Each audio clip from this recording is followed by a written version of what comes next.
I guess you wonder where I'd been. I've searched to find the love within.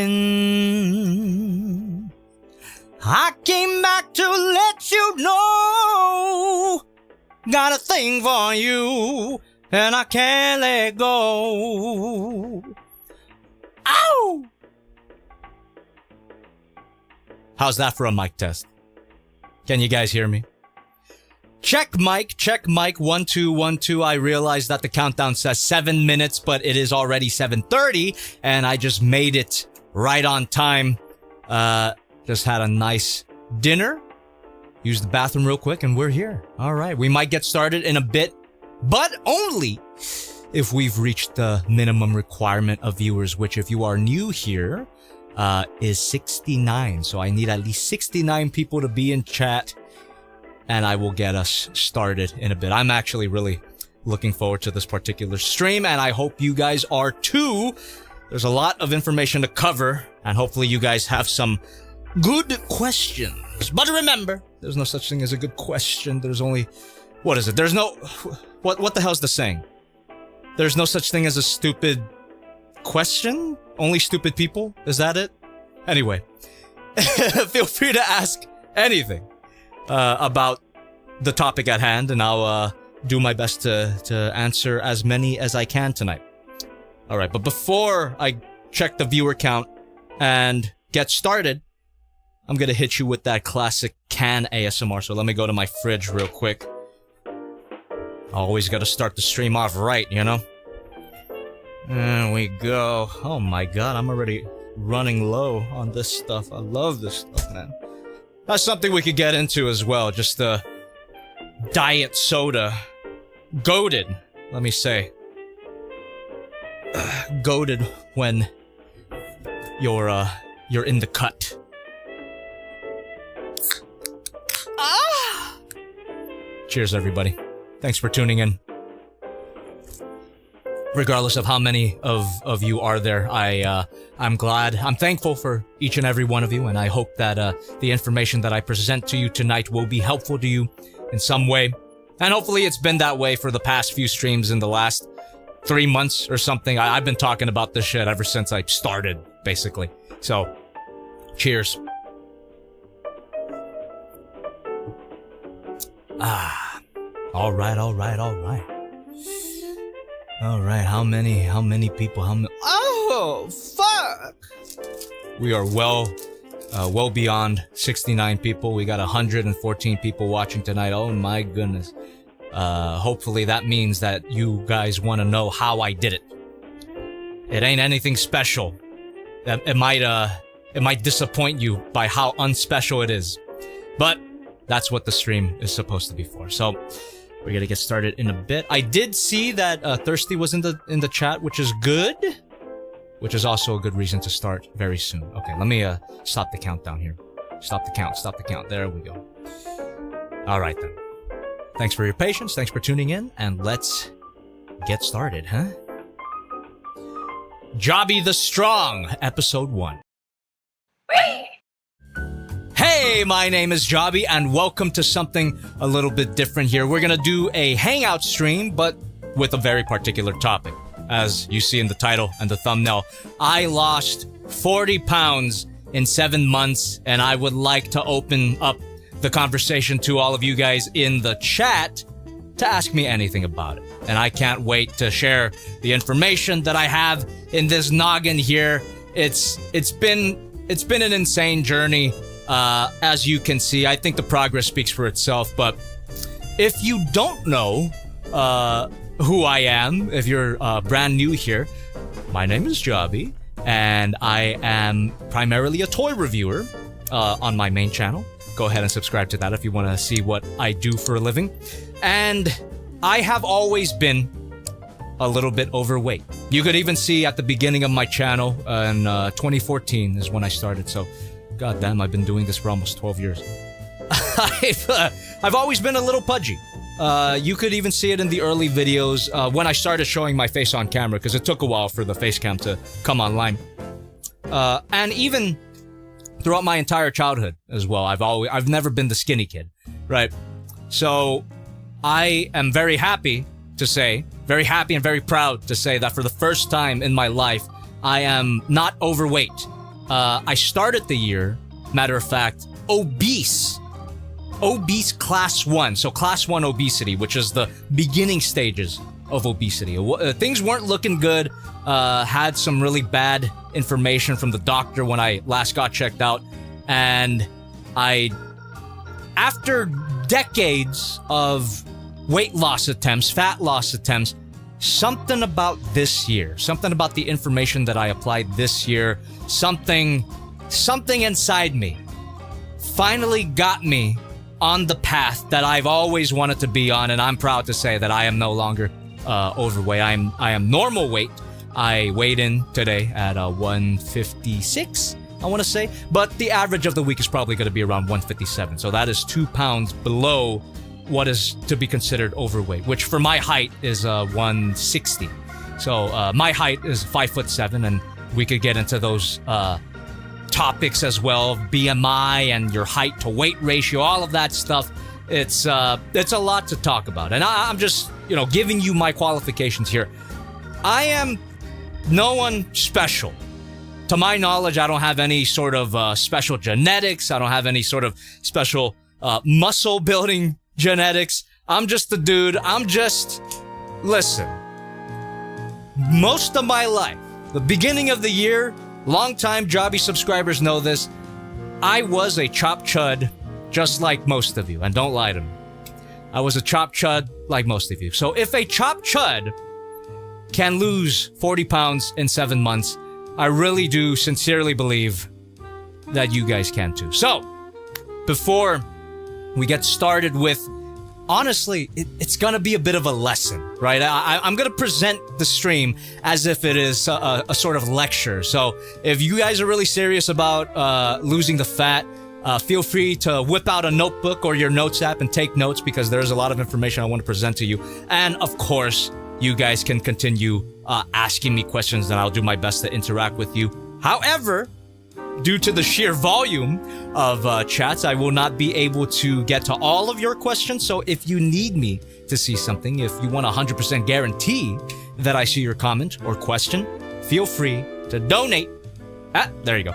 Donate at any time. Not only does that help the channel out a lot, it also 100% guarantees that I see your comment or question. I read all the donations out loud myself.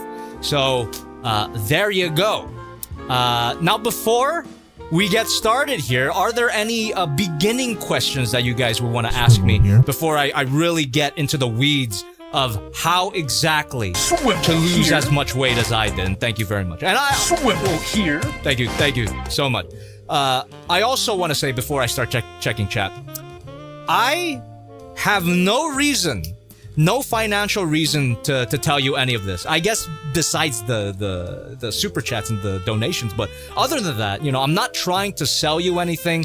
I don't have a coaching program. I don't have supplements. I don't have a workout program that I'm trying to sell you.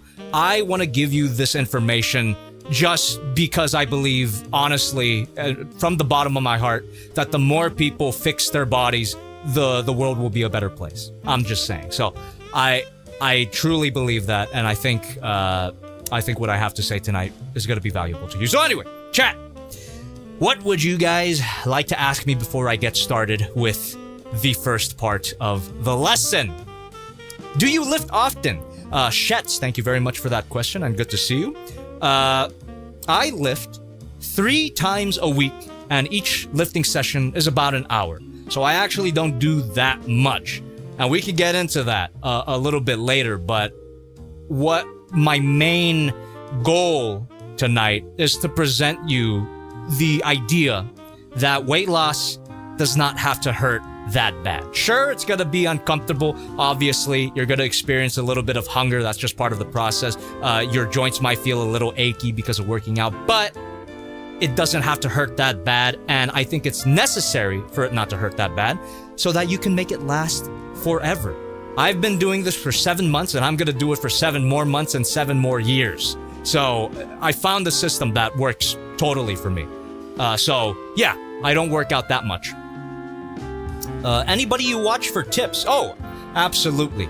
Eric Roberts is the GOAT.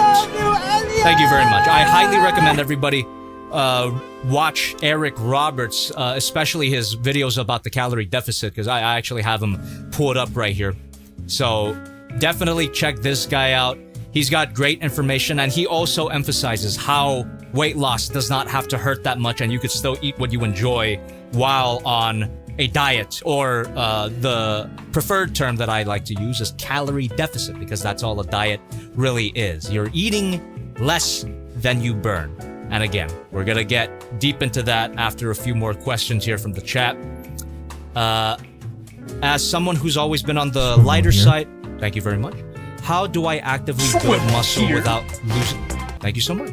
Losing too much weight. So I don't have any personal experience with that aspect of it, because I started at a very high body fat percentage while building muscle on my way down to a lighter weight. But from my research and from what I've read, if you are what's known as skinny fat, which means that you have lean limbs, but maybe you have a little bit of a belly, which I still do, by the way. That's something that I should mention before getting into it. But if you're skinny fat, you would also benefit from a slight calorie deficit while still lifting. However, if you don't have a belly and you're just skinny with no muscle, you should focus on eating in a slight calorie surplus, which means eating more than you burn, and focus on high protein and intense workouts. So training your muscles close to failure, which again, all of this terminology that I'm throwing at you, it'll make sense, hopefully, by the end of the stream. Let's see. I know AI when I see it. A lot of people really really want to believe that it's AI. But hey, you know, I get it. I was in that same position where every time I would see a fit person, or not even completely fit, just skinnier than I was, I would always think that there's no way that a person could just dedicate the amount of time required to get into shape. So I was at a point at the beginning of the year where I just accepted that I was going to be a chopped chud forever, a chopped fat chud forever, because there was no way that I could do this. But like I'm telling him, man, there is a way. It doesn't have to be anything too crazy. You can work within your means. You could work with your lifestyle. You could eat what you like to eat. It just takes a little bit of grit, a little bit of discipline, but other than that, it's not that bad. It's not that bad. It also takes a long period of time as well. Like I said, 7 months. Or more. I mean, for me, like I said, I'm not completely at the body that I want. This is my first year of doing this, so I've still got a bit of fat on my midsection, on my titties, and obviously I'm not as muscly as I would like to be, although I do have to admit, looking at this monitor here, I don't look that bad, right? There you go. So, yeah, I'm just saying, I'm just trying to speak from a place of the average person. And it's accessible to anybody, so. All right, a few more questions and then I'll get right into the first lesson here. Any tips on gaining discipline? It really is just a matter of making promises to yourself and keeping them every day. But while that might sound intimidating at first, it really does come down to making promises that are easy to keep. Say, brushing your teeth. Hopefully, ideally, the majority of you guys brush your teeth every day. That doesn't exactly require discipline. It's just something that you do every day, or else the day will just feel incomplete. Something will feel off. You want to get to the point where your health is the same way. So, counting your calories, weighing your food, working out, you want to get to that point. And it is just starting slow and then letting that compound over time. Doing very easy things over time is really all discipline is.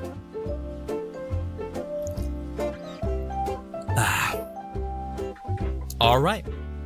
Do I exercise? Yes, I do. 3 times a week. Well, actually, technically I exercise every day, but I do intense exercise 3 times a week. All right. If there are no more initial questions, I think I'm going to get started with the beginning explanation of the main driver of fat loss. And there is a difference between weight loss and fat loss, right? So this is an idea that people get hung up on when a lot of people decide to go on a weight loss journey. Most people turn to really extreme measures. Maybe they do 2 hours on the treadmill every day. Maybe they cut out entire food groups like carbs or meat or vegetables. I'm essentially calling out every fad diet that exists. Keto, fasting, vegan, vegetarian, all of that. Forget about it. All those diets do is put you in what is called, I wish I had a graphic for this, a calorie deficit. And what a calorie deficit is eating less calories than you burn. You guys have probably heard the old adage at this point, eat less, move more. That's a little bit reductive though, and I'm gonna tell you why. Because of the science. Now, I am no scientist, but this idea is it's the building blocks of weight loss. It is the building blocks, the fundamental knowledge that you need to know going in to your journey. And I hope that you guys are serious about going on your journey here, but you do need to know this information. So, every person has something called a TDEE. TDEE's nuts. No. Total daily energy expenditure. That is what TDEE means. That is literally the amount of calories that everybody burns within a given day. And this number, it is a particular number. It differs between individual to individual. But the thing about TDEE, the amount of calories burned every day, it may shock you, not clickbait. So, the majority of your calorie burn, if you didn't watch my previous streams, what do you guess burns the most calories in any given day? What do you guys think? I wanna see what where your heads are at, just to confirm some preconceptions that I that I might have about you guys. All right, someone says breathing, someone says walking. Okay. Oh, Devi Max, that's a great question about motivation. I'll get back to that. Just remind me. Sleep, standing, cardio, walking, exercise, walking. Okay. Yeah, there is a lot of goon sesh. We'll get to the goon sesh. Hold on. Eating. Okay, great answers, and basically all of the above. So here, let me just show you this graphic here. The majority of your calorie burn, specifically 70% out of 100%, is something called your BMR, your basal metabolic rate. And here we go. I have a neat little graphic here, very low quality JPEG. I have a higher quality JPEG here, but it's a wheel. I kind of like the bar shape more. But yes, 70%, your BMR, basal metabolic rate. And what that is just the calories you burn doing nothing. God forbid you ever fall into a coma and you're just laying there as a vegetable for the rest of your life. You would still be burning calories just by existing. And surprisingly enough, shockingly enough, that is going to be the majority of your calorie burn. You are burning the majority of your calories when you are doing nothing. What the fuck? How does that make sense? Well, your body just has an unimaginable amount of processes that it goes through that it requires any energy to do. What this means, though, is if you go all the way up here, ironically, the tip of the iceberg is called eat, but it's not. This is not related to your food. Eat means exercise activity thermogenesis, which means that, let me see the numbers here, 5% of your total calorie burn, 5% out of 100 comes from your intentional exercise. So what your eat is the minority of your calorie burn. That is your cardio.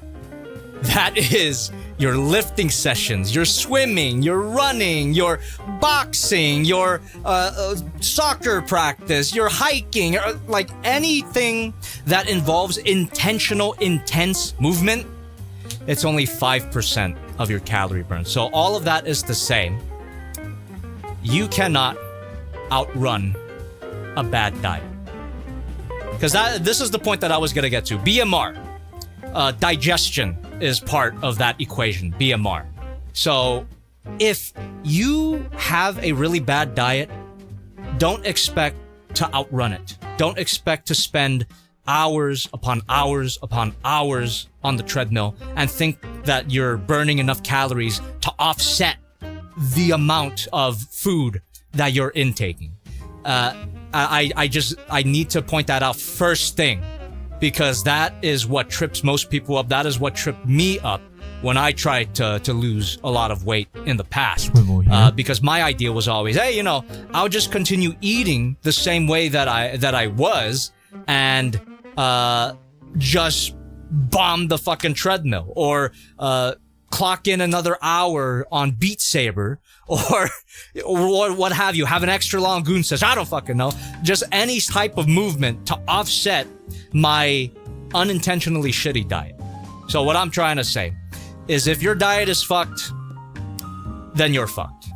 That is the reality of it. So how do we go about fixing our diet? Well, before we talk about the topic of diet, which obviously is super important, I want to go through the rest of the TDEE graphic here. So BMR, calories you burn at rest, digestion, blood flow, all of that. And the tippy top is your exercise. So don't expect to burn many calories when you're exercising, no matter how intensely you do it. Unless, now there's only one group of people that can get away with that. Athletes. If you're not an athlete, sit down, forget about trying to outrun a bad diet. And I'm not an athlete either. No one is. The majority of people are not. So stop lying. All right. Let's go through the rest of them here. The rest of the parts. How are we doing so far? As everything I'm saying making sense? Class? Any questions so far, I should say? Any questions so far? Dude, you look great. Amazing job, man. Thank you very much. And hopefully this information gives you the information. What did I just say? Hopefully this information gives you the information. Jesus, cooked. Hopefully this stream provides you the information and the motivation for you to see amazing progress and results as well. Like I said, I'm not trying to sell you anything. I am telling you this for free from the bottom of my heart, because I think the more people do this, the world will be a better place. Most attention I have ever given to anything, TVH. I appreciate that. Thank you very much. That means a lot. That means a lot to me. Oh my God, he's ripped. Not really. I will admit that my arms look pretty good, but the rest of my body, I still got a bit of flab.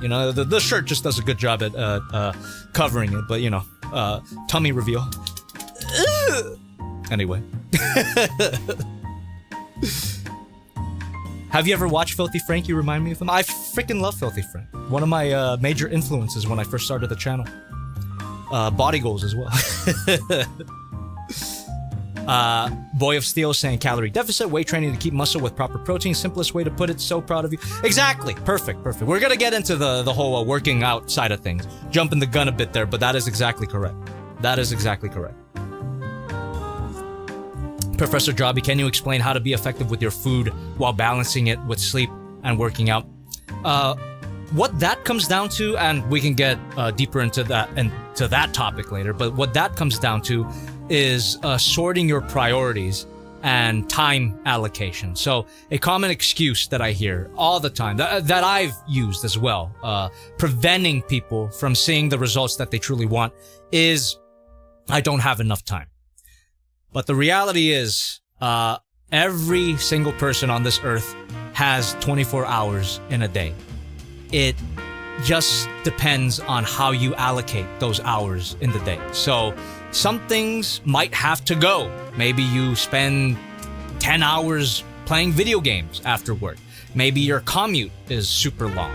Maybe you have kids. Maybe you have a wife, it's just a matter of doing as much as you can. And like I keep trying to emphasize here, it doesn't have to be that much. It just has to be that you do it for a very long time. So for example, if you do have a wife and kids and the only way that you can get your workout in is in the morning when everybody's asleep, if you only have time for 10 minutes, do 10 minutes and do 10 minutes for longer than you've ever had. That's really what it comes down to. Consistency and sustainability is the majority of the equation, in my opinion.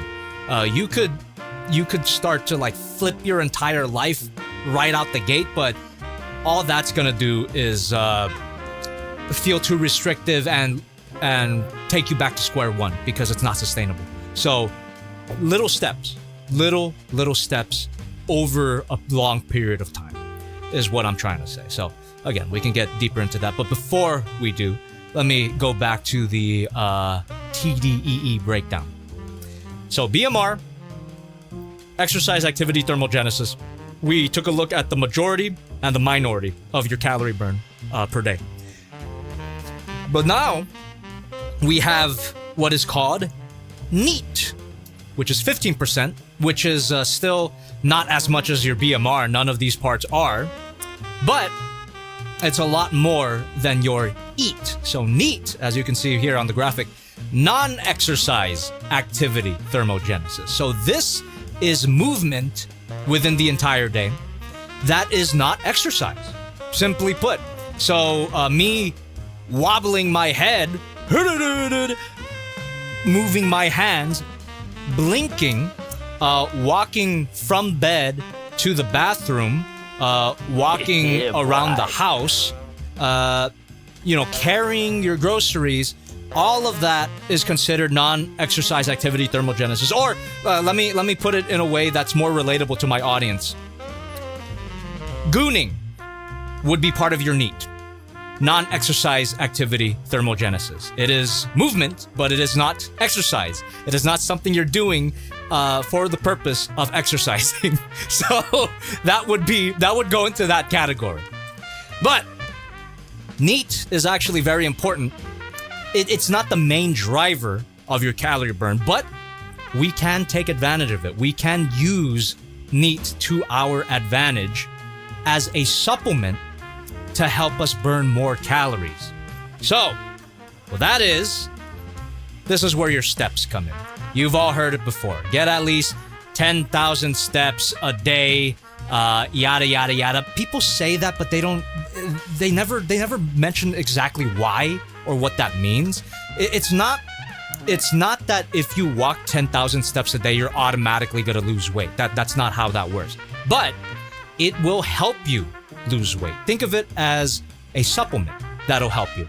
Not a pill supplement, which I don't like a lot of these fat burners or whatever the fuck. They junk,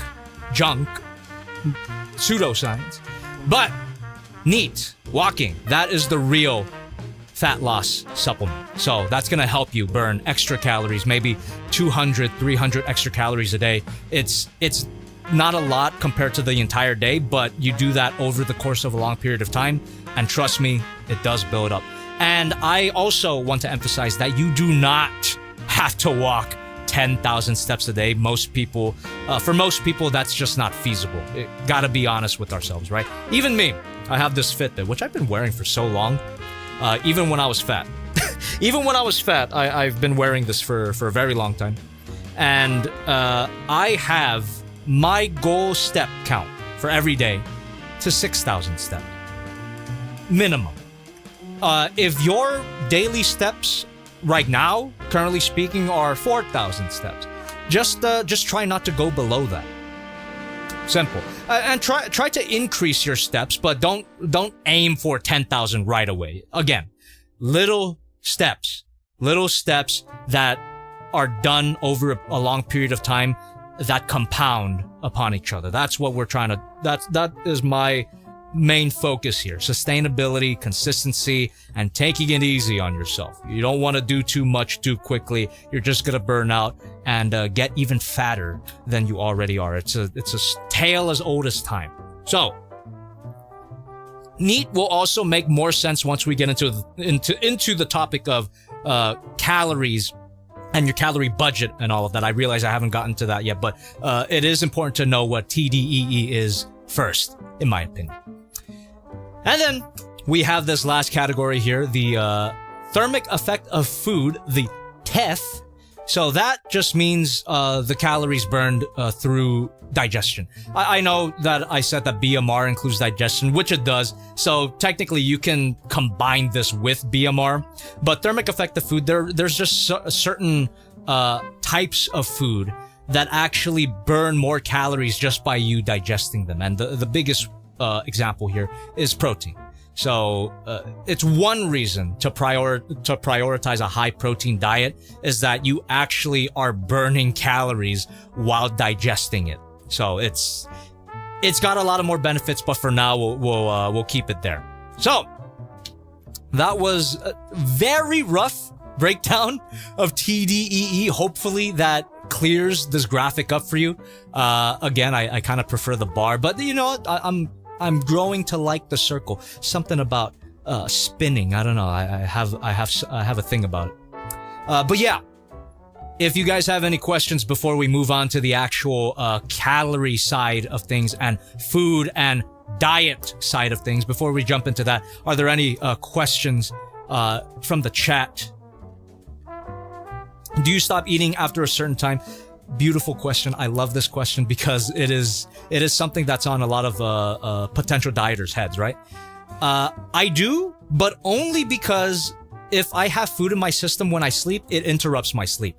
And I think there is a scientific backing to that, where if you are digesting something while you sleep, it makes it harder to sleep because it increases your heart rate. Digestion increases your heart rate, therefore making it harder to sleep. And as I'll get into later, sleep is also a very important part of this entire fat loss equation. So, yes, I do. I stop eating very late in the day, actually, because most days I go to sleep at like midnight. That's just what works for me. If you can go to sleep earlier, great, but I usually go to sleep at midnight most days. Tonight, I'll probably go to sleep at 1 a.m. because of the stream, but that's fine.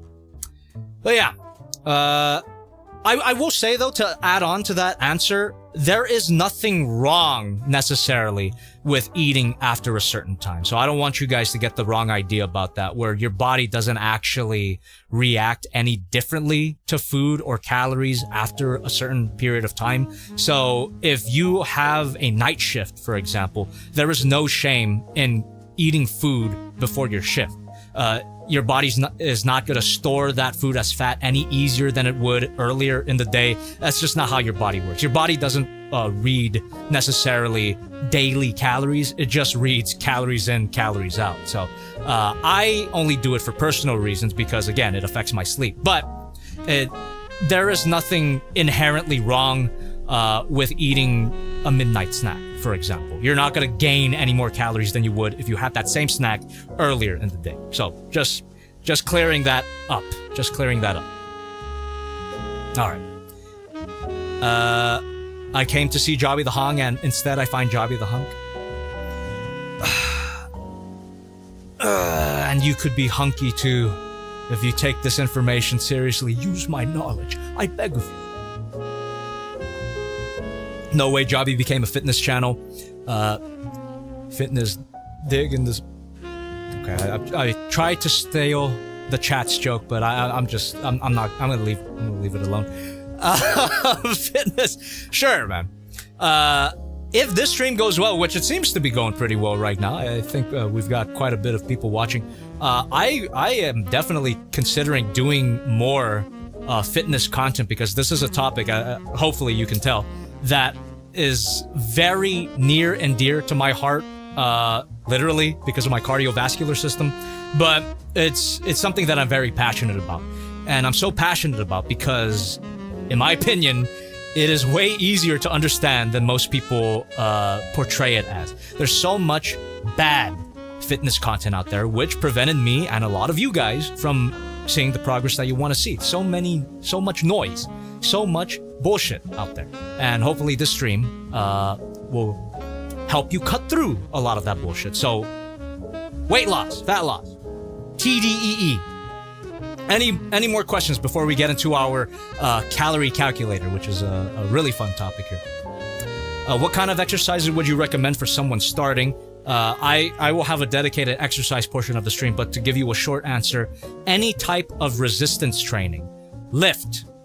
Simply put, lift.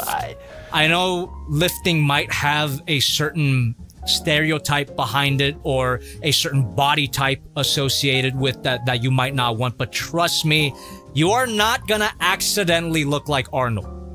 This applies to a lot of women as well, actually, where women will say stuff like, oh, I don't want to lift because it'll make me bulky. No, you're not gonna be accidentally bulky like a bodybuilder. So everybody, every single person can benefit from lifting. Any exercise that puts your muscles under what is called mechanical tension helps stimulate growth, but it takes years and years to get to like a really fucking shredded physique. Because, you know, as impressive as you guys might find these arms here, it's like, this is newbie gains. It's something called newbie gains, where it's also a reason to start lifting. Because if you are completely new to it, like I was, you'll see a lot of growth really quickly. But this is not my final form, is what is my main point. It's not my final form. Yes, resistance training. That is very important. I would highly recommend it to everybody. It is beneficial for everybody. The cycling helps. Cycling is a good form of cardio, but as I've mentioned in the TDEE breakdown, you do not want to be relying on cardio and exercise in general, even lifting. You don't want to be thinking about exercise as a way to burn calories, because it's never going to happen. The only way to truly burn calories, to truly go into a calorie deficit, which is what weight loss and fat loss comes down to, the only way to do it, chat, is to count your calories. It's to count your calories. It's to choose carefully what you eat on a day-to-day basis. This is something that not a lot of people hear, but I tried to think about it and how I was gonna say it, and I just can't think of any other way. There's zero, count it, zero downside to counting your calories. I hear certain excuses all the time. I don't have the time. Reference back to my my phrase of everybody has 24 hours in a day. It just depends on what you prioritize. Do you want the progress or not? Count your calories, make the time. It's not even that much extra time. Before a meal might take 1 or 2 extra minutes. It might take longer when you're starting to count your calories, because it is definitely a skill that you have to acquire. Me, for example, it took me 2 weeks until I fully got into the swing of things, until I found a system that works for me. And there are plenty of apps that can help you with this calorie counting business as well. I don't even use a special app for this. I just use my notes app. I could even show you how my calorie budget looks. It's quite insane. I should probably be using an app, but I find it more helpful for me to do everything manually. But counting your calories. And why do we want to count our calories exactly? Well, because we want to know exactly what we are putting in our body. But let me as a side note, I want to say that you can't exactly know the amount of calories that you're eating on a day-to-day basis, but you can estimate. All of this is estimation, and an estimation is better than nothing at all. And an educated estimation is better than an eyeballed estimation. So that is why we are going to be getting into the numbers right now. As you can see here up on screen, the TDEE calculator. This is the website that I use for these past 7 months to drive my fat loss. But you could use any website, really. It doesn't cost any money. You just type in TDEE calculator and you'll get a page like this. So what the information that you're seeing here right now, these are the stats, the numbers that I was working with at the beginning of my process, of my journey, if you want to call it that, because it is. Some people find it a little corny when they call it a fat loss journey, but it is a fucking journey. This is a goddamn adventure, a bizarre one at that. So, at the beginning of my journey, these were the numbers that I was working with. And how do I get these numbers? Well, there are these little boxes here that you have to fill first. So, when I started, I was 31. I'm 32 now, actually. Never looked better. So, 31 is when I started. My height, 5'7". I am the same height as Tom Cruise. Short kings rise up. And my weight was 197. And right here too, very important, the activity factor. So, when you click this drop-down menu here, it'll give you a few options. Please do not go off this BMR. That is another mistake that I see some people make, where they will see that weight loss is really just a numbers game, and they'll try to go as low as possible. And I fucking bet that a lot of you right now are thinking that right now. It's like, if it's just a numbers game, what if I count my calories so inhumanely low as to make fast progress? Throw that idea out the window immediately. If you think that is a viable way to do things, you are cooked and not gonna make it. All that's gonna do is burn you out and start you from square one, or probably at a worse spot than square one. So leave that, get rid of that idea. We're talking about slow and steady progress. We're not talking about a sprint, it's a marathon, okay? So take it easy. Do not click that button. But what I do recommend is clicking this one. Sedentary, little to no exercise. Because you gotta be honest with yourself. If you are trying to start losing weight, chances are you're not exercising that much. And let me tell you a little fun fact. Don't let it get into your head too much, but here is a little fun fact. It is completely possible to lose weight without any exercise at all. I do not recommend it, but it is possible. And I don't recommend it because you are gonna look like shit. You wanna know the type of body composition you get if you don't do any exercise and only focus on your calories? You get that iconic Hollywood zombie look that's in style right now. You see these people, and this is not throwing shade against GLP-1s or any sort of weight loss drugs, right? It's just that the people that use them, the famous people that use them, are not on a proper program. So it suppresses their appetite, but they don't have the mentality of eating enough protein or lifting. They're just not hungry anymore. Therefore, they're essentially just starving themselves. And then you become a zombie. We don't want that. Unless you do, no shame.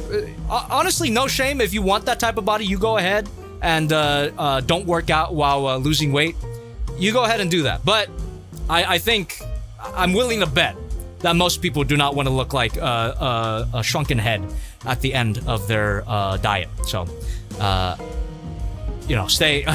Let's stay on the same page here. You can, but you shouldn't. You can lose weight without working out, but you should not. So. But that is to say though, with the calorie calculator, I do recommend starting off with these numbers, and then once you start to get into your workout routine, then eventually, when you feel good enough about it, then you can upgrade to light exercise 1 to 3 times a week. Or hey, if you go fucking ham with your exercise, you could even go 4 to 5 times a week. But that's only if you have enough time. I would assume that most people have time for this 1 to 3 times a week. Again, I do 3 times a week. So anyway, sedentary, little to no exercise. This is where I started. So let's take a look at the numbers bit by bit. So here we go. TDEE, or body weight maintenance energy requirement, is 2,169 calories a day. That means I would have to eat this many calories in a day to maintain the weight of 197 pounds. And if you guys don't remember how 197 5'7" looks, may I present to you the thumbnail, also known as the progress picture here. So this, 197 pounds. This is not the worst shot of me at this body weight, but you could already see that I have multiple chins. I've got way bigger, way flabbier titties than I do now, a noticeable round belly, and arms that are just soft, right? So this is what obesity looks like. And this is something too that people don't realize. You don't even have to be crazy fat to be considered obese. Let's drop the stigma around the term obese, right? Obese is just a medical classification that denotes a propensity towards certain weight-related issues. So at this size, at this weight, I was at risk of heart failure, high blood pressure, joint pain, breathing problems, just a lot of bad shit that my doctor went through with me. So this is what obesity looks like. You might not have thought that's how obesity looks, but it is. Class 1 obesity. So, where was I? Yes. To maintain that amount, that size, that look, the iconic 2018 to 2025 jobby look, I would have to eat 2169 calories in a day. But realistically, I was probably doing these numbers. Now this, before we get into this, which is the main point, I want you guys to take a look at this, because this is very interesting and it might put things into perspective for a lot of you. So this, energy intake to gain weight, another word for that is a calorie surplus, which means you're eating more calories than you're burning. Mild weight gain. So if you wanted to gain half a pound a week, you would have to eat that much. 1 pound a week, you would have to eat that much. 2 pounds a week, God forbid, you would have to eat that much. So if you are in the position where at one point in your life you were fairly in shape, fairly skinny, but then all of a sudden, maybe 10 years later, you're fat now, which is exactly what happened to me from the years 2014 to 2018, I want to say, like within that time frame. All of a sudden I was like, holy shit, I've got a belly and I've got multiple chins. What the fuck happened? This is probably what happened. Me and you were unintentionally eating in a slight caloric surplus, day by day by day, day after day after day after day. And just over the course of a few years, a decade even, all of a sudden you are accidentally fat.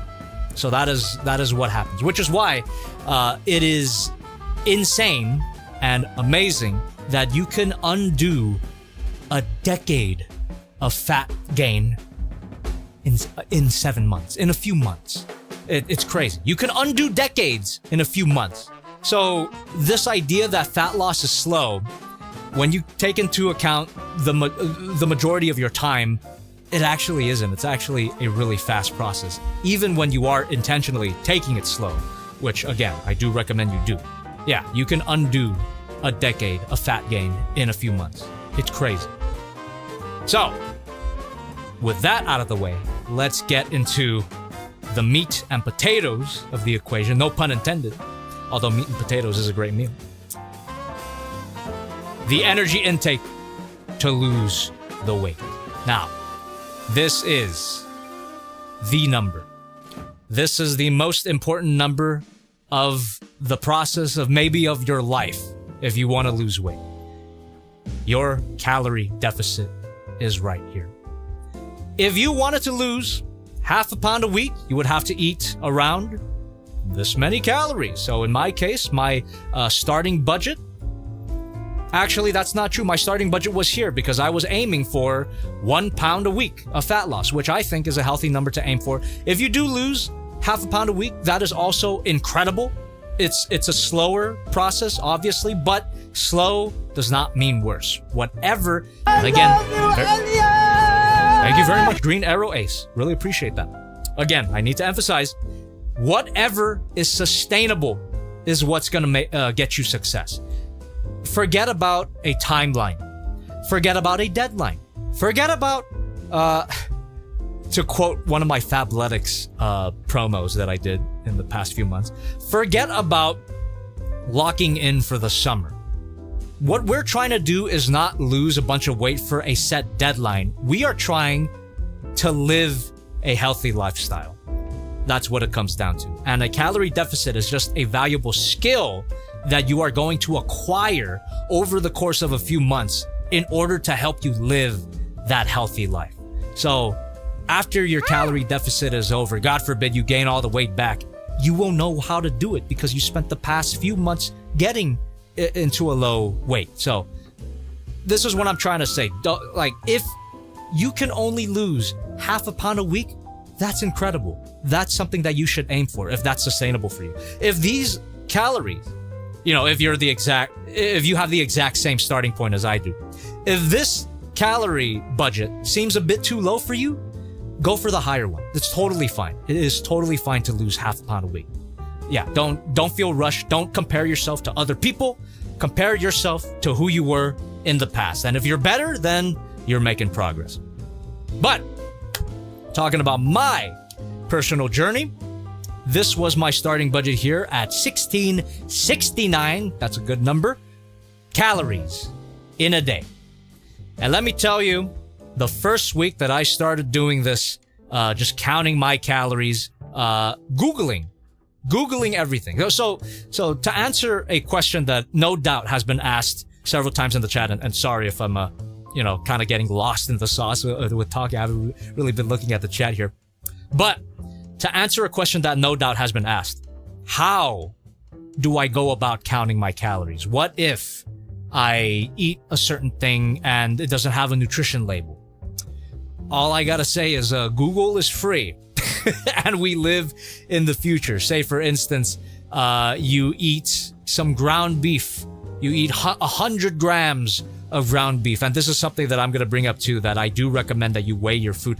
I don't recommend it. I mandate it. I prescribe it, that you get a food scale and you start weighing your food. Weigh everything. Because that'll give you even more accurate numbers. If you look up 100 grams of ground beef, Google will give you a rough estimate. And again, an estimate is better than nothing at all. So you work off of that and you stay true to your budget. You stay true to your budget, but you also don't have to be super strict with your budget. Now, this is something, this is a piece of information that I got from Eric Roberts here, which again, he emphasizes, look at him, he's the GOAT. He emphasizes the fact that you don't have to get too caught up in eating under your budget. If you eat 100 calories over your budget, that's totally fine. Just get back right on track the next day. And even then, 100 calories over your budget is not that big of a deal because guess what? It takes 3,500, count it, 3,500 calories above your maintenance to gain 1 pound of fat. It's true. It's true. 1 pound of fat is equivalent to 3,500 calories. So what I'm trying to say is that no matter what number you pick, you have a lot of leeway. It is very forgiving. It is a lot more forgiving than I thought it was going to be. Which again, it adds to that topic of sustainability. If you realize that, hey, if I fuck up here or there, sometimes a few hundred calories over budget on some days, it's fine. Like, I'll just get right back on track the next day. As long as you are, doesn't even have to be 90% consistent, guys. 80% consistent. If you are 80% consistent in your calorie counting, hitting your numbers, you will make progress. I promise you that. You will make progress. That means that, shit, even if you have a bad weekend, if you got like a holiday coming up or a family dinner, you have whatever food you want and you don't count any of it, guess what? If you just get right back on it the next day and keep it going for the majority of the month, you're good. You're fucking good. I'm telling you, man. It is very forgiving. It is very forgiving. But you wouldn't know. Most people won't know. Most people don't know how forgiving this process is because they refuse to fucking count. Which is why I say that there is zero downside to counting.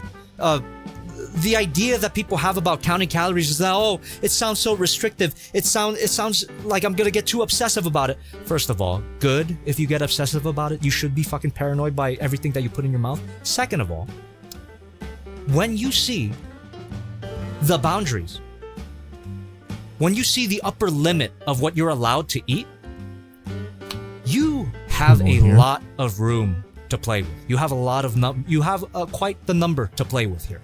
So, take for instance 19 calorie. Hey, if you love Twinkies and you just have to have and you just can't give it up. If you have like a favorite food, maybe some chips or some cookies or whatever the hell, you can budget for it, man. You can work that in and you can have that every fucking day and still lose fat. Just ask me. Every day, almost every day, I have had cookies in one form or another. But this is also a very important part of this process. You have to count it. You have to budget for it. You have to have a proper portion of cookies. And this is not talking about portion control. Oh, just, eyeball a portion of cookies and then hope that you're under your calories. Count it. Count that shit. Weigh your fucking cookies and find out exactly how much calories it costs and if you're willing to spend the calories on it. And I like using this type of language when it comes to calories as well. If you start thinking about your calorie budget as money, that's like automatically a hack. Where if you treat your calories like money, you have to make decisions on your diet in the same way that you make decisions on your purchases. Is this particular food worth the calories? Now, for a lot of food, in my opinion, I say no. So an example of this is I don't eat ranch anymore. Ranch, obviously, very popular condiment, very popular sauce. But ranch, a cup of it, McDonald's-sized portion of it, so a little sauce cup, that is 200 extra calories. Thank you very much. That is 200 extra calories. I don't like ranch that much, so I'm not going to spend my calories on ranch. Also, it's just not, it's not a good enough value. It's not a good enough bang for your buck. Because 200 calories worth of ranch, you're just going to eat it and you're not going to get full at all. It barely has any nutrients in it. You're going to forget that you even ate it in like an hour. So it's just not worth it for me. And honestly, it's pretty much not worth it for anybody. But hey, if you like ranch, save 200 calories for ranch. That's what I'm trying to say. You can eat the stuff that you love, but you just got to budget for it. Now, this leads into another interesting topic here that is very important information. What should your diet look like then? But Jobby, hold on. This is still Jobby. I swear to God, I'm not a clone. I swear to God, I'm not a clone. Let me get a running gag in here. But Jobby, if you can eat anything you want in a calorie deficit, then what's stopping me from just eating junk food?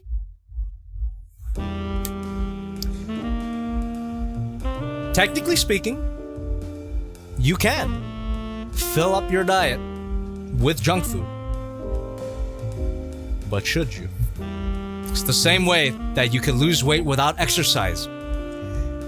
But should you? I would say no. And here's why. A few reasons why. I think some of the reasons are obvious. Number one, lack of nutrients. If you eat nothing but McDonald's all day, all year, every year, and God forbid you're an alcoholic, rest in peace, supersized guy. Supersize me guy. It's not good for you. It's just not good for you. It's just not good for your body if you eat fast food all day, every day, for every meal of the day. But it is possible still.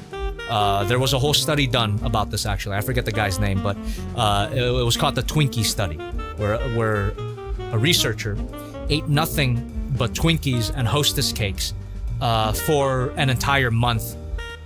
But the only thing he did was eat in a calorie deficit. He counted the calories of the Hostess cakes and the Twinkies, and he lost weight. He even got certain benefits from weight loss: lower blood pressure, healthier heart rate, lack of joint pain. It's crazy. It's crazy how much weight loss is just a numbers game at the end of the day.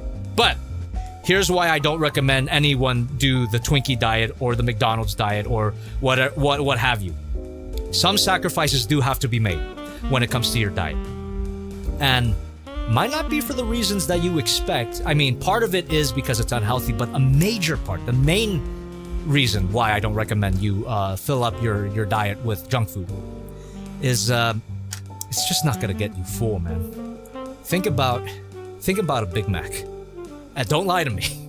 Don't fucking lie to me. You have one Big Mac, and after an hour, you could go for another one. Hell, after 5 minutes, you could go for another fucking Big Mac. If you can't, well, this is how fat I was at the beginning of the year, okay? I definitely could. I definitely could go for another Big Mac after one Big Mac. Or a filet-o-fish, or chicken nuggets. 5 chicken nuggets are not enough. I always have to get the 10. Like, just fried foods in general, right? It's like, so many calories, but so...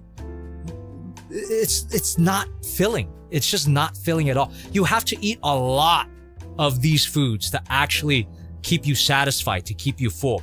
And when it comes to a calorie deficit, staying satisfied and staying full is incredibly important, chat. It is incredibly important that you find ways to keep yourself satisfied in a calorie deficit, because at the end of the day, what a calorie deficit is controlled starvation. You are eating less than what your body requires to maintain your current weight. And what does your body want to do? Well, it wants to keep balance. It wants to maintain your current weight. But if you want to lose weight, you got to get your body a little bit off balance, which is where the calorie deficit comes in. So to make your calorie deficit as sustainable as possible, do not just blow your budget, your calorie budget, on junk food. You will regret it. You can try it out for a few days, to see if it works for you, because who knows, maybe it will. But I doubt it. I assume that it will not work for the majority of people. This is where your quote-unquote healthy foods come in.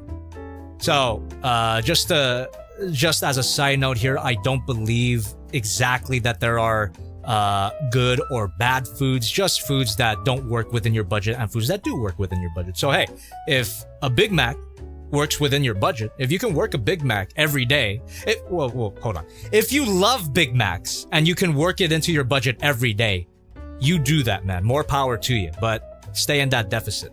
However, it can't be all 3 meals of your day, or 2 meals, or 1 meal, however many meals that you eat in a day. It doesn't fucking matter. The calories are what matters, okay? I don't want to get on too much of a tangent, but this talk of fasting and 1 meal a day and all that, all those is just a roundabout way to get you into a calorie deficit. If you eat 1 meal a day, great, stay in a deficit. Because most people who do 1 meal a day, including me back then, your only meal of the day exceeds your calorie deficit. So you're just you're just going nowhere fast, essentially. Count your fucking calories. No matter what type of diet you do, count your fucking calories. But anyway. So, going back to the topic of a sustainable calorie deficit, a sustainable diet. You want to, of course, include the foods, let's call them goofy foods. Let's call them fun foods, okay? No. I'm trying to think of a good term for it. I don't exactly like the term, but I think it's a good shorthand for it. Let's call it junk food. If you love junk food, or food that can be considered junk food, be sure to include some of it within your daily budget. Allow for some junk food, whether that be chips, cookies, burgers, fries, chicken nuggets, whatever your vice is, right? Make sure to budget for that, okay? But the majority of your diet, what I want you to do is I want you to prioritize what is called high volume, low calorie foods. Volume eating might be a concept that you guys are familiar with if you've read some fat loss stuff, but it is true. So volume eating, high volume, low calorie foods, these are things like your fruits and veggies. Not only are they good for you, obviously, but you can eat a lot of them for very little calories. They do not break the bank at all. So for example, 100 grams of strawberries. It's a shit ton of strawberries, right? It's a lot of food. Will only be like 33 calories, something crazy like that, 30 calories. So very, very little. You can eat a lot of food for little calories. Veggies, leafy greens, spring mix, I guess not lettuce right now. Spinach, arugula, all of that. Potatoes is also a great one. But Debbie, potatoes are carbs are not the enemy. You just have bad habits. Potatoes are also a really good high volume, low calorie food because 110 grams of potatoes, which is quite a bit of food, is only 70 calories. And it's, again, you just want to look for these types of foods that can fill you up while also remaining within budget. That's what the majority of your diet should look like. So now we're going to get into what I assume is going to be a really big portion of the stream. We've already been live for an hour and I still haven't even gotten to workout. But remember that TDEE graphic. It's only 10% of the equation. So that's why I haven't even brought it up yet. But it is important though. It is important. So diet. Let's get some questions in here. Let's get some questions when it comes to diet. What do you guys want to know about your diet? Because obviously now knowing what you guys know about TDEE and counting your calories, what should you eat? Right? So I'm assuming that a lot of you guys have questions about this now. What was your meal prep like? So that's a good question. Let's put a pin on that and see what's other questions here. Are you counting macros? I do not count all of my macros. The only macro that I count is my protein intake, which will be more important when we talk about working out. But yes, I count my protein, but nothing else. I eat too many carbs. Too many carbs just means that you're eating too many calories. Carbs are not evil. Don't forget that. Carbs are not evil. Thoughts on water? Water is great, and thank you for reminding me. Hydration is extremely important, but all of you should already know that by now.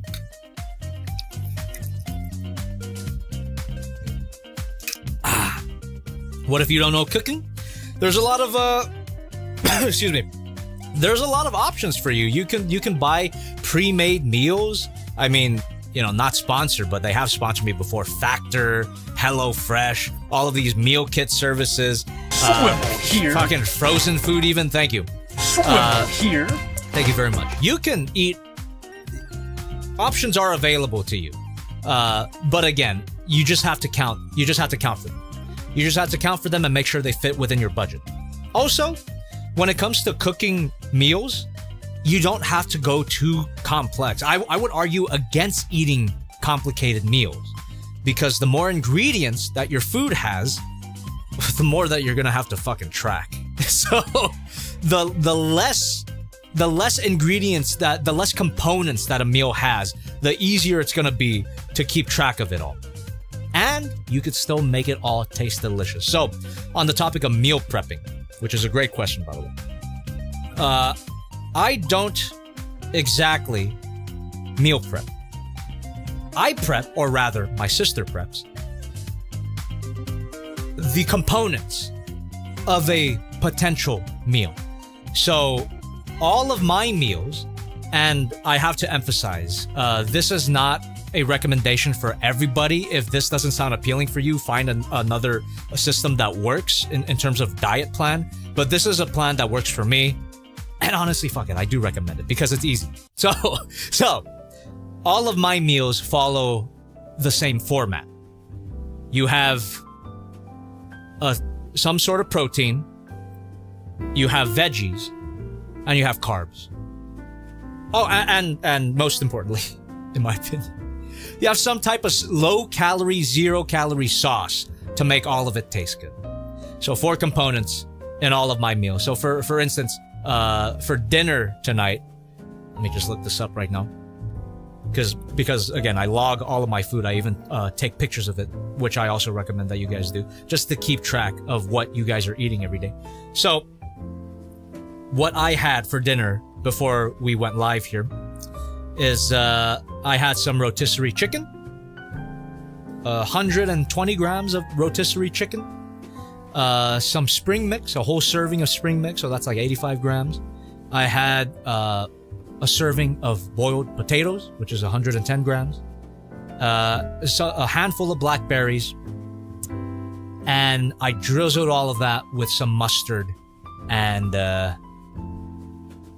Frank's Red Hot. So this is also a part of eating food, eating the right meals. It's not always going to look pretty depending on how you prepare. You could make healthy food pretty if you want, but to make it as simple as possible, I just toss all of this shit in a bowl and mix it up and just fucking deal with it. And it tastes fucking amazing. My slop bowls. My slop bowls. There you go. This is the bowl of what I was just describing to you. Yeah. Looks the same going in as it does going out. But yeah, I don't really care about the aesthetics of my food as long as it helps me achieve my goals and it tastes good. Because tasting good is very important. You should enjoy every meal that you have.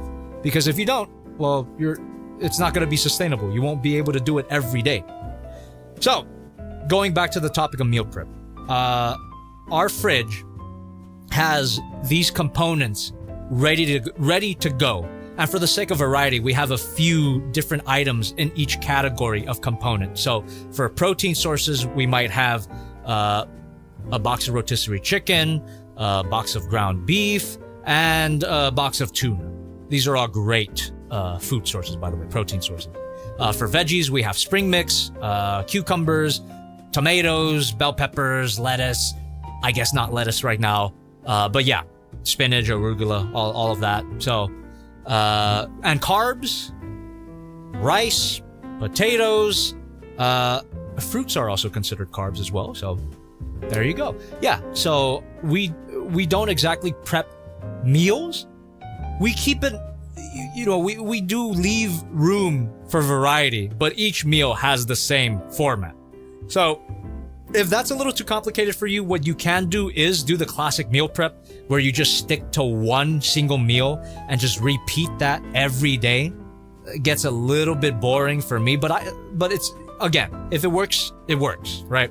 And if you get bored of that particular meal, then you can rotate you can swivel into another meal, and then you repeat that day after day after day after day. So that is also an option. So there are multiple ways of tackling the same issue of meal prep. So hopefully that makes sense to you. That is how I go about my meals. And every meal, going back to the numbers here, they fit within my budget. They taste good. And going back to something that was brought up in the chat, they meet my protein goal. So, you guys probably hear it all the time to count your macros, or you gotta have the perfect macro split, yada, yada, yada, yada, yada. But when we take into account, again, that TDEE graph and the thermic effect of food, if our focus is calorie burn, fat loss, really the only macro that I do recommend that you track is your protein intake. So, you want to prioritize high protein, low calorie foods. That is what your diet, that's how my diet looks like. I don't want to say it should look like that, but that is what I eat. High protein, low calorie foods. Again, chicken breast is a great option for you. 65 grams for about 100 calories. 65 grams is like an entire thick piece of chicken breast, chicken titty. That's 100 calories for like 20 grams of protein. It's crazy. And for your protein number, 100 grams minimum. You don't even have to have 1 gram of protein per pound of body weight. that's overkill for a lot of people. So what I recommend is either 100 grams minimum of protein every day, or take your goal body weight. So for instance, if you want to weigh 150 pounds, you would take 150 and multiply that by 0.8. And that'll be your minimum protein intake, 120 grams. That's where I'm at right now. My goal body weight is actually 150, so that number works for me. Only 7 pounds to go to 150. And even then, when I reach 150, I'll probably want to cut down a little bit, just a little bit more, but we'll see what happens. But yeah, that is, so what have we covered so far? The TDEE breakdown, the most important thing, calories in, calories out, eat less calories than you burn, and the mechanics of that, how that works, counting your calories to make sure that you're within budget. And to count your calories, again, Google is free. Get a food scale as well and weigh all your food in grams, most accurate measurement.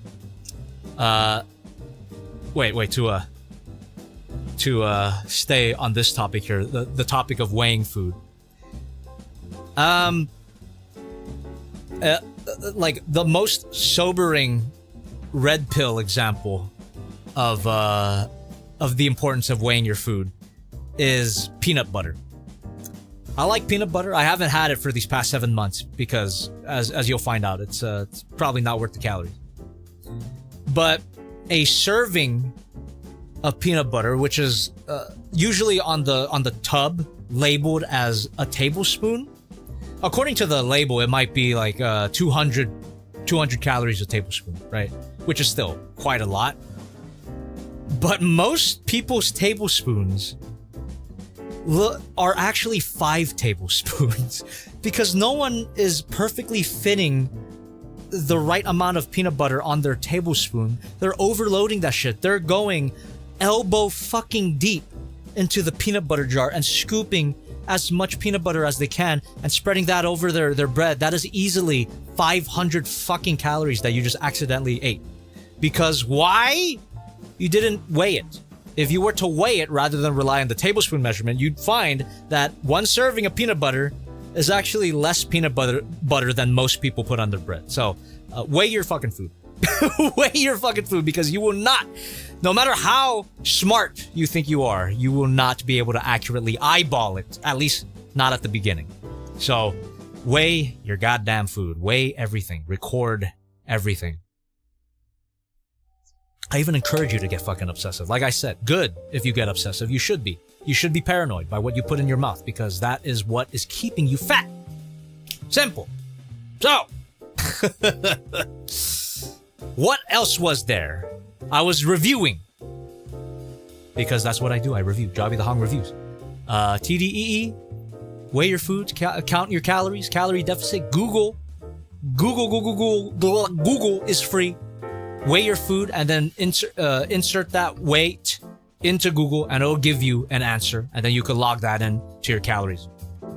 Or you can use an app, because the apps have a large database as well, right? So there are options when it comes to counting your calories.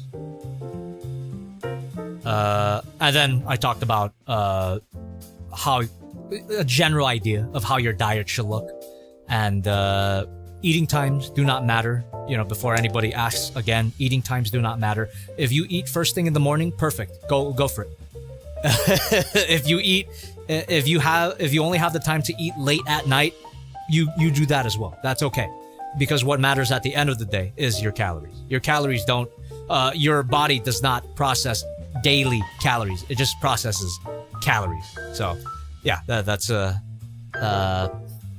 what else is there to say about this topic before we move on to the workout side of things? I think we're finally to that point, I think, when it comes to this whole thing. Obviously, unless more questions come up. All right, before I move on to the exercise portion,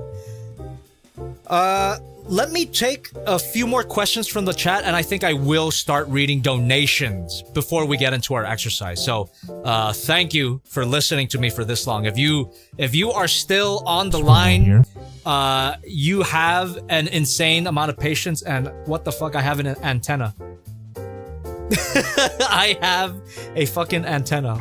I'm gonna have to go to the bathroom and fix that real quick. What the fuck? Gotta put some hairspray on that. But anyway, what's that anime term? Ahoge? I have a ahoge, chat. Ahoge confirmed. Ask me questions. Ask me questions, and then after I answer a few questions, I'm gonna start reading donations. So, go ahead. I'll take it to you. Any questions about what I've talked about so far? Anything that you would like me to clarify? Feel free, feel free. Still living, thank you. Mr. Antenna, yes. I've grown up with you, Jobby. July 31st, I'll be 18. I'll be a big boy. Hell yeah, good shit. When is this VOD being uploaded? Immediately after the stream is over, so look forward to that. What's my shoe size? I'm a size 10. Best dish you cooked.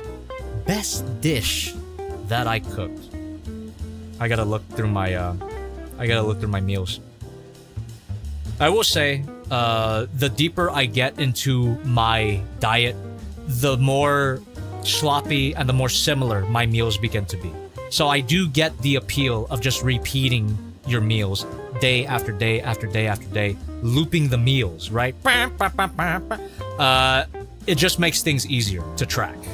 So at a certain point, when you get deep into this enough, you'll probably want to eat the same things every day because it's easier to count.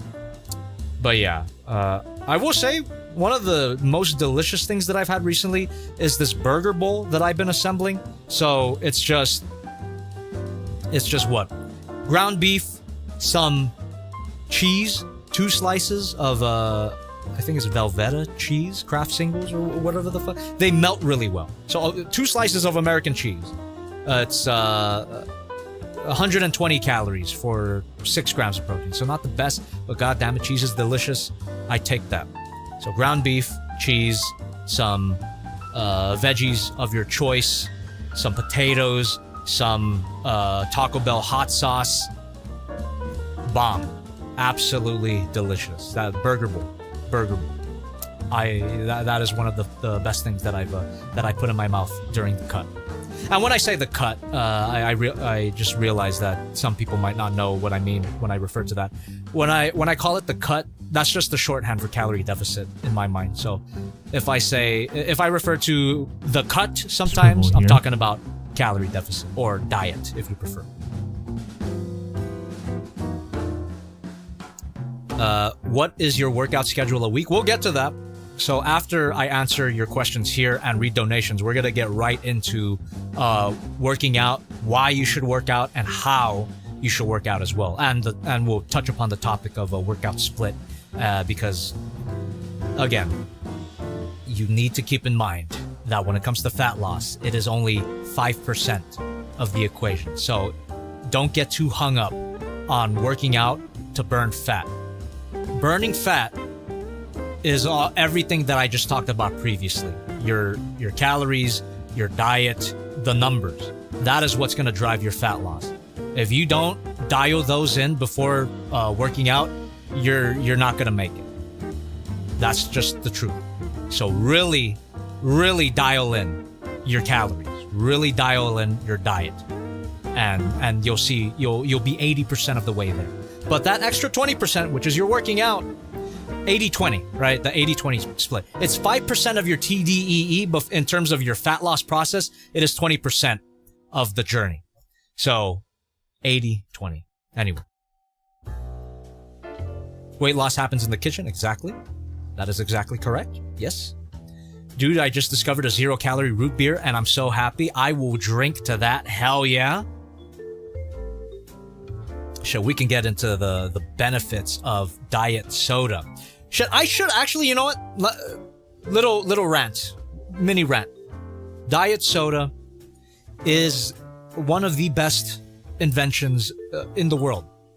When it comes to a calorie deficit, when it comes to your cut, these are game changers, chat.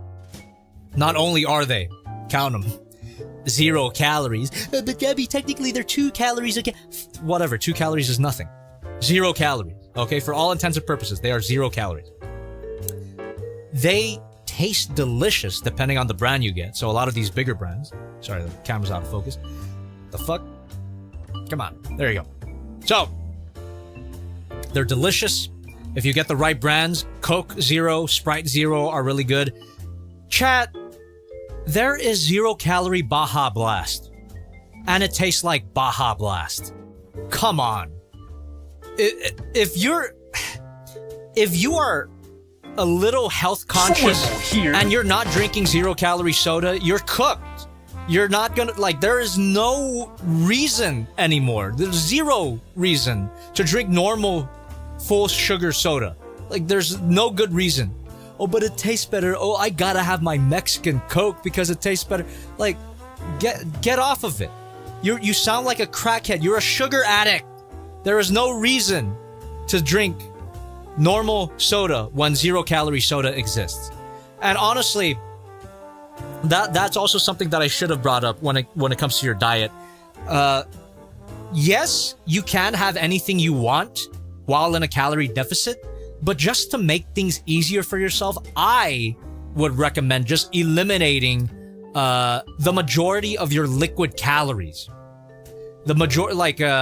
This is juice, this is soda, this is even energy drinks, and find 0 calorie alternatives to all of them. But Debbie, aren't you an alcoholic?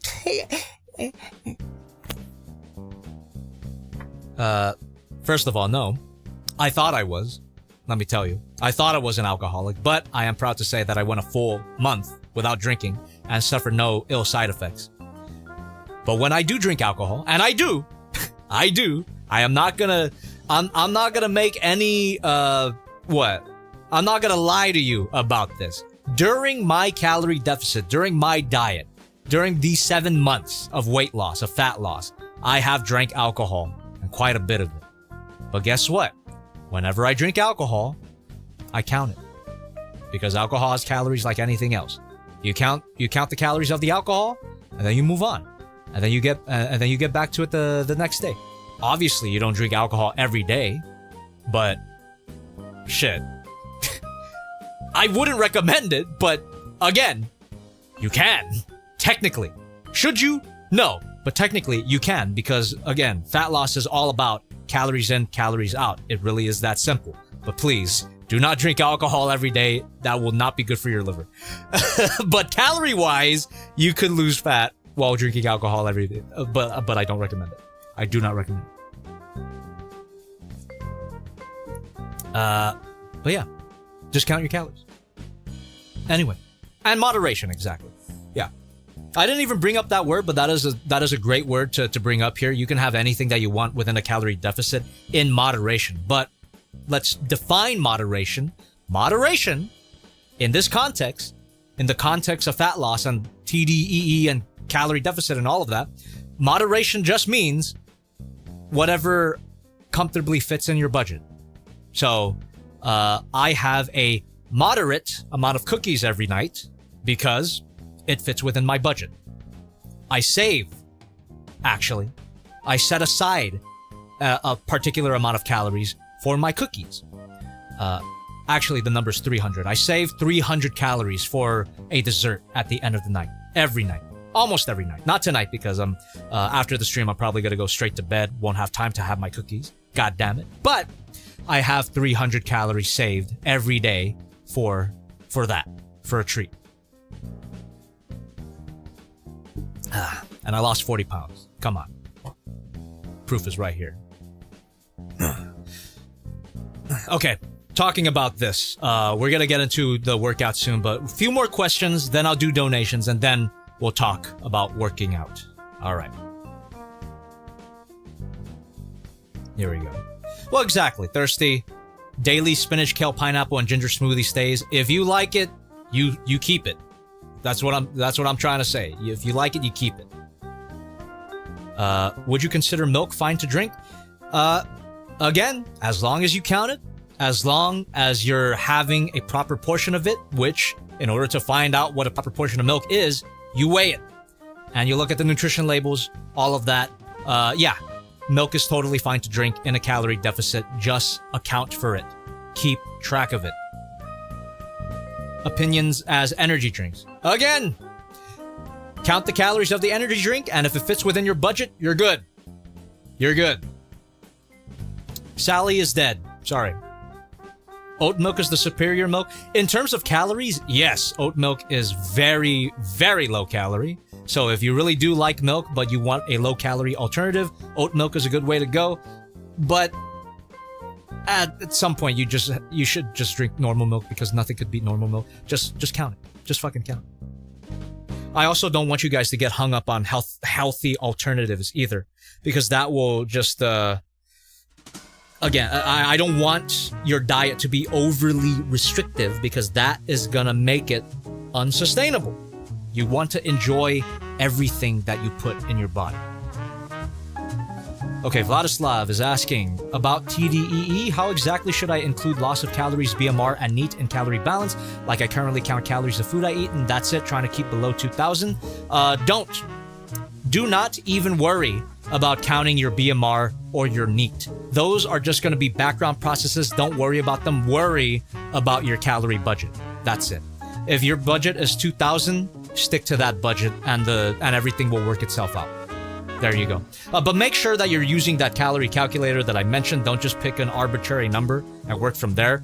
Make sure that you're getting a more accurate estimate as to what your budget actually is. Because who knows? Maybe your budget is higher than 2,000. You don't know until you put your information into the calculator. So there you are. Don't even worry about counting BMR and NEAT. God damn it. Thank you for bringing that up, by the way, because that's something that I forgot to mention while talking about your diet and your calorie deficit. The benefit of NEAT, of getting your steps in. So I touched upon it a little bit, but just to add a little more detail to that topic, whatever calories that you don't account for, because let's face it, you're never going to be 100% accurate when it comes to counting your calories. You want to get as accurate as possible, though, which is, again, why I recommend you weigh your foods. But for whatever calories that go unchecked, that go uncounted, unintentionally or otherwise, that's where your steps are going to come in. So if you get, say, 8,000 steps a day, that's like extra 100 calories burned every day. So that's 100 calories more you'll be into your deficit. So it's a supplement. It's just something to do that will just ensure that you stay within your deficit. That's all your NEAT is. It's not your main driver of calorie burn. Obviously, that's going to be on your nutrition, but your steps are going to help you stay in your calorie deficit to make sure that you're burning more calories than you're intaking. So that's the benefit of NEAT. The only way that you should count it is your steps. So, again, if your daily step count right now is 4,000 steps, just try not to go below 4,000 and keep it going. And focus more instead on your calories from food. There you go. Did past Jobby ever think he'd lose weight? Hell no. Hell no, Dog Jacob, which is why I'm so into it right now. This is the red pill. This is the fucking red pill for me, man. I did not know that it was possible or this accessible even, and which is why I'm trying to share it to the best of my ability to you all tonight, and hopefully the information that I've shared with you so far has helped a lot. And we haven't even talked about working out yet, but again, the majority of your progress, of your fat loss progress, is going to come from everything that we've talked about previously. Your workouts are just going to make sure that you look good while you lose the fat. That's really what it's about. And to keep yourself strong as well. So, again, more questions, donations, then we talk about workout. I know I've said that like 5 times already, but come on. Come on. Adam VO90 says, Jobby, what the fuck is that, you? Here's a hint. This is bad comment. Yes, it is. Believe it. Take it or leave it. Is me. Chee. Okay. J-Regzilla says, share your secrets. I have been.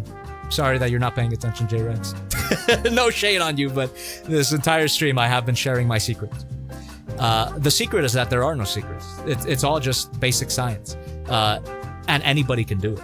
So hopefully, hopefully the stream hasn't been in vain and people stop looking for a fucking hack, because there's no hacks.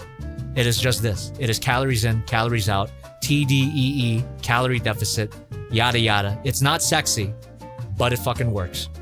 But it'll get you sexy.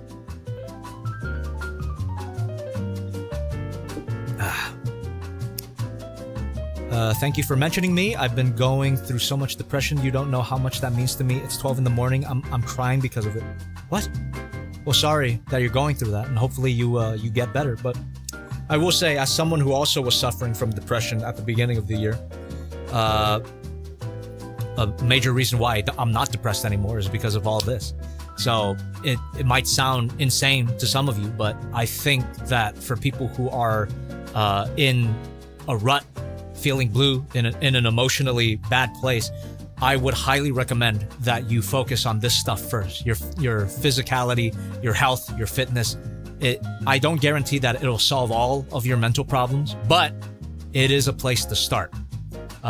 Just try, don't just jump straight into medication is what I'm trying to say. Before you spend an ungodly amount of money on prescription drugs, try to fix your body first.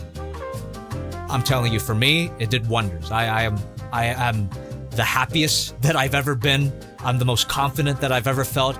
And I look the best that I've ever been. That does wonders for your self-esteem and your mental health. So this is not just important because of your fitness, of your health, but your mental health as well. So cheers to that. Survive until you're 30. I'm 32. It's not too late. I started this process at 31 and now I'm 32. And I'm gonna look better than most people at age 40. I'm just telling it how it is.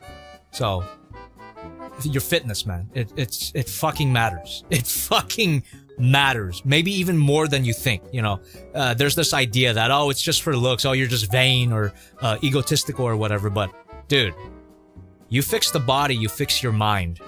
And vice versa, right? You fix your mind, you fix your body, but fix your body, and just tell me that you don't feel at least a little bit better.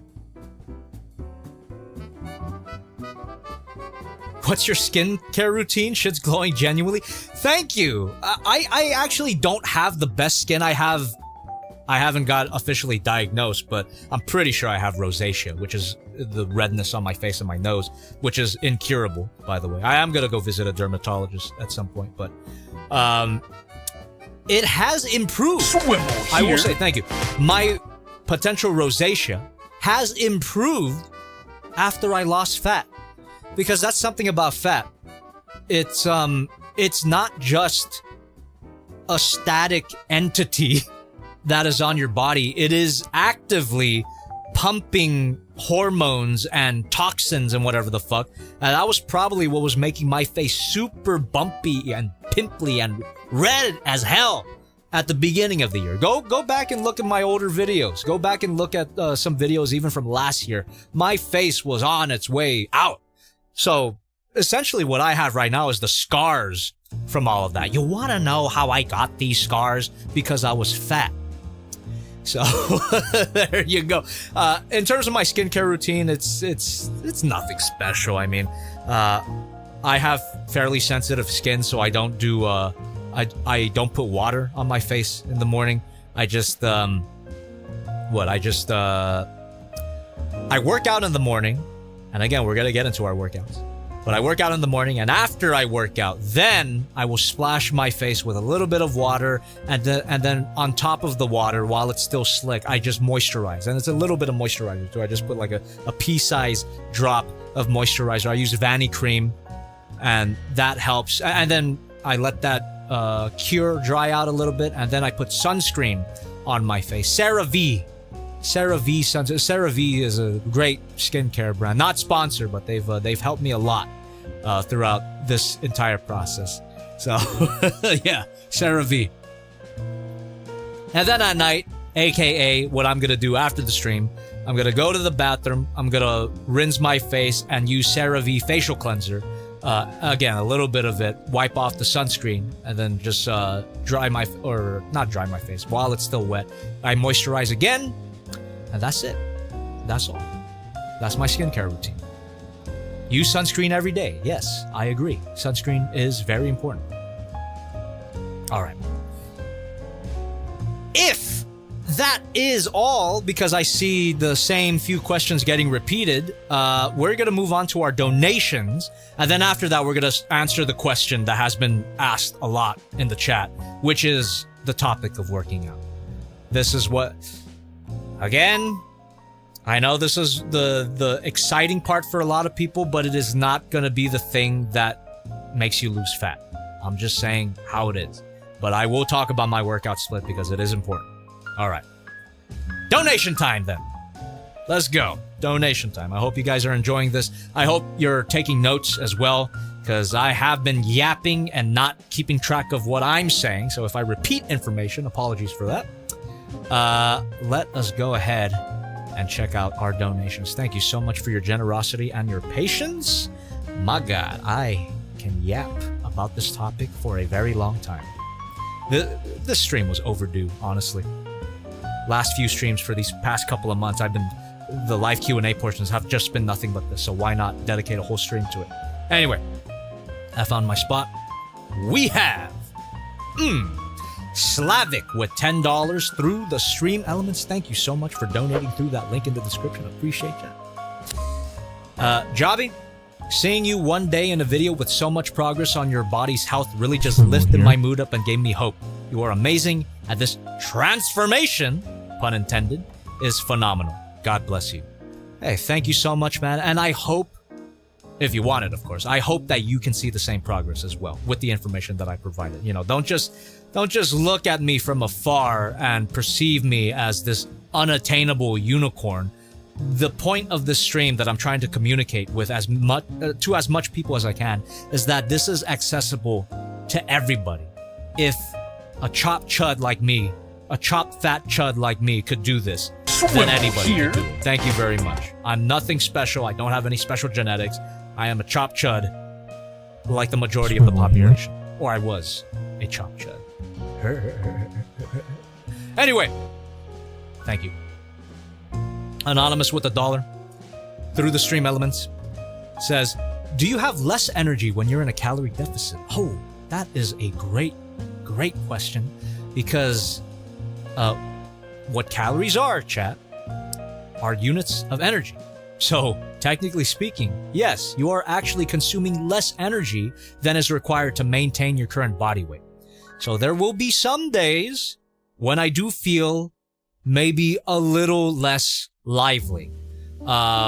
Even during these streams, I realize that I tend to fidget around a little bit less. I still move around somewhat, but like I'm less fidgety when I was compared to when I was fatter, right? So technically, yes, there are some times when I do have less energy in a calorie deficit, but the solution to that is first of all, drink water and keep it pushing. Keep it pushing. It's less energy, but it's not something that's gonna just completely burn you out.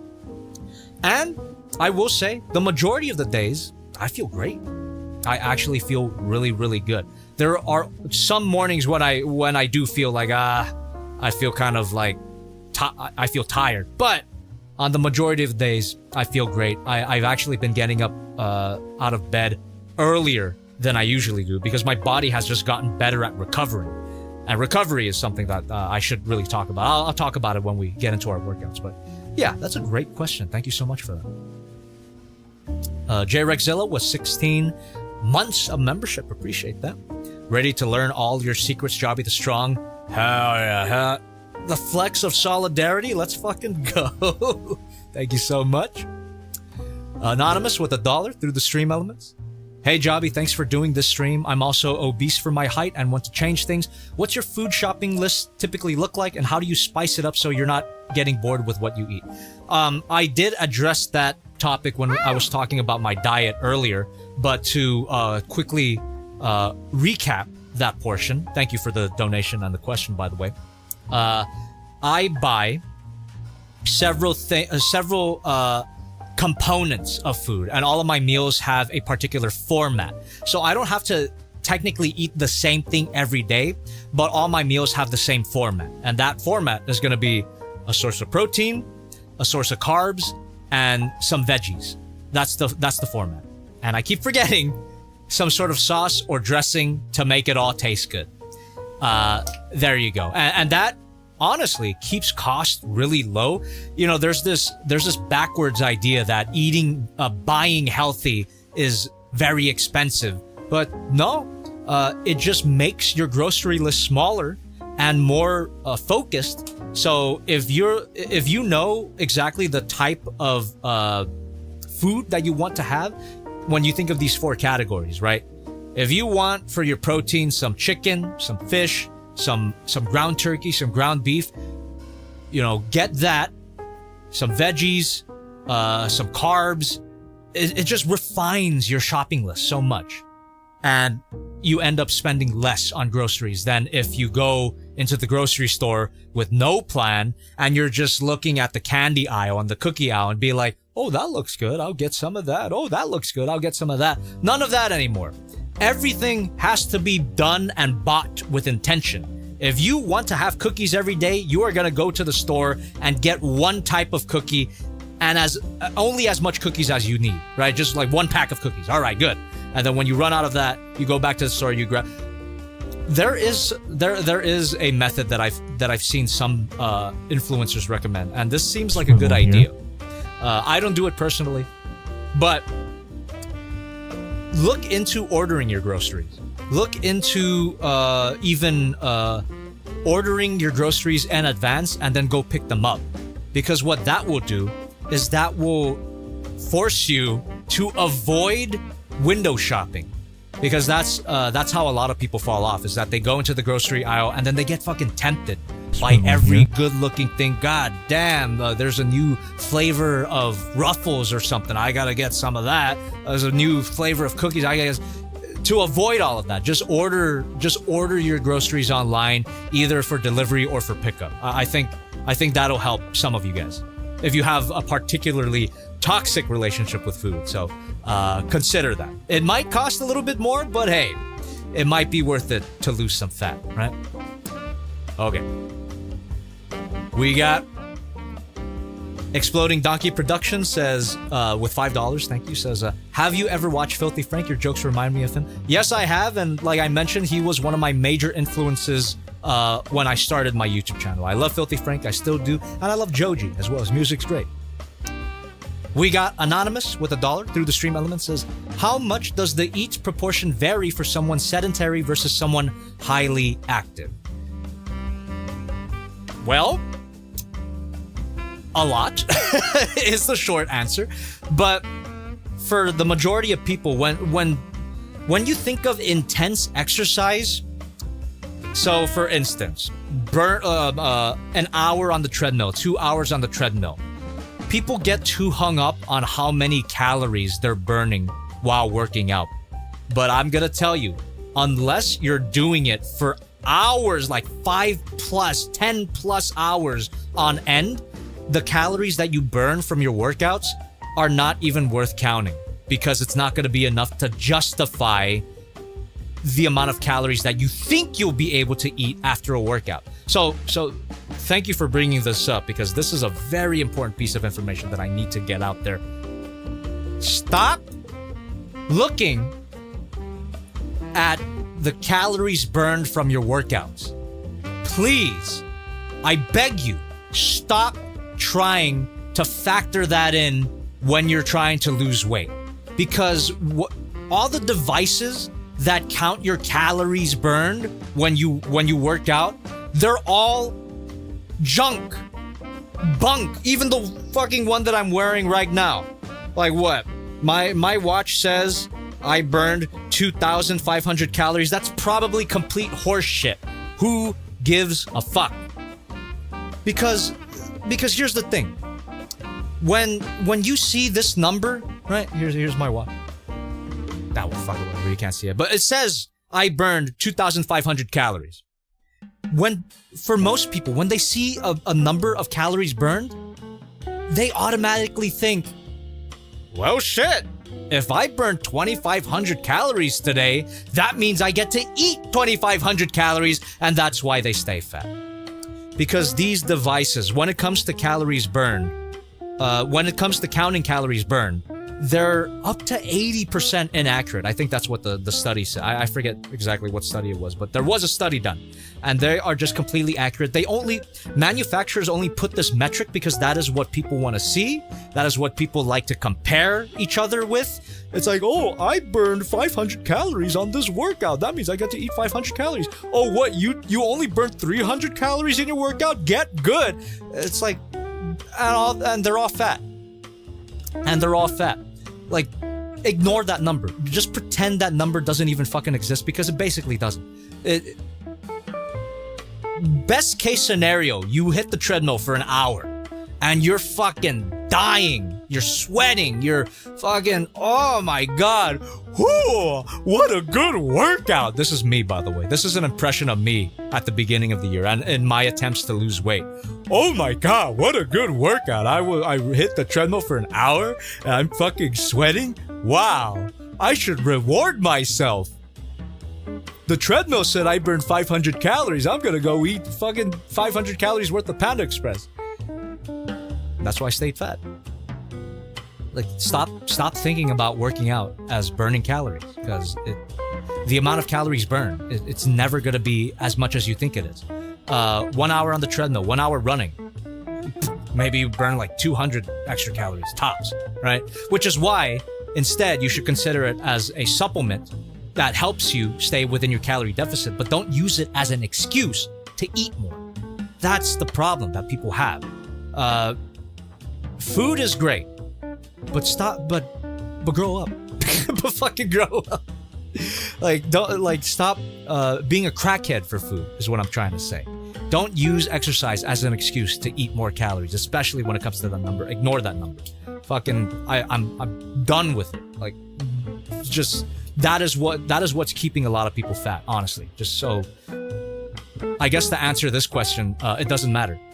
It doesn't fucking matter. Like, if you ask this question to try to maybe get away with exercising away your calories, don't even bother. You're not gonna make it. Focus on your nutrition. There's no way around this. Focus on your nutrition.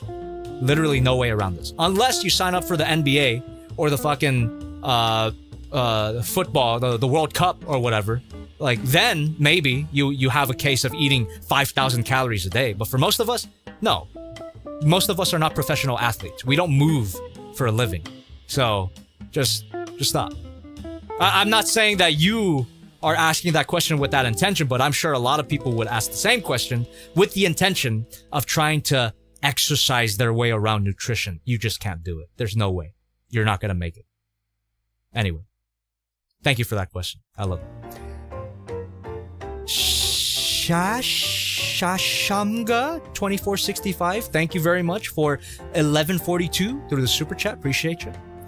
You were a huge part of my childhood, and to see your transformation is so wholesome. Very happy for you. Keep doing what you do best. Thank you so much. I think I saw it earlier. Thirsty said to take a drink every time I flex.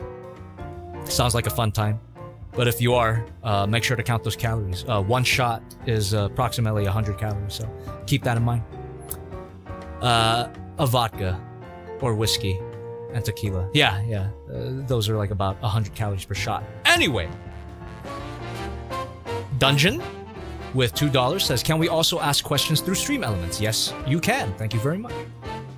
Devi Max with $19.99. Really appreciate that. Hi, Jobby. You've been a massive part of my life for longer than I can remember. I have a few questions. Number one, what was your motivation? Perfect. Thank you for bringing that up, because that was something that someone asked earlier in the chat, but I forgot to get back to it. So motivation. Motivation. It is an important topic, but it is honestly gonna only get you, it's only gonna get one foot in the door when it comes to this process. Before I tell you what my motivation to start was, I want to emphasize that you cannot rely solely on motivation. And this isn't just for fat loss. It's for anything. It's for building a business. It's for running a YouTube channel. There will be some days, honestly, the majority of days, where you don't feel motivated, right? But to bring back an example that I used earlier, you don't have to be motivated to brush your teeth. So you just have to get to that point where you do the action because it has to be done. And the thing about motivation is that people kind of have it backwards, where they think that they have to wait. Here. Thank you. They think that they have to wait for motivation to come. Really appreciate that. Thank you for subscribing. Here. Oh my God. Thank you very much. They think that they have to wait for motivation to arrive. And then once they feel properly motivated, then they'll do the action. Right? Sound familiar to you? I'm sure it does, because a lot of people think like that. I thought like that before. But that's all wrong. And if you continue to think like that, you will get nothing done. Waiting for motivation is a very toxic form of procrastination. You are waiting for something that might never happen, and you're using it as an excuse to never do the thing that you want to actually do. So how motivation actually works is that regardless of whether or not you want to do it, you do the thing, and then once you see the results of the thing that you've done, that motivates you to keep doing the thing. So really, the first step of the process is just to fucking do it. Just do it, right? Ancient meme. It's true. So for people who are like, I'll just wait until I'll just focus on my money first, and then I'll focus on my health. I'll just become wealthy so that I can hire a coach and a dietitian, and then they'll fix me up, right? No. At some point, you will run out of tomorrows. I did not make that up. It's a great quote, but I did not make that up. That's from, I think I got that from Doug Campbell, who's a great fitness influencer. That's something that I'm going to do later, too. I'm going to recommend some fitness influencers that you guys can check out. But Doug Campbell says, one day you will run out of tomorrows. If you keep putting it off, tomorrow, you will run out of tomorrows. And then eventually, it'll be too late. So the best time to do it is now. The best time to do it is when you do it. Today is the youngest you'll ever be. Today is the wealthiest you'll ever be. Today is today. Today is the present. Right? So just fucking do it. And then motivation will come. But to get back to the question. Motivation. My motivation. It's because I was bored. It's the Death Note explanation. And I'm serious about this. I'm actually serious about this. So, it was around the end of January. I could actually go back into my fat loss journal, which I do recommend that you catalog your fat loss as well. Your weight.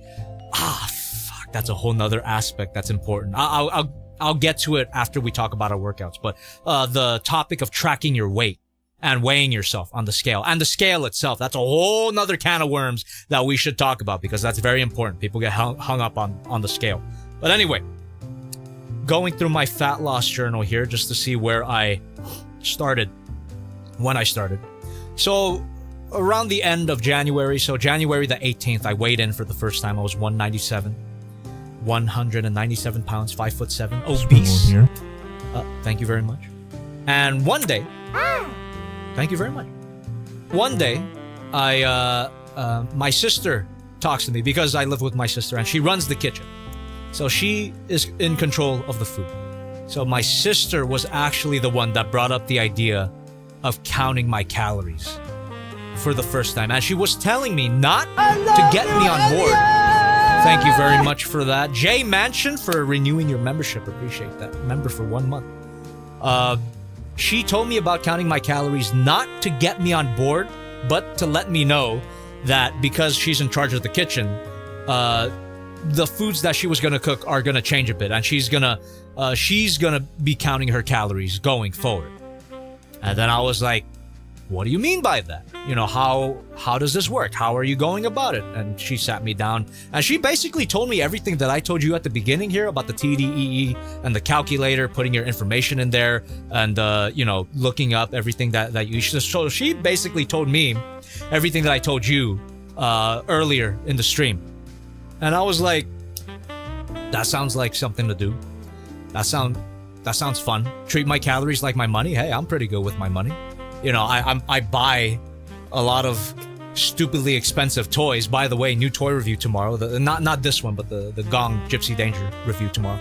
But I buy a lot of stupid figures, but I'm pretty good at budgeting for them. So why not? Why not treat my calories like money?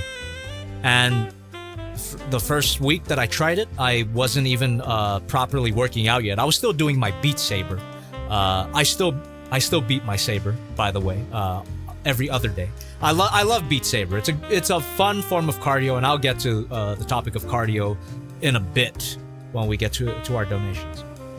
But yeah, I wasn't lifting in the first week. The first, I want to say the first 3 weeks of my calorie deficit, I was not lifting at all. I was just doing my Beat Saber every day. And just by counting my calories and working within that number that was spat out by the calculator, my first week, I'm looking at the numbers right here, chat, I lost 4 pounds in my first week. And that's something too that you're gonna realize when you start. You will lose a lot more weight than you thought possible in the first few weeks. Now, to be fair, a lot of that is going to be water weight. I'm sure you guys have heard of this before. It's going to be water weight. It's going to be muscle glycogen. But hey, seeing that scale go down, that is motivation. So it makes you keep going and keep going until the progress slowly stops. But then you know at that point, you're finally losing fat, which obviously I did. So you just got to stick with it and do the things that I've already told you to do, plus working out, which again, we'll get into later. But yeah, that to answer the question, to loop back around to the initial question, my motivation was just that I was bored. And my reasons for continuing the process to getting to 40 pounds loss, going from 4 pounds loss to 40 pounds loss, the reason why I kept going was I kept looking at myself in the mirror every day.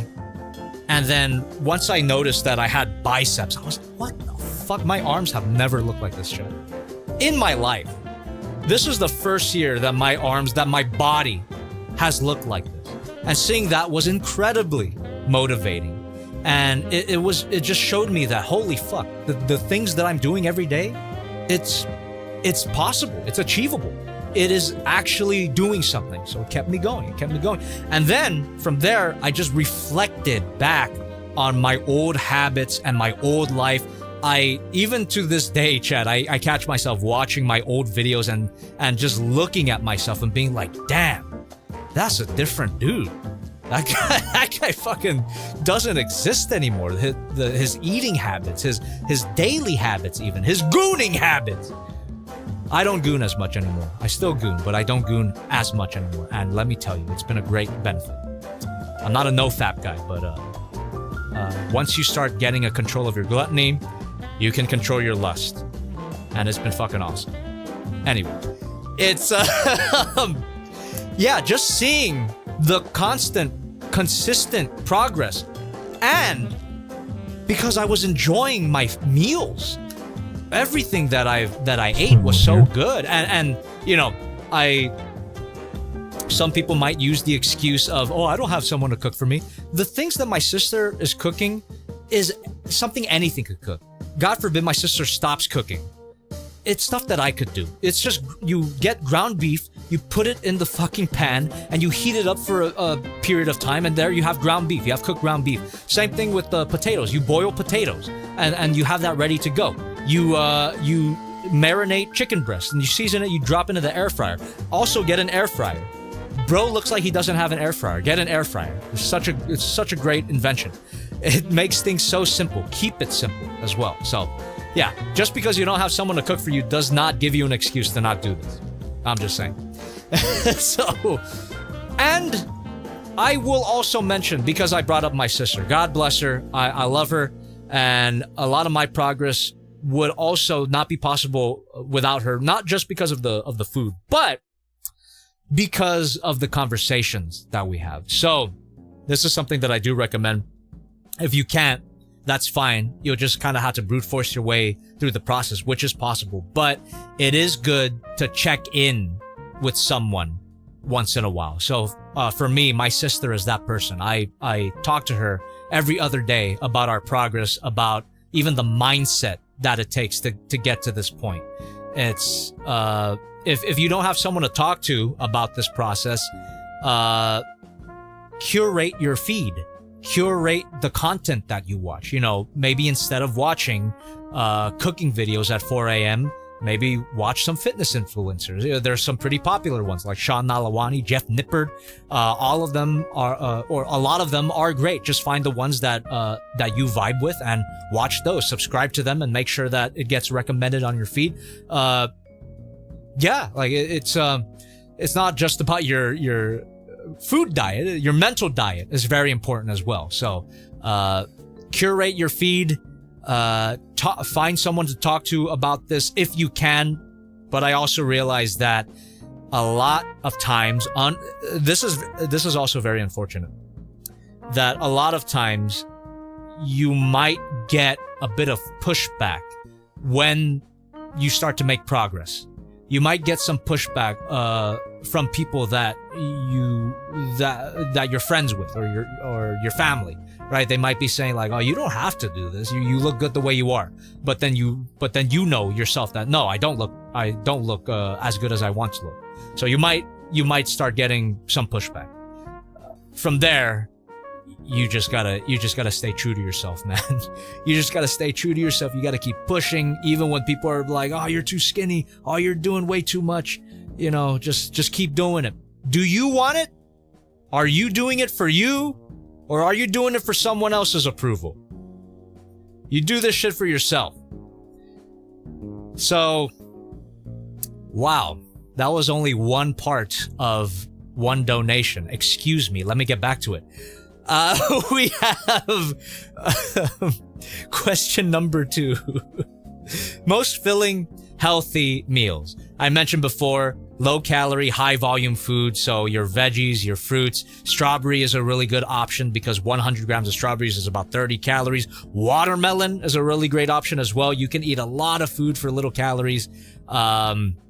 Berries in general, blackberries, raspberries. You could eat a shit ton of berries. Not only is it a good source of fiber, which I didn't even bring up fiber. Fiber is not great to make you shit regularly, but it fills up your stomach. So it basically tricks your stomach into thinking that it's fuller than it actually is. So invest in fibrous foods. So again, vegetables, potatoes as well. Leave the skin on. Great source of fiber. Fills you up. Keeps you regular.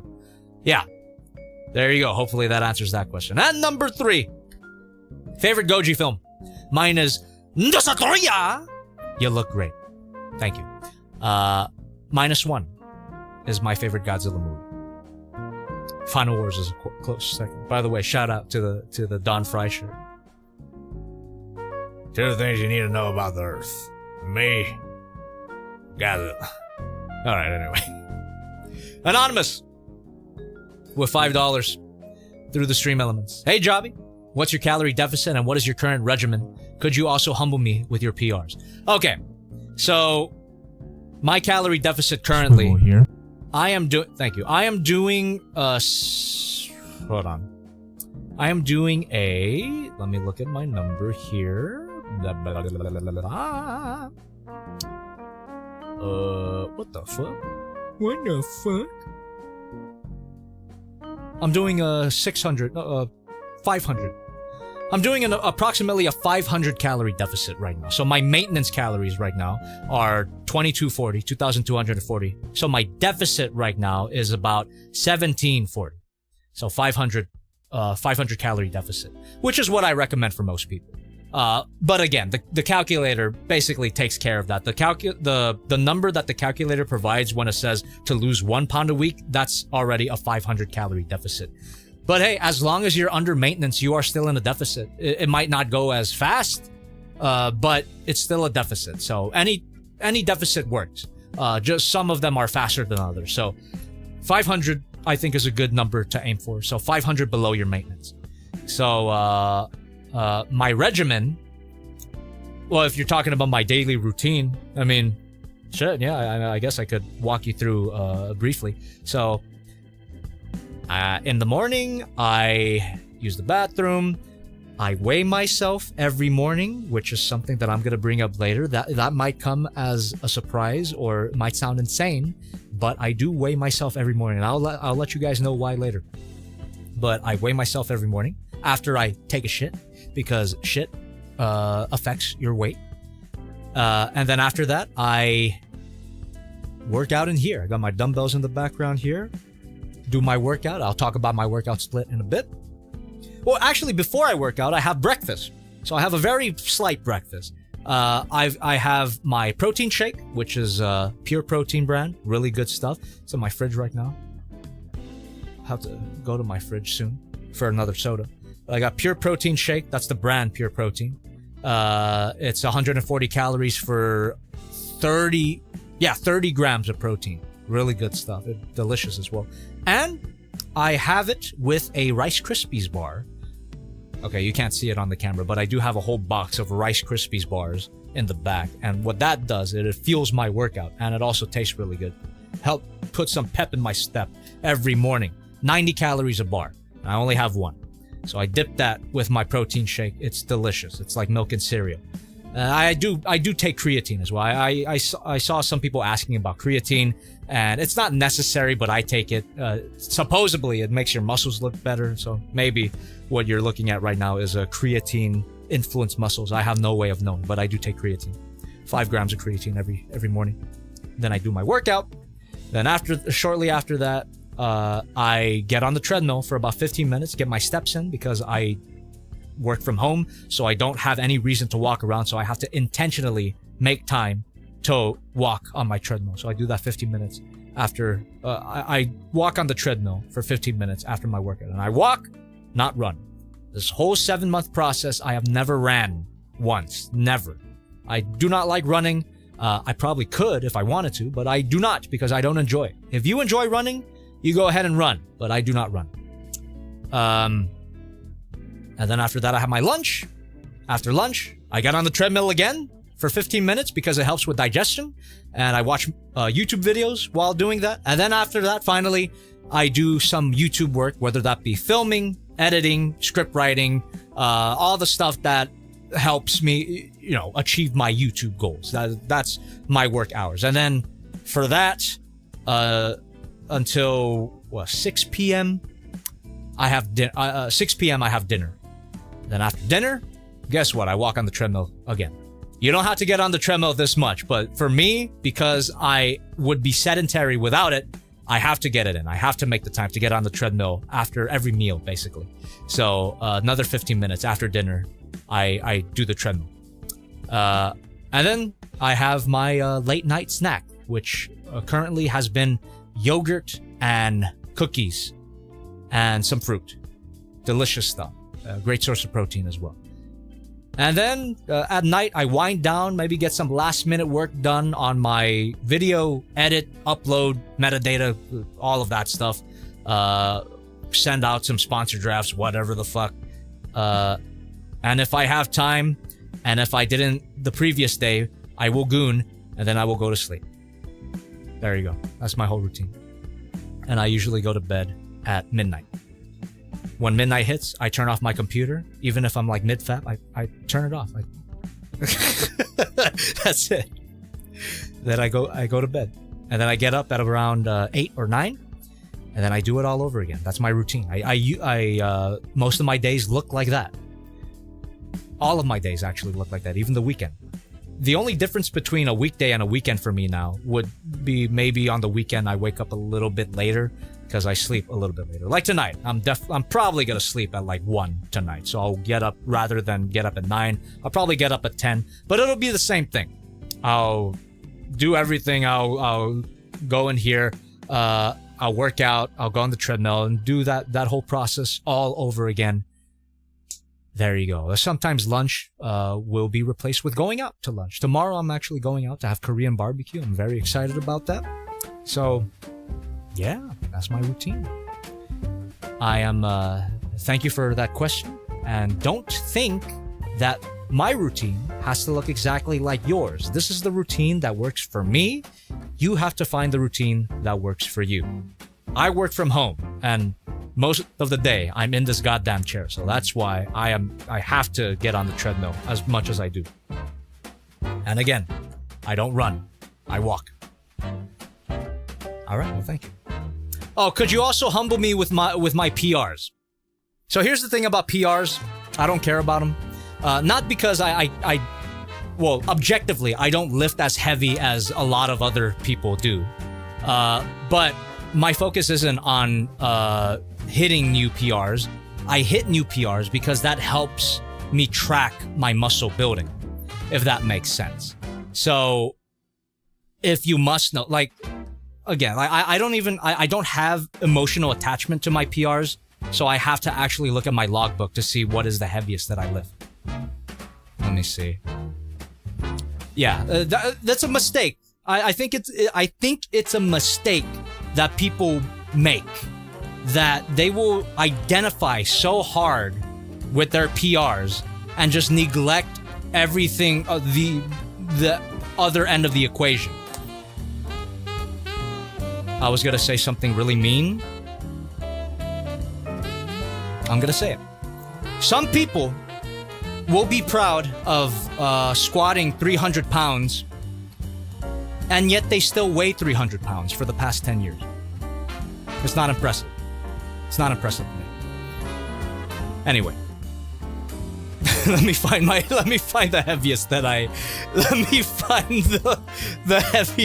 lift. Hold on. Okay. My deadlift. My Romanian deadlift. So I don't actually do like the classic deadlift. I do what's called a Romanian deadlift, which is it's mostly a hip hinge movement, and you don't start from the floor. You start oh shit, I guess we're doing a movement demonstration here. Hold on. Grab my dumbbells. Let's see. Let me do lightweight because I am resting right now. I today was a workout day for me, so I'm trying to take it easy on myself after the workout. But yeah, so I have 2 dumbbells. I only work out with dumbbells, by the way. I have not touched the barbell in my life. At some point, I'm gonna have to when I get stronger. But right now, I just use these dumbbells, adjustable dumbbells. I love these things. But yeah, Romanian deadlift. Kind of start in that position, and then you hang like that. You keep the core braced, keep your spine relatively straight, right?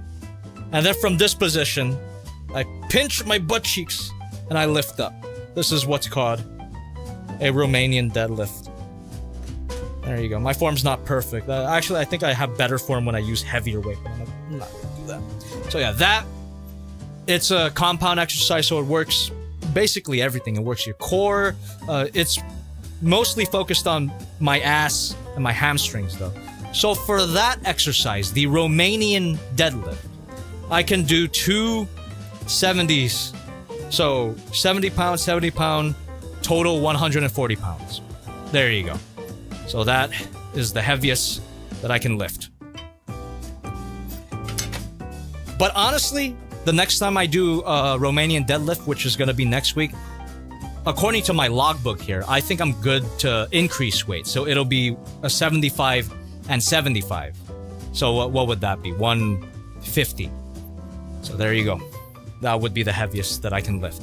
Yeah, because this week for my deadlift, I got 10 reps of the Romanian deadlift. So with a 70 and a 70, I got 10 good reps.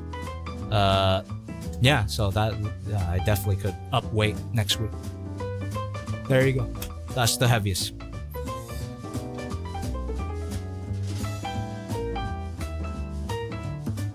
Oh, my chest press is 250s, so 100 total for 5 reps. Yeah. Bicep curl, 20 pounds. for 10 reps. Yeah. Again, the numbers, they're not that impressive, but it ain't about the numbers. It's about the fucking results.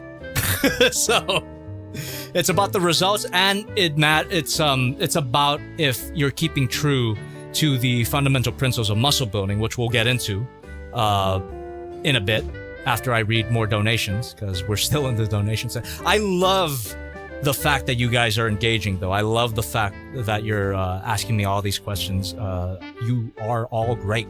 Really appreciate you. Okay. We have Green Arrow Ace. Thank you for joining the membership here. We got Pedro Chav with $7 through the Stream Elements. Hey, Jobby, as a current power lifter and as a big fan, it makes me so happy and even inspires me that you have lost so much weight. You're truly inspiring and a funny dude. Thank you so much. Fuck yeah, dude. Get those gains. Hell yeah. Nothing but respect to my power lifters. But again, my goals are a bit different, I suppose. I want to get stronger, not because for the sake of getting stronger, but just because it helps me build muscle. It helps me look good. Come on. But yeah, nothing but respect for sure. G Oni with $10 through the Stream Elements. Trying to regain my abs. Don't like being in crowds or having people judge my workout style.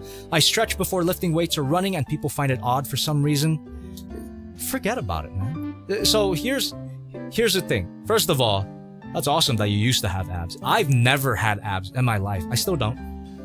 I still don't. Tummy reveal. But that is my goal, for sure. I do want to get down to a low enough body fat percentage where I can see my abs. That is definitely my goal. But it's great that you have them. But what I would like to say to you is stop fucking caring what other people think. Because nothing... the only thing that matters at the end of the day is what you do and what you do for yourself. So stop caring if people are judging you, how you do your workouts, because you're the one doing the workout. And you're probably doing a lot better than most people judging you are. So why even bother with the opinions of others? Focus on you and get those gains, man. Get those gains, cut down the fat. You're gonna make it. You're gonna make it. Just stop caring whether or not people judge you. Because it does not matter. Pedro Chav, again with $1 through the Stream Element, says, hey Jobby, Trend Twins collab when? Maybe a gym vid? I don't know who that is. Clip Flip Skip with $5. Jobby, I'm so proud of you. I've been around since the Gao Gai Gar video and saw your transformation. Love you and pray that you continue your quest. Thank you very much for sticking with me for that long, and I'm gonna keep it going for sure. This is a lifetime thing. Boy of Steel with $5. The Stream Element says, what's your ultimate goal /weight/body fat percentage, Jobby? Are you going for an anime physique like me, trying to look like Toji from Jujutsu Kaisen? I'm 6'1", 241 pounds, 33% body fat. My goal is 200 pounds less than 20% body fat. I don't have those types of goals. My goal is simply just to look like the best version of myself as possible. If we have to put numbers to it, right now, currently I'm aiming for 150 pounds. And for body fat percentage, I guess I want to be around 15%. And then from there, I'll probably try to get down to 10%. But it's not about the numbers to me. It's... in terms of body fat, it's about the numbers to me when it comes to calorie counting and tracking my lifts and my workouts. But like in terms of goals, honestly, it's just until I feel satisfied. Until I feel satisfied with my body. Which, to be honest, it's probably never gonna be. It's gonna be a lifelong project. And that's the idea. So, yeah, you know, you go ahead and then look like Toji from Jujutsu Kaisen. I'll just try to look like the best version of myself, I guess, is what I'm trying to say. Again, no shade to anybody who has these goals. But also 33% body fat and your goal is 200 pounds less. 200 pounds / less than 20% body fat. That's gonna be a long time. Good luck, man. Because this is something too. Muscle building is a very long process from my research. Again, I'm not an expert I might look like one. Well, I'm not an expert on muscle building because I've only been lifting for less than a year. But from my knowledge, muscle building is a very slow process. It's a slower process than losing fat. So in order to be 200 pounds lean, that's gonna be a lot of fucking muscle. So, phew. Yeah, you got a lot of work ahead of you, but again, there's no rush, right? Hopefully you're not trying to speed through it. Take your time and stick to these fundamentals. You also have to keep in mind the losing fat portion. People tend to replace in their mind gaining mass with losing fat. They replace losing fat with gaining mass.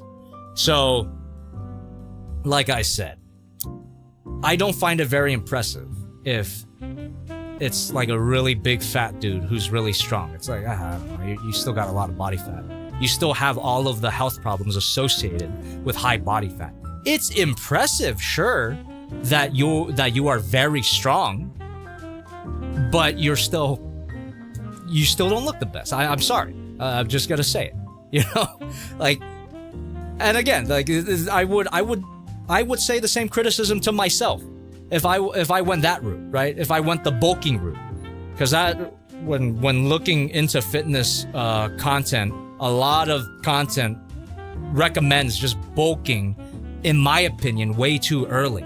I think for a lot of people, maybe some of you in the chat, you might recommend a bulk to me at my current body composition, but I'm gonna focus on fat loss first.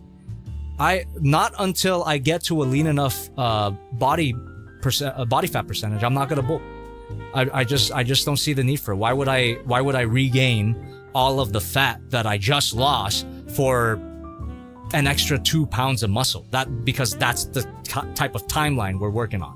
So, of course, all of this is not to downplay your goals here, Boy of Steel, but this is just where my mind is at. So this is, take it or leave it. Take it or leave it. Good luck. Good luck with your goals. Slash Dragonican with 9326 with 39 cents. Thank you. Dopamine food to get the engine running. Dopamine food. That's a good way to refer to junk food as dopamine food. Yeah, you just need a little hit sometimes, you know. I've made this comparison before. It's like a smoker trying to quit. You give them nicotine patches. You get a little hit of the quote unquote bad foods, and you do that every day, and it's just gonna make it sustainable. But unlike cigarettes, you need food to survive, so you can get away with eating, getting a little hit of junk food every day without dying. We got Anonymous with $1 through the stream element, says, are there any non-perishable canned/box/bagged foods that are tasty at high volume you'd recommend? Canned, box, bagged. I can't think of one right now. I mean, berries are boxed. Berries, strawberries, blackberries, raspberries, those are boxed. Potatoes come in bags. Some brands, they come in bags and they're not that expensive, like $5 a bag, I believe. Canned foods, though. Canned tuna. Oh, there you go. That's a perfect answer. Canned tuna. Canned tuna is such a great food to have on a cut. It is low calorie and high protein. And obviously, it's delicious.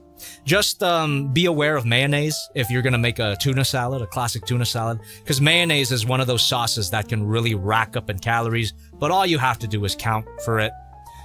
You could also look into low-calorie alternatives to mayonnaise, like sour cream, or just light mayonnaise, if that works for you. Yeah, but canned tuna in general, very, very good. Great question. We have, let me see. Come on.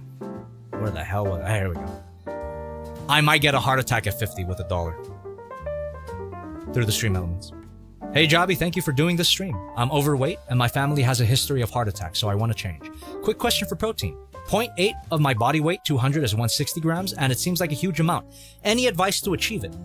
Well, first of all, I would like you to say, I would like you to take your goal body weight. So you're 200 right now.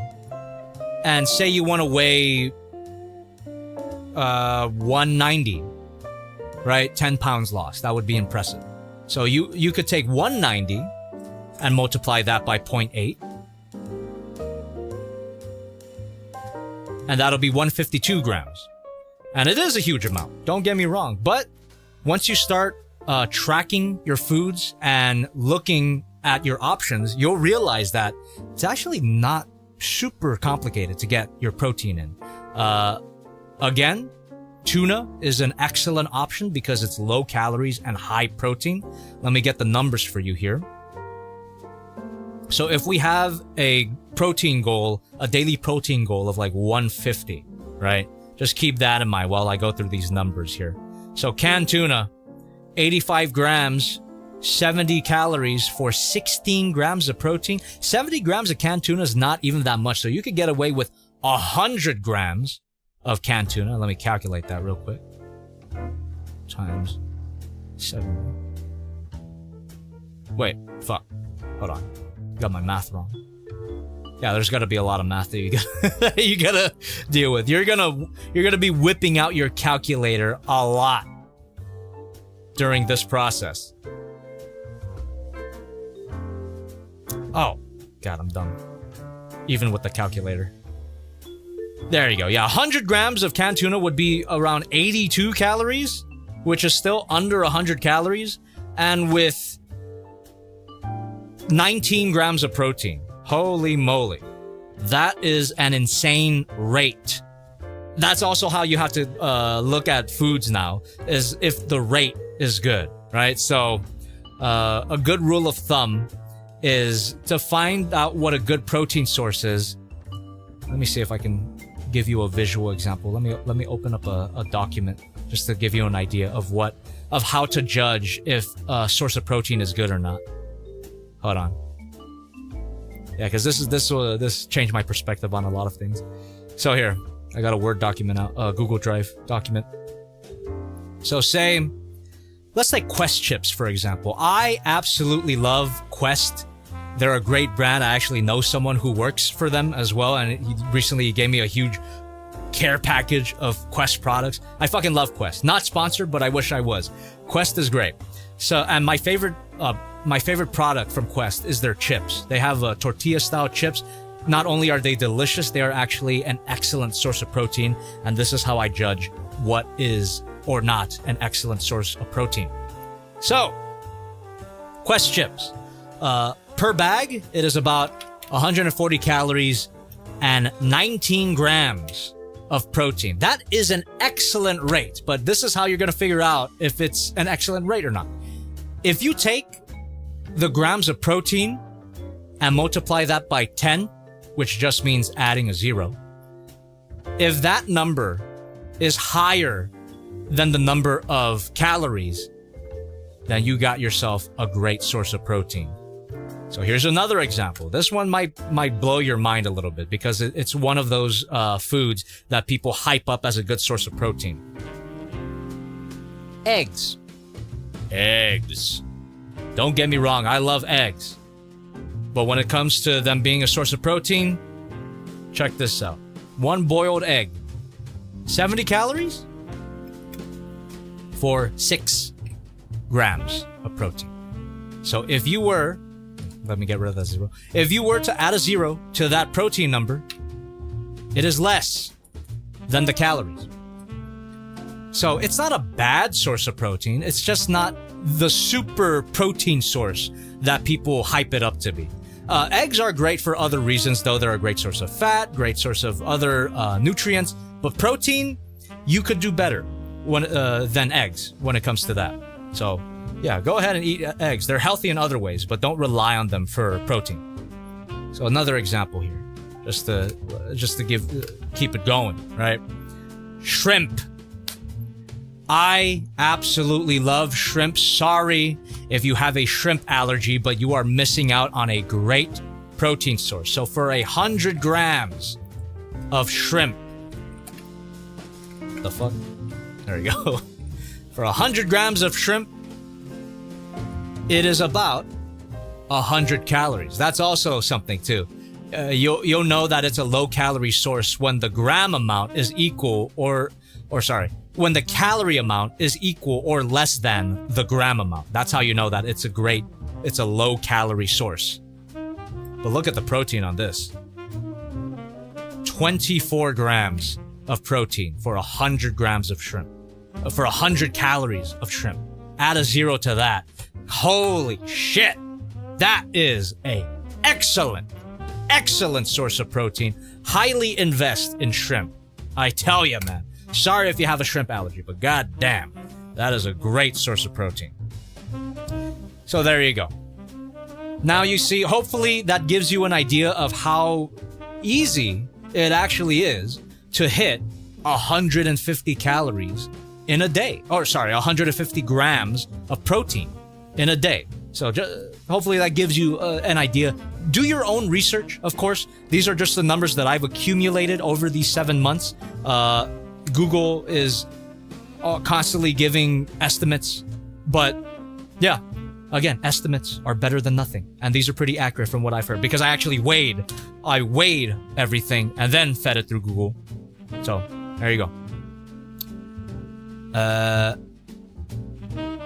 Anonymous with $1 through the stream elements. There you are.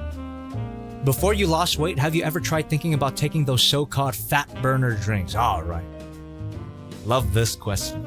Thankfully, no, but I knew a lot of people that did. My mom, even my sister at one point, like a detox tea or whatever the fuck. So I grew up around that type of fat burning culture, which is weird to call it that, but that's exactly what it is. People, the majority of people now that I think about it, they are always trying to find something, anything at all, to avoid doing the one thing that works. And that is to stay in a calorie deficit.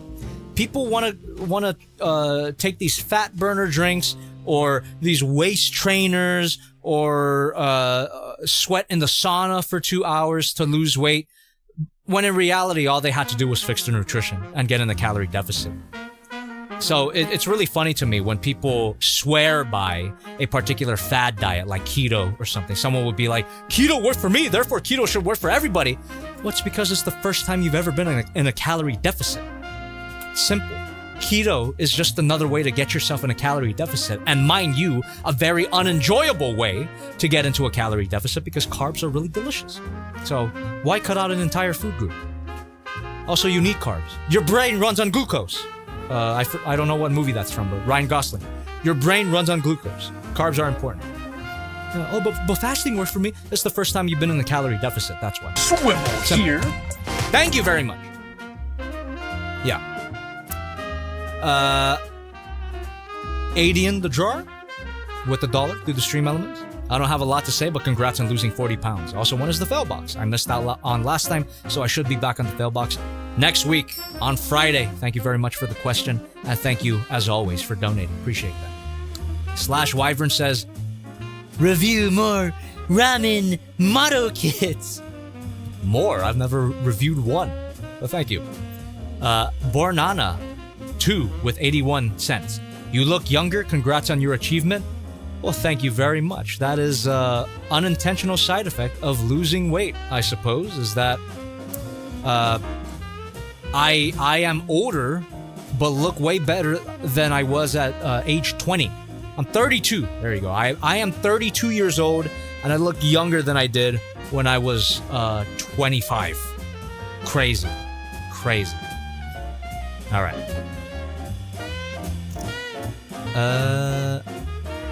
Slash Wyvern with $1. Jokes from Cup of Noodles aside, I've been following you since you reviewed Rhinox 10 plus years ago. Oh my god. What I had to ask people already said, so thanks, man. And thank you very much for sticking with me for that long. Appreciate that. Anonymous with $1 through the stream element says, a lot of people who lose significant weight, I assume without doing resistance or getting enough protein, end up looking older, but you look younger. Impressive. Thank you. And that is a great point. Ow, I smacked my finger on the desk.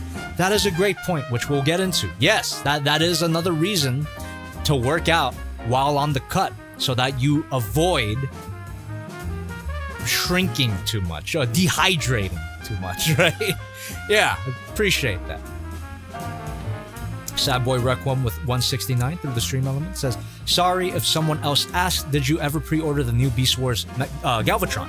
He looks sick and not as expensive as I thought he'd be. It'll be a nice throwback to your old Galvatron vid. Also, can we get a little flex? Of course you can.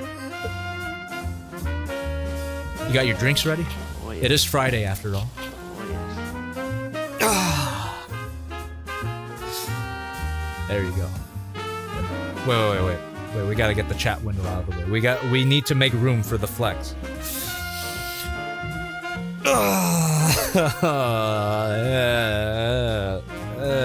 Okay. Alright. There you are.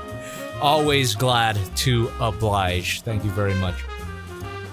And to answer your question, yes, I did pre-order the Beast Wars the second Galvatron. I'm really looking forward to it. Lieutenant Thunderbolt with $3 through the stream element says, congrats, man. Seeing your recent progress made me hit my weight goal. Finally, in the 170 pounds mark. In total, I've dropped and kept off 120 pounds. Bruh. Oh my god. That is incredible. Good shit. You'll love to hear it. Thank you for that. That is amazing. I love that. I love you for doing it. Keep it going, man. Keep it going if you have to, right? Let's fucking go. Oh, you know what? Yeah, keep it doing it because the work never stops. When you lose the weight that you want, you gotta maintain. That's also its own work. That's the thing too about everything that I've mentioned. This is not a temporary thing. Once you reach your goal weight, you still should count everything so you make sure that you're in maintenance. So, there you go. Keep it up. Keep it up, champ. I love you. Toy Photo, Grapherzilla with $10 through the stream elements. Hey, Jobby, fantastic to see you with that Godzilla Final Wars build. Gone are the days of chubby Swivel Man. Oh, that's something that I ought to do at some point. I gotta wear the Swivel Man outfit again. Swivel Man will come swivel my head off with these new guns. That's something that I haven't done yet. I gotta do that. Been watching you since 5th grade. It's been great seeing you evolve. Thank you very much. Jobby Chudmon! Jobby the Chud! Digivolve too! Jobby the Chad. J Mansion 98. Thank you for 1 month of membership. I think I read that earlier. J Mansion with $3 through the stream elements. Gotta listen to the Isn't She Lovely remix by DJ Joe. And your singing is just as amazing as it was in the Digital Circus finale. Huge congratulations. Thank you, J Mansion. And guys, check that out if you haven't. Isn't She Lovely remix by DJ Joe featuring vocals by me, reprising my role from Digital Circus as disembodied singing voice. So check it out. I had a lot of fun doing it, and the remix is a banger. Son of Sarkhan with $1 through the stream elements. Jobbity-dee, jobbity-doo, a successful night of magic was had, but enough about me. How the hell are you? I meant to say Wednesday, but fell asleep. You good sir are looking great. Might not mean much from an internet nobody, but damn dude, I'm jelly. Keep it up. Thank you very much, and I am gonna keep it up. And hey man, if you want to see the progress that I did, take the information that I'm presenting on this stream seriously. Feel free to scrub back toward the beginning of the stream. I feel like I gave you some valuable information. And it's information that's publicly available too. This is not something I came up with. It's no secret. Appreciate you. Put in your shit with $5 through the stream elements. Jobby, I will be seeing David K and Gary Chalk at TFCon Orlando. Is there a message I can pass on for you? I love you both. Hope I get to hang out with you, David, soon. I'm still waiting for that bottle. That big old bottle. He'll understand what I mean. Tell him to text me.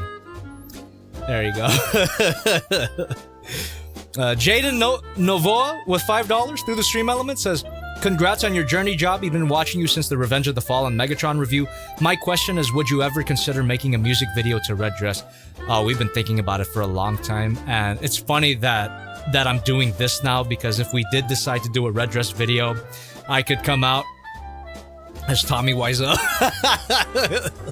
I'm definitely not as buff as Tommy Wiseau, but you know, I could get there. I could get there. SH Boogie 5379 with 199 say, you see Doomsday, Clayface, or Lanterns trailers? I did not. Have a lot of trailers to catch up with.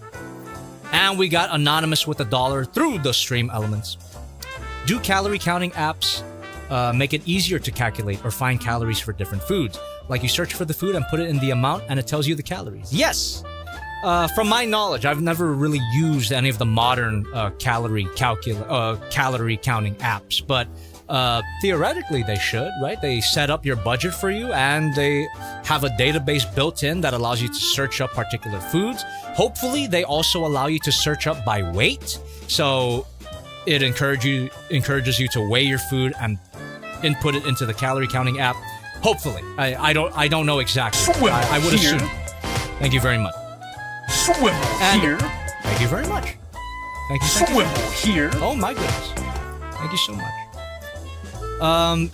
Yeah. Look into that. Of course, do your own research when it comes to those calorie counting apps. But they should help you. I will say though.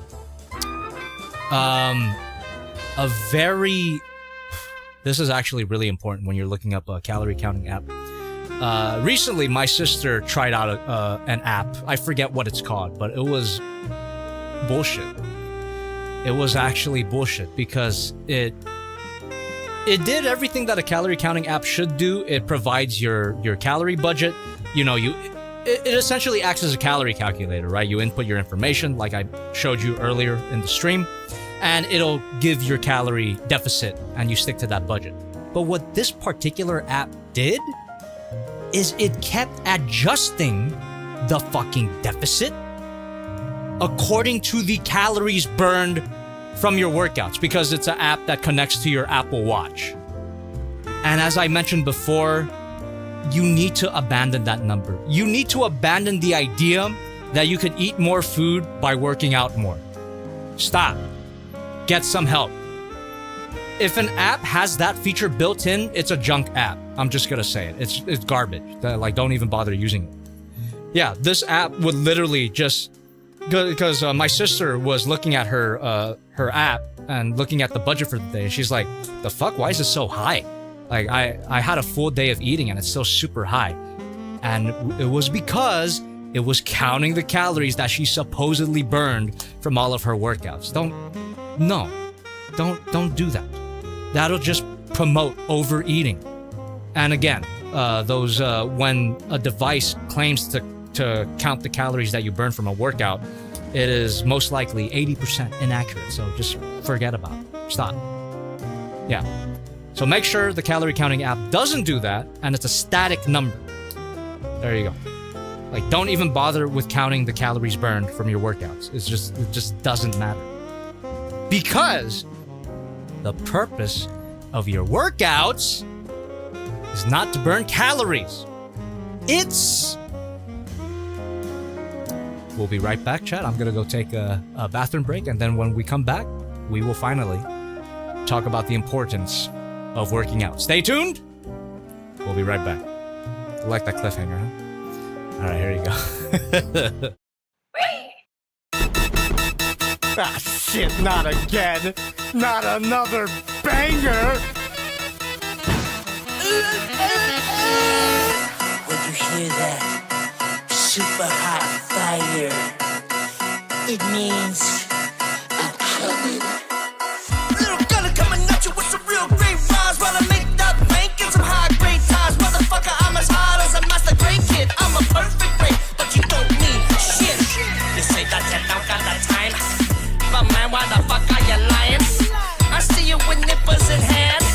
There's one thing you don't understand. Man, you the one who got me into this shit. Then all of a sudden you just wanna split, like you didn't do nothing, like you want the bomb. But this ain't a dick sucking song. Motherfucker, you ugly, you fat, and your dick is as small as your tiny cutting mat. So with no mercy, better call me white devil. You can't get rid of me like you can't get rid of swivel.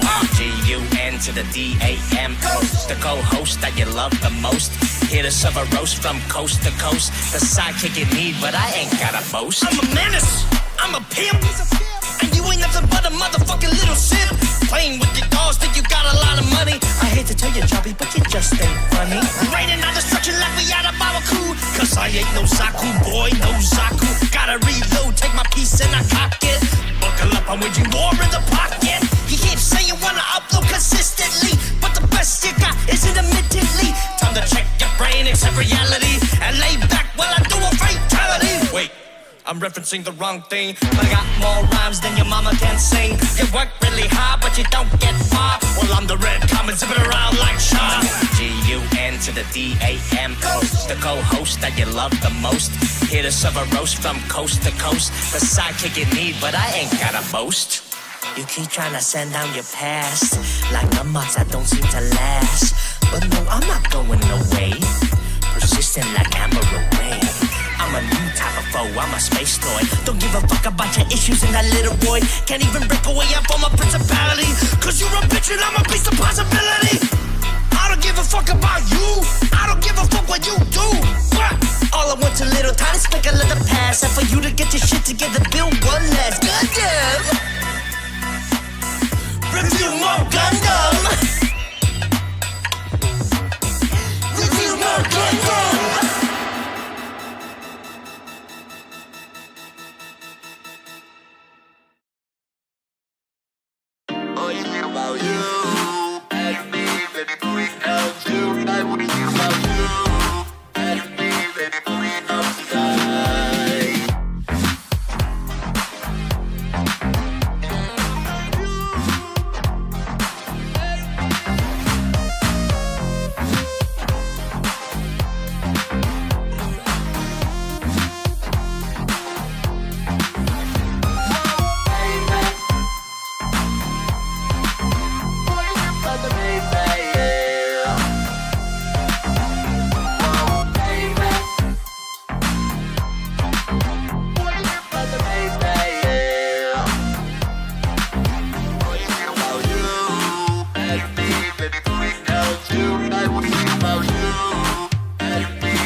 It's time to talk about working out. It's time to talk about lifting. It's time to talk about the pump.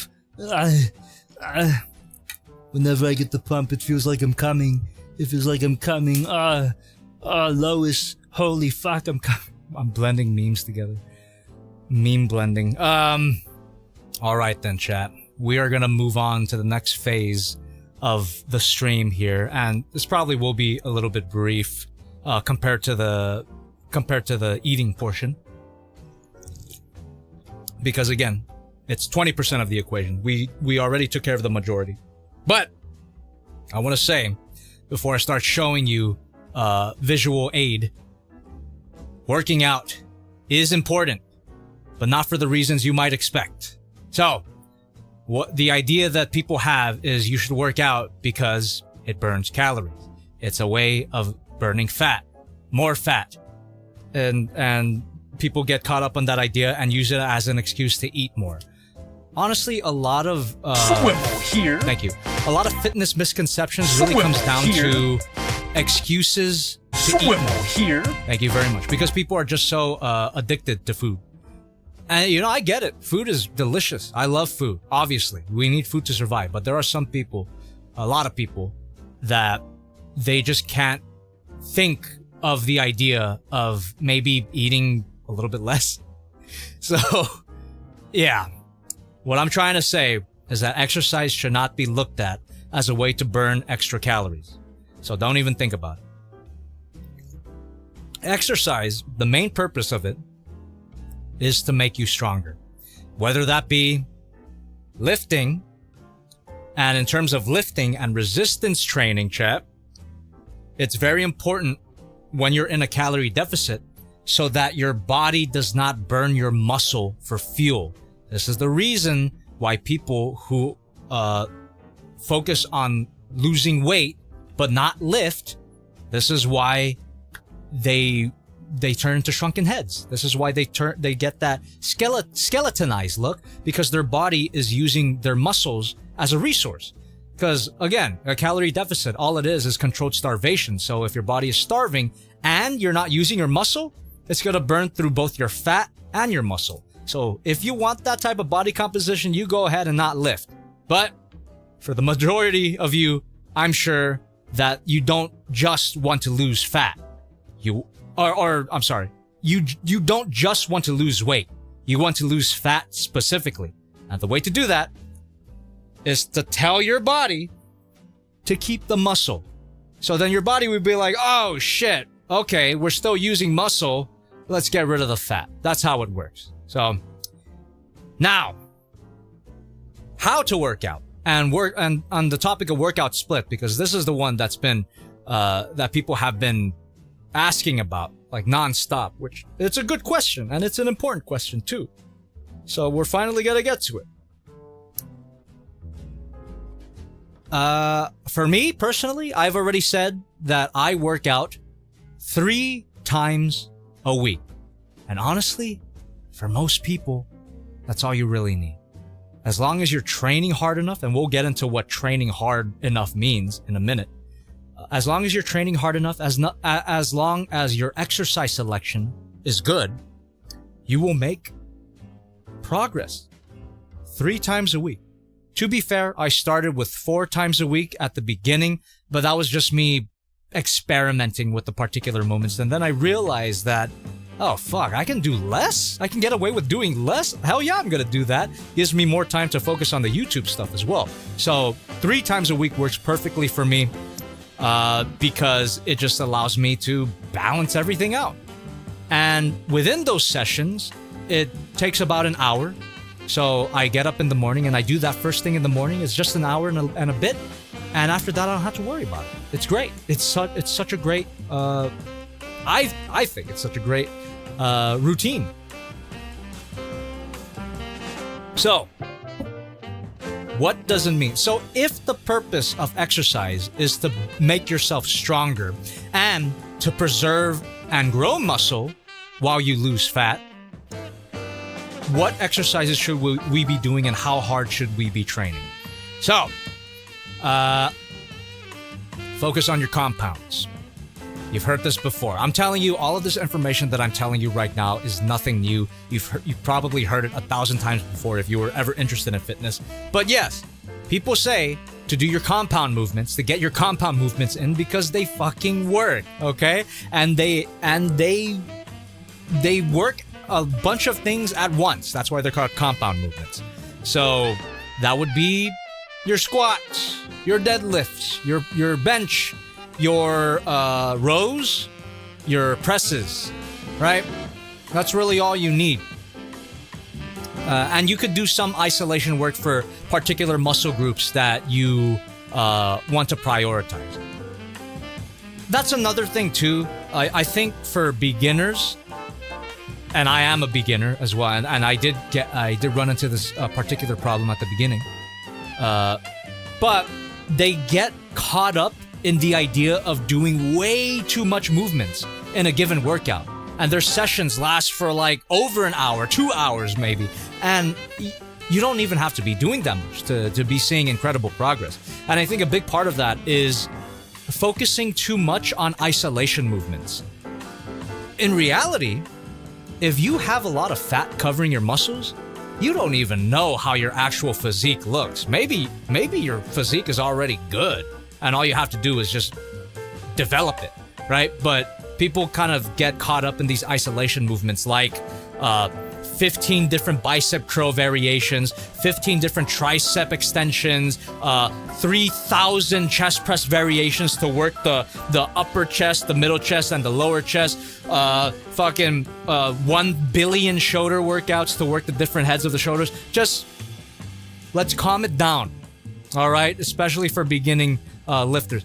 Let's calm it down and let's just focus on the big picture here. The big muscle groups. For shoulders, shoulder press, lateral raises. You're good. Chest press. Maybe the pec deck if you've got access to a machine. But if you only got dumbbells, shit, I just do the press. I do it on the floor too. I do fucking floor press. I don't even need a bench. Simple. Just keep it simple. And it goes back to the same idea as the calorie deficit. The best workout plan is gonna be the one that you can stick to for a very long time. And that's the thing about a workout split. I'm sure a lot of people have been asking already. I see a lot of people asking it across the internet. I even asked it at the beginning. What is the best workout split? What is the optimal workout split? What is the best sets of movements, yada yada, to give me the fastest results? First of all, let's stop focusing on fast results. Like I mentioned with fat loss. Yes, relative to the majority of your life, it is a fast process, but it's still gonna take several months. 40 pounds in 7 months, a lot of people will probably lose less in 7 months, and that's totally fine because we're not in a race. So the same could be said about your muscle building. Stop trying to just do so much that it's gonna cause you to burn out right away and not even get you 1 week of work. Focus little by little by little. So, what that comes down to is prioritizing your compound movements at least 3 times a week. And as for workout split, I have personal experience knowing some people. Every workout split fucking works is the thing. The through line between every workout split, so that could either be 3 full body sessions a week, which is what I do. It could be upper lower full. It could be push pull legs. It could be the bro split. Chest on Monday, arms on Tuesday, back on Wednesday, whatever, however the fuck they do it. It could be what's another one? Upper lower if you're doing a 4-day split. Every split works. Every split can get results. The through line between all of these fucking workout splits is that the people doing them do them for long enough to actually see some progress. That's what it comes down to. Consistency is king. Sustainability is king. So whatever workout split works for you, whatever split you enjoy is the one that's going to work for you. The one that you could do for longer than you've ever done it before. And it's the same way with your diet as well. It's the same way with your nutrition. The one that's going to work for you is the one that fits within your life that you can maintain for months or years on end. So really think about that when deciding to do your workout split or when crafting your workout plan. And I'll show you my workout plan in a bit, just to give you an idea of what I do. And I could go through the movements and tell you what it means to train properly, to train with the proper intensity. Because if you dial that in, you can do a lot less than you think. And it's a huge time saver because everyone has a life outside of fitness. Even I do. I love talking about this shit, but I still have a YouTube channel to run. I still have a mortgage to pay. Like, the majority of people can't spend hours on end at the gym every day. So let's stop trying to pretend that we can. And let's try to focus on the things that we can do with the lifestyle that we have. So, with that being said, let's go ahead and take a look at my workout plan, my workout program. I just completed a full month of working out, by the way. I'm already, today was the end of week 4. So, here we go. So for day 1, I start on Monday. This is my full, it's 3 full body sessions, but I do kind of have a focus on lower body at the beginning of the week. So I do my squat, I do my deadlift, and then I do some upper body. I actually don't do a lot of lower body stuff now that I think about it, because honestly, I'll figure it out when I can actually see the areas that I need to work on. Because if you've got a lot of fat, and I still have quite a bit of fat, I still don't know exactly what specific areas that I had to focus on. So I'm really focusing on big picture shit right now. I can work in some isolation stuff later down the line, but for now, this is what I'm working with: squats and deadlifts. Those are my only lower body exercises for the week. I do the squat again the other day, but from there I just get into my row, which works my back. And I do my tricep extension. And this whole workout, 4 movements. It's only 4 movements. It's an hour. It's just an hour long. And you notice here too, well, I don't know if you could read the program, but I do 2 sets. I do 2 sets of everything. Now, for people who know a little bit about bodybuilding, I can't claim to know a lot about bodybuilding, but I'm getting kind of into the data here. I'm sure Mike Menser is a name that might pop up in your research. And while I don't agree with everything that Mike Menser had to say, because some of the stuff he had to say was buck wild, but there is something that he said that I can never forget. And it is the purpose of the gym and muscle building. First of all, your muscles aren't built in the gym. Your muscles are being torn apart fiber by fiber while you're working out. The majority of your muscles are built, or all of your muscles actually, are built when you're at home, when you're resting, when you're sleeping. That's when the muscles get built. But you have to make sure that you train hard enough in the gym in order to get that stimulus, in order for your muscles to build. So basically, you go to the gym, you train hard as hell, and you get the fuck out of there so you can go back home and recover. That's paraphrasing Mike Menser, but that is the purpose of the gym. So with that purpose in mind, you can get away with doing a lot less than you think. So that's why I do 2 sets. Not 3, not 4, 2 sets of everything. And I push them very close, if not to failure. Now, this is a term you might be familiar with, but if you are not, failure, when it comes to the context of lifting and bodybuilding, is the point where you can't lift the weight anymore. And everybody's failure point is different. So, don't feel bad if your failure point is sooner than someone else's. Because if you do feel bad and you start comparing yourself to others, that's when you get something called ego lifting, where you try to lift heavier than you can and you end up hurting yourself. Do not do that. But you do need to know your own limits. And the goal of muscle building is to find that limit and just try to surpass it week by week.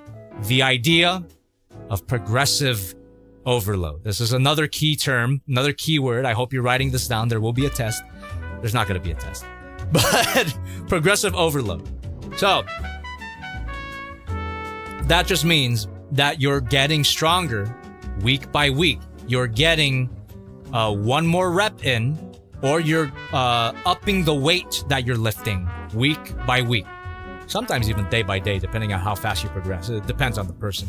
Like recently, I upped I upped a rep in chest press during the middle of the week. So in the middle of the week, I did 5 reps of 2 50-pound dumbbells. And today I did 6 reps of 50-pound dumbbells. So it's like, what the fuck? All right. That means my chest grew overnight. Not even kidding. Like something happened. Something happened overnight for me to get that 1 more rep in. Now let me grab my dumbbell. Let me grab my dumbbell so I could give you a visual representation of what proper training intensity looks like. I'll do lightweight just to so I can act out proper training intensity. I'm not gonna actually train intensely for you on camera right now because my muscles are currently in the process of recovering. I worked out today. It was hard and heavy. So, when it comes to failure, when it comes to training close to failure, the purpose of that is to send the signal to your body that, holy crap, we're using this muscle.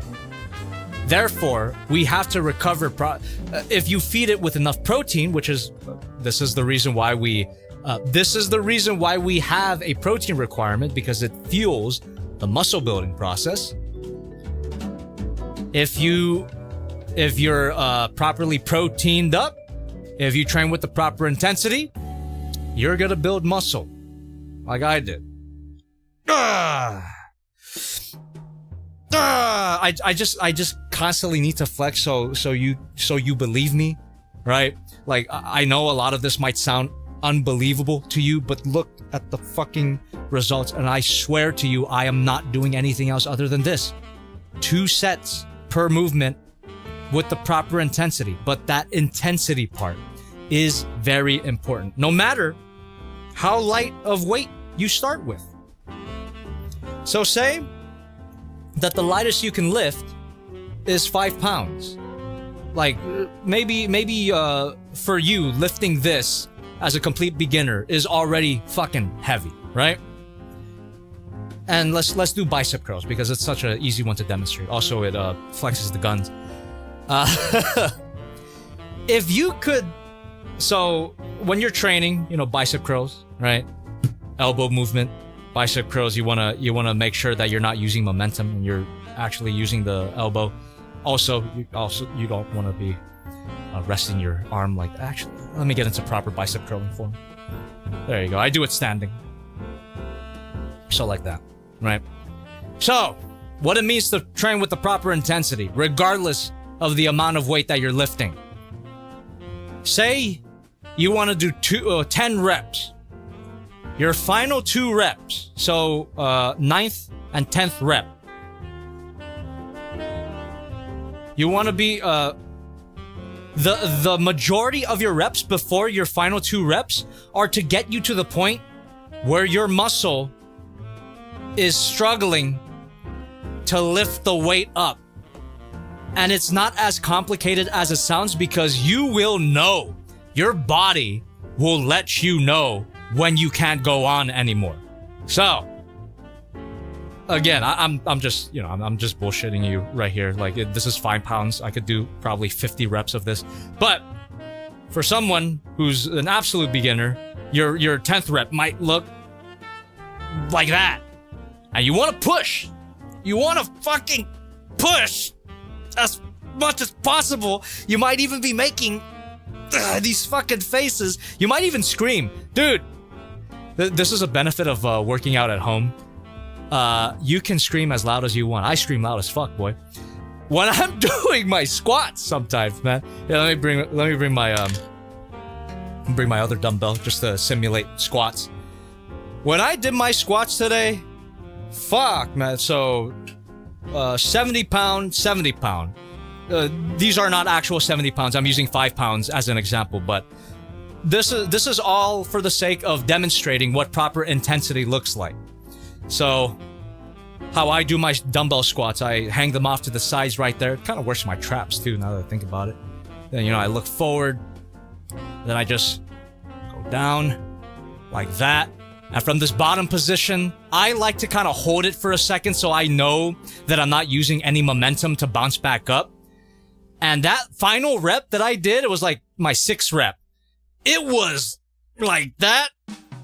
And I literally went, ah! Scream loud as fuck, boy. But that's how you know that you're training hard enough. Sounds intense? Good. It should be. It should be fucking intense. Because that is what is gonna let you build fucking muscle. I don't... Yeah, it's not super impressive. Yeah, it's got some there. There you go.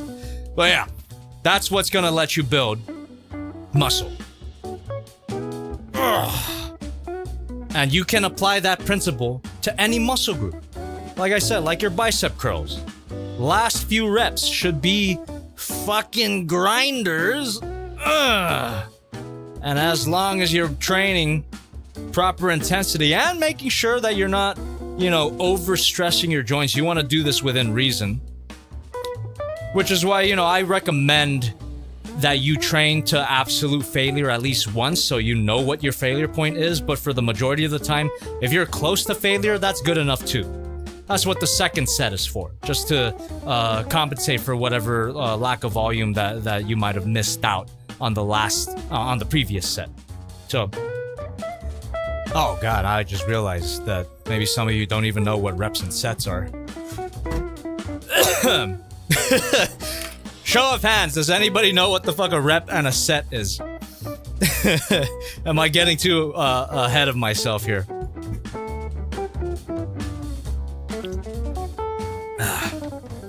What is this dick myth? What are you talking about? Myth. What do you mean? Not cosmic. Okay, you do. I know what a rep is. That's it. Okay, so let me walk you through it actually, just so that we're on the same page here. So a rep is one instance of a particular movement. Let's do bicep curls again.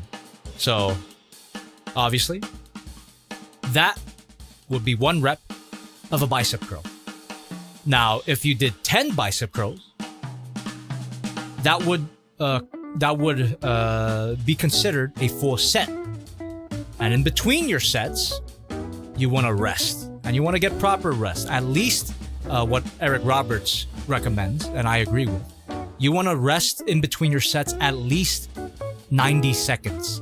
That might sound like a lot to some of you, but the more that you rest between sets, the more ready you're gonna go. The more ready you'll be to lift as heavy as you can on the next set, on the second set, on the final set, right? So rest time is important even between your sets. And you train with that same intensity with all of your workouts. So whether it be your squat, your deadlift, your row, your dumbbell row, which is the one that works your back, right? I'm doing this with really bad form because I don't have a lot of space here, but you know, it's like, yeah, it's kind of a high platform, but works your back. You do it properly. There you go. And you want, even for this movement, you want to get to the point where like you, like that, right? Yeah, I understand that my form's not exactly perfect, but it's just a quick demonstration.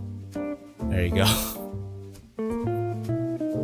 Yeah, that really is the basics of muscle building. It's train with the proper intensity, have proper rest times in between sets, and get the hell out of the gym and go home and recover. Get your sleep. And get your protein. That's another one. Get your protein in. Protein helps with the muscle building process. That's really all there is to it. Of course, we can get more specific if you have any questions about that, but that really is the basics. And in terms of cardio, because I know a lot of people are caught up on cardio when it comes to exercise, I do recommend having some cardio. For me, it is my form of cardio is the treadmill and Beat Saber. I would advise against going too hard on cardio though, because unfortunately, and you know this to be true if you've ever hopped on a treadmill for an hour or done a 5-mile hike, the more cardio that you do, the hungrier you get, which leads you to be dangerously close to overeating. And that happened to me a lot back in the day because I would go hiking with the boys every weekend. But every time we would, after a nice hike, after a nice 5-mile, 2-hour hike, we would fucking eat. Swivelman here. Speaking of, thank you. That video was filmed during one of our hikes, and I remember that day back in 2017. What we ate after that hike because we thought, hey, our watches said we burned this many calories because we walked a shit ton, right? So the calories burned was a crazy fucking number, like 4,000 or something. We were like, shit, we earned it. Let's go eat chicken and waffles. And that's why we never made progress in those times. So, cardio is good for you, but just like lifting, you need to stop looking at it as a way to burn calories. It's to build your heart. the same way that lifting is to build your muscles, cardio should be thought of as building your heart. So low intensity cardio is what I would recommend. So either an incline treadmill for a few 15 minutes. Beat Saber is a great form of cardio as well. I absolutely love Beat Saber. I can't emphasize that enough. I'm pretty good at it too. I play Expert Plus. Yeah, just anything that you find fun. So this is when stuff like biking and jogging and hiking, even Pilates, yoga, all of that can be constituted as cardio. So whatever you find enjoyable, do that, but don't do it too much. Again, think of it as a supplement that you could overdose on. So yeah, do the cardio that works for you. Ah, shit, man. If you don't like any form of cardio, just focus on your steps. Honestly, that's a bit of a hot take, but it's kind of worked for me. So, there you are.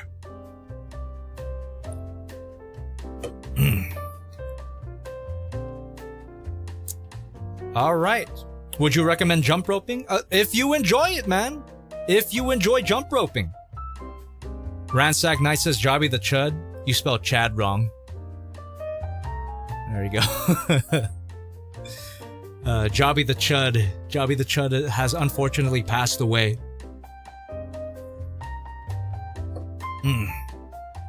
How much calories burn when you choke the chicken? 5,000 calories.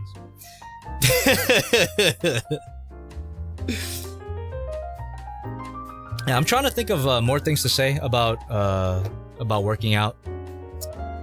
I think that's basically it. Like that's really my philosophy when it comes to working out. I was gonna show you the rest of my workout split, but I realized it doesn't really matter because I already covered the fundamentals. You train close to or to failure.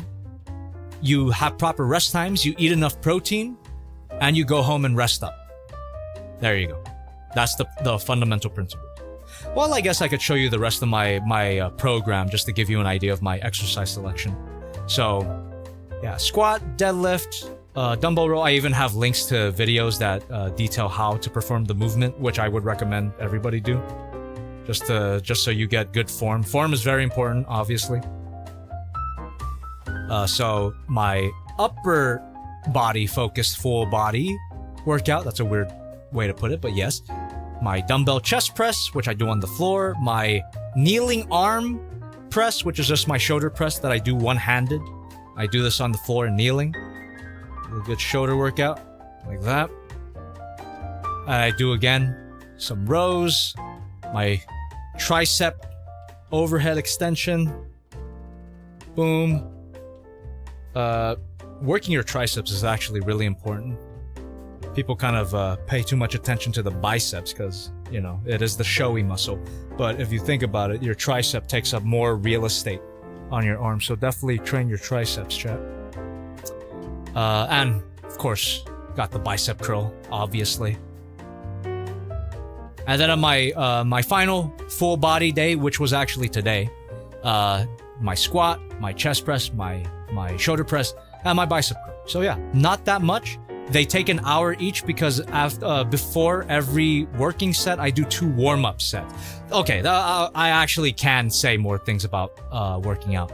So when it comes to warming up for your workout, I don't stretch on my workout days. I do stretch on my rest days though, but I don't stretch on my workout days. I don't stretch before a workout. I don't even stretch after workout, only on my rest days. But what I do is what's called a warm-up set, which is where I go through the movement that I'm already going to do, just with lighter weight and lower reps. So it helps me practice the form of that particular movement, and it also gives me a stretch as well if I'm doing it properly. So it, 2 birds with 1 stone. Warm-up sets, I do 2 of them.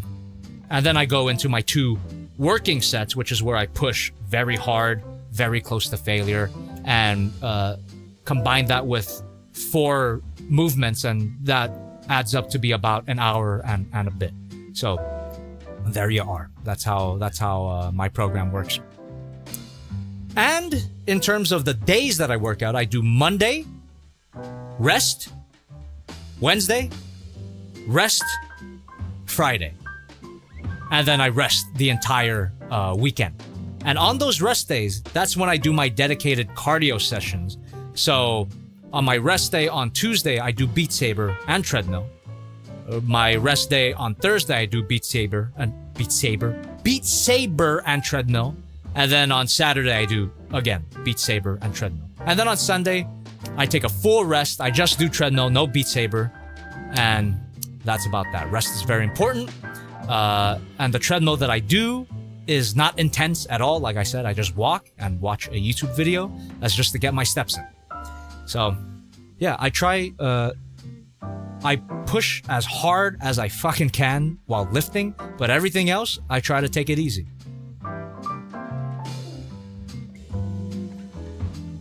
Would Just Dance work? Absolutely. Just Dance would absolutely work as a form of cardio if you enjoy it. Fuck yeah, man. Based. What weight should I start with to lift and work out until failure? I'm not sure I followed 100%. You have inspired me. Thank you. So it just depends on what you can handle. So, for instance, this is a 5-pound weight. If this 5-pound weight is way too heavy for you and you can't get even 1 rep of a bicep curl in, you might want to go even lower. And again, there's no shame in that. So if you can't handle 5 pounds, drop to 3 pounds or 2 pounds. They make those dumbbells. And the principles still apply. You do your reps until the final few reps start to look slow and you start to struggle. Thank you. And again, this works at any weight range. This works for any weight. The principles are the exact same. Train close to or to failure. And if you can't anymore, don't force it. Stop. And rest. And then go on to the next set. It works the same for any weight. For any weight. So start where you can is the simple answer. Start where you can. First steps, how many would you recommend daily from just starting to the mid to end point? My floor is, so the lowest steps that I try to do, the minimum is 6,000 steps. Obviously you would want to aim for 10,000, but you don't have to do 10,000 steps a day to see progress. 6,000 is fine.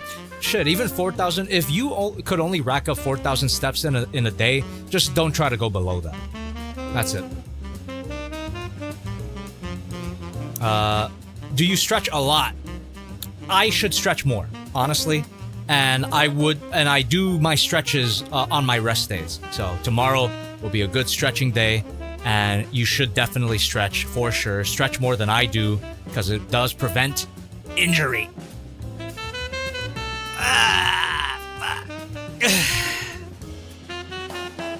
And this is a little bit more of an advanced thing, but I've been pushing really hard in my workouts for about 2 months. So I think next week I'm actually going to do something called a deload week, where I intentionally drop weight and reps for all of my workouts, just so that my muscles can over-recover, so that the following week I can go back to pushing as hard as I can. And of course that slows down your progress, but again, we're not trying to race our way to the finish line. There is no finish line. So, yeah, it's a bit of a break week for me next week. I'm looking forward to it because, goddamn, I've been pushing hard as hell these past 2 months.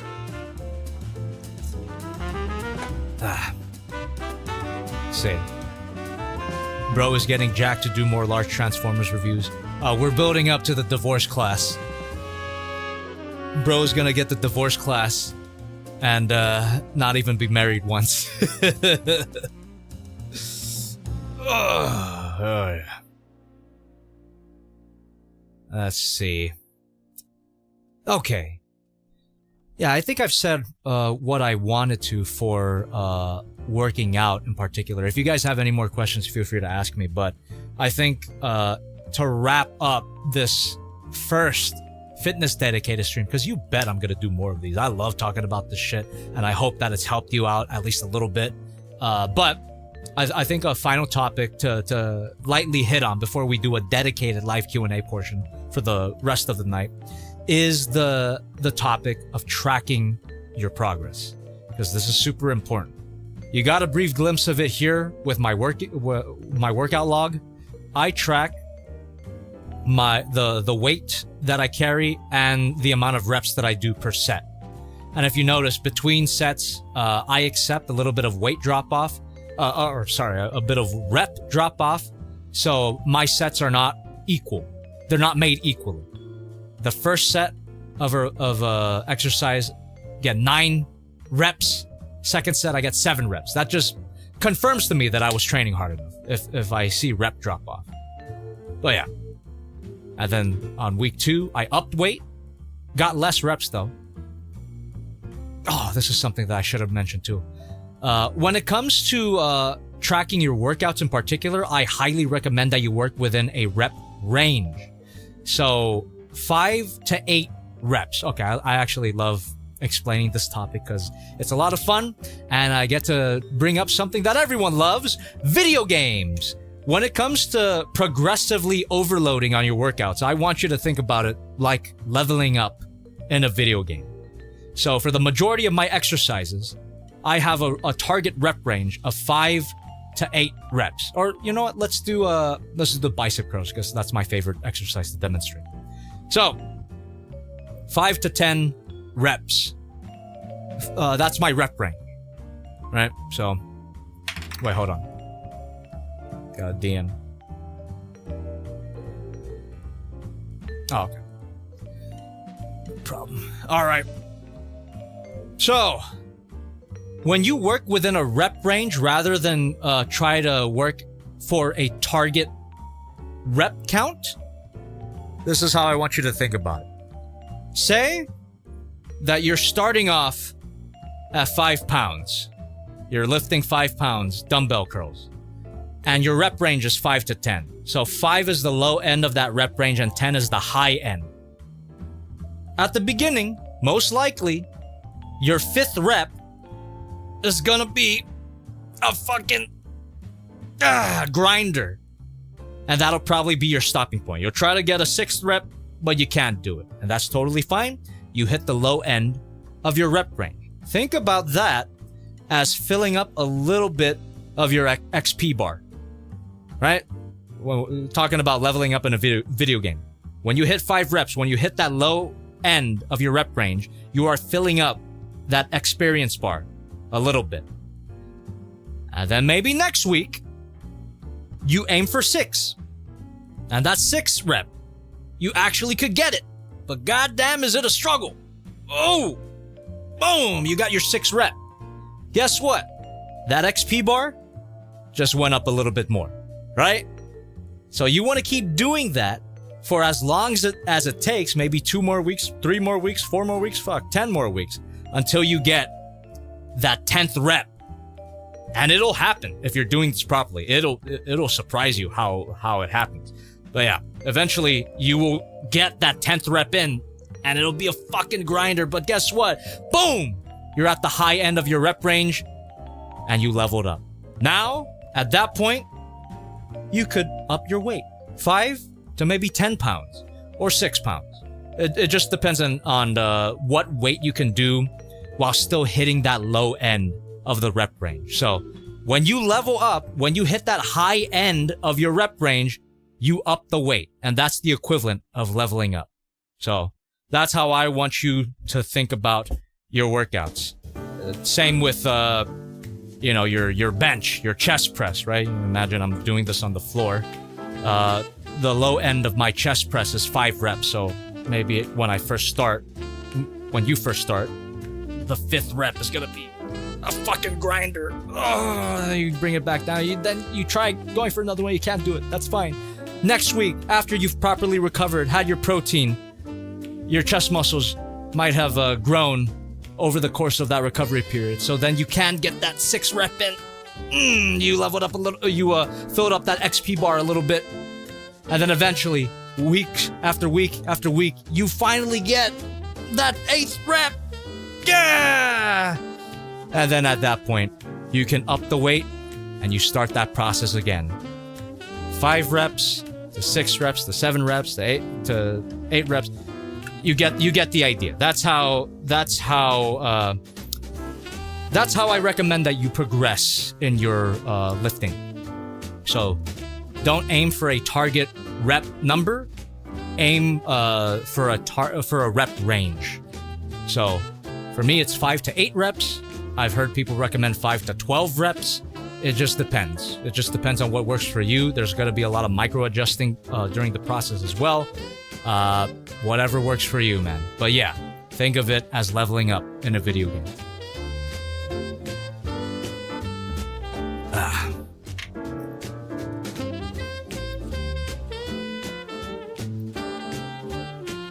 Niche YT says, would you up the weight after hitting your upper range once or for a whole set? Ooh, that's a great question. I would say, I think for me at least, it's safe to just go off of the first set that you do within the workout. So say you get your upper range of you get the max rep of your upper range on your first set. So 8, right? You get 8 reps in for your chest press. And then maybe on your second set, you'll get 5 reps in because you worked your muscle properly, intensely enough. I'd say you can count that first set as thank you, as the reason to up the weight the next time that you do it. I wouldn't recommend upping your weight within the same workout.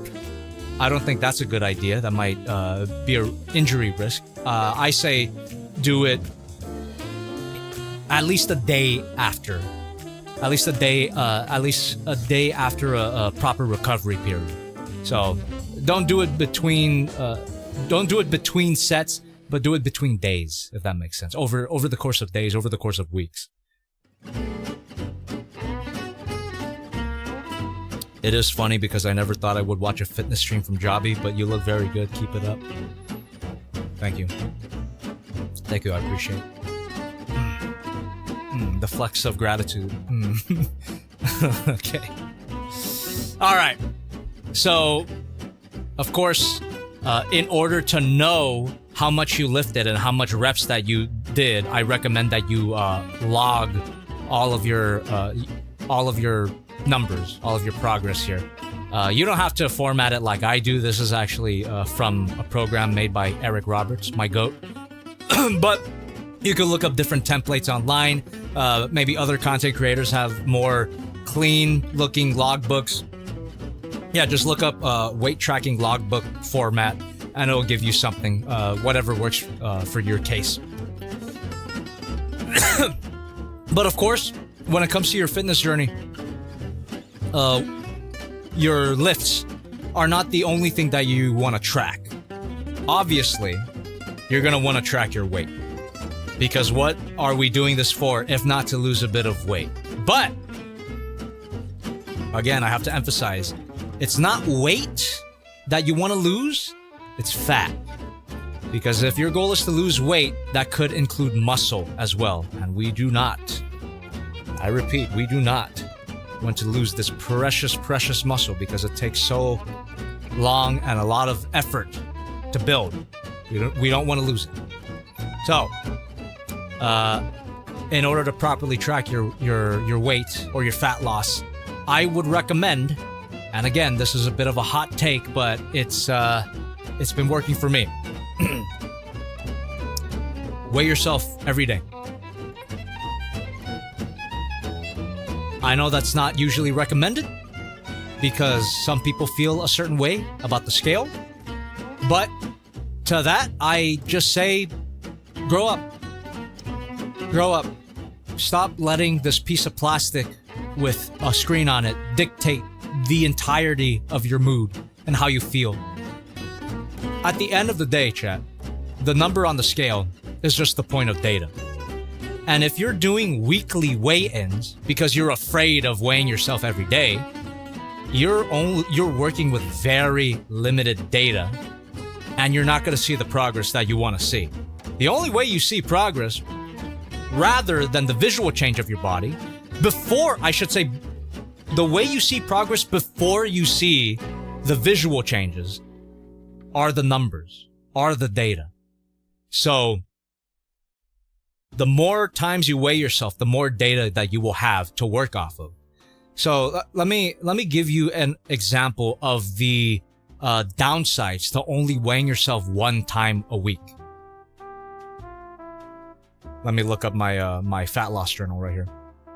So how your body weight works naturally is that it will fluctuate a shit ton, which is a reason why people recommend that you don't weigh yourself every day. But this is the reason why I do recommend you weigh yourself every day, because hold on, I'm trying to gather my thoughts here.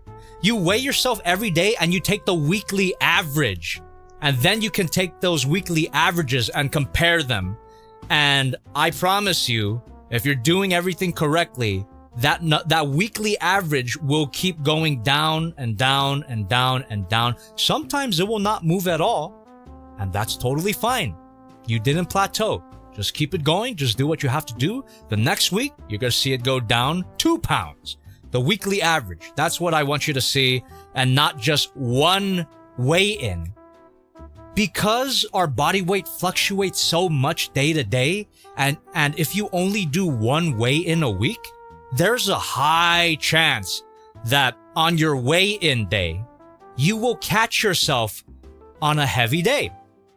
And then you'll think to yourself, oh fuck, god damn, I've been doing all this fucking work and I weigh more than I did the last weigh-in last week. But guess what? If you were to take your weekly average rather than one day of weighing in, you would see that the average of the rest of the week was actually lower than the average of the previous week. You see what I mean? So rather than comparing only 2 points of data, you're comparing 7 points of data to 7 points of data, taking the averages. Seeing your progress is such an important thing when it comes to this stuff. It makes it sustainable. It feeds into that idea of making this process as sustainable as possible to make you keep wanting to go. Because if you're working with limited data, then you're limiting your options.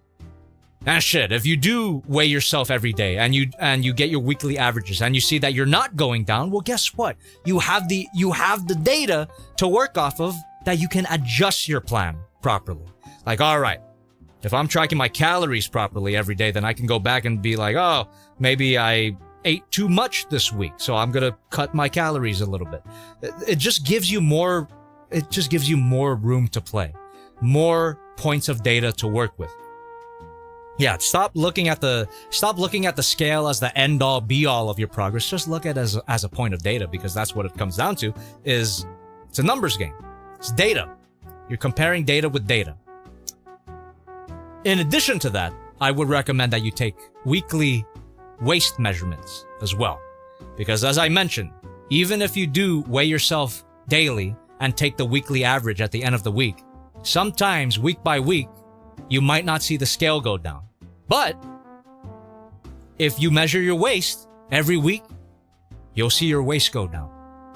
Because fat loss, as long as you're in a calorie deficit, fat loss is 100% guaranteed.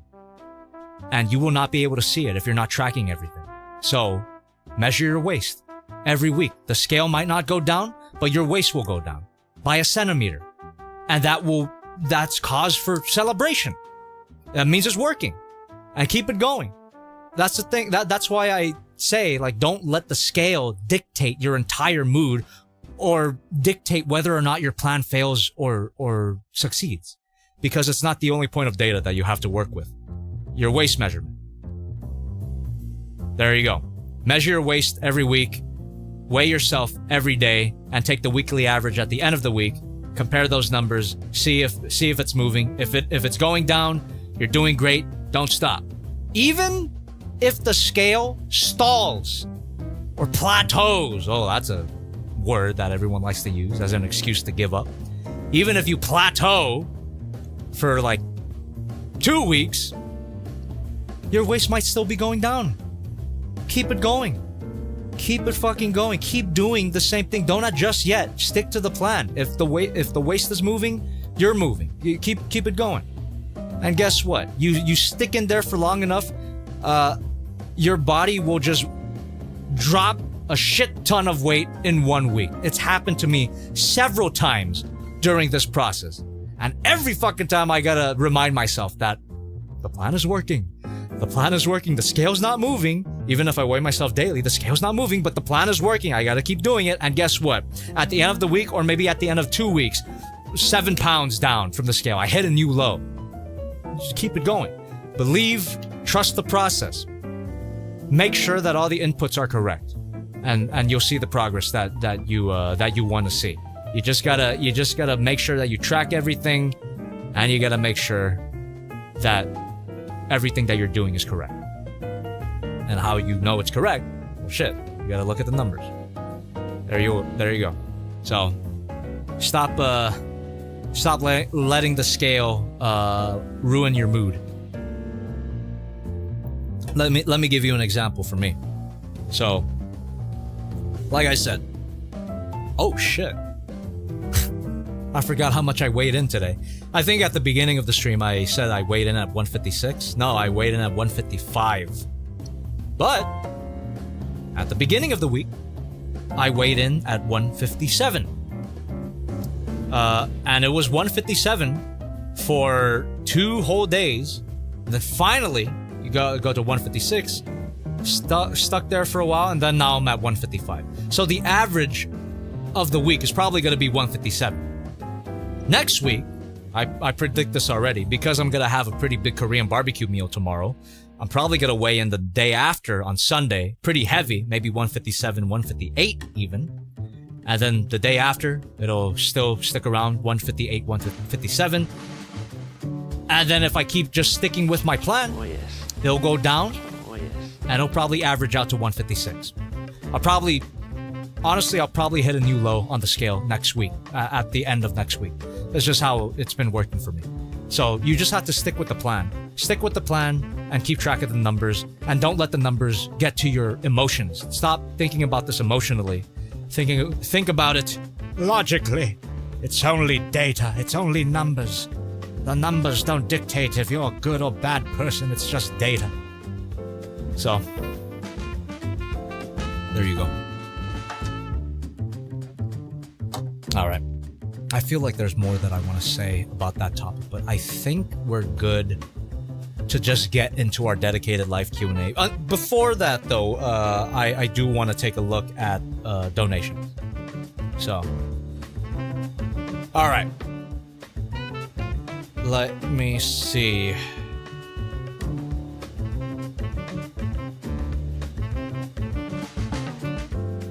Give me a second while I set it up.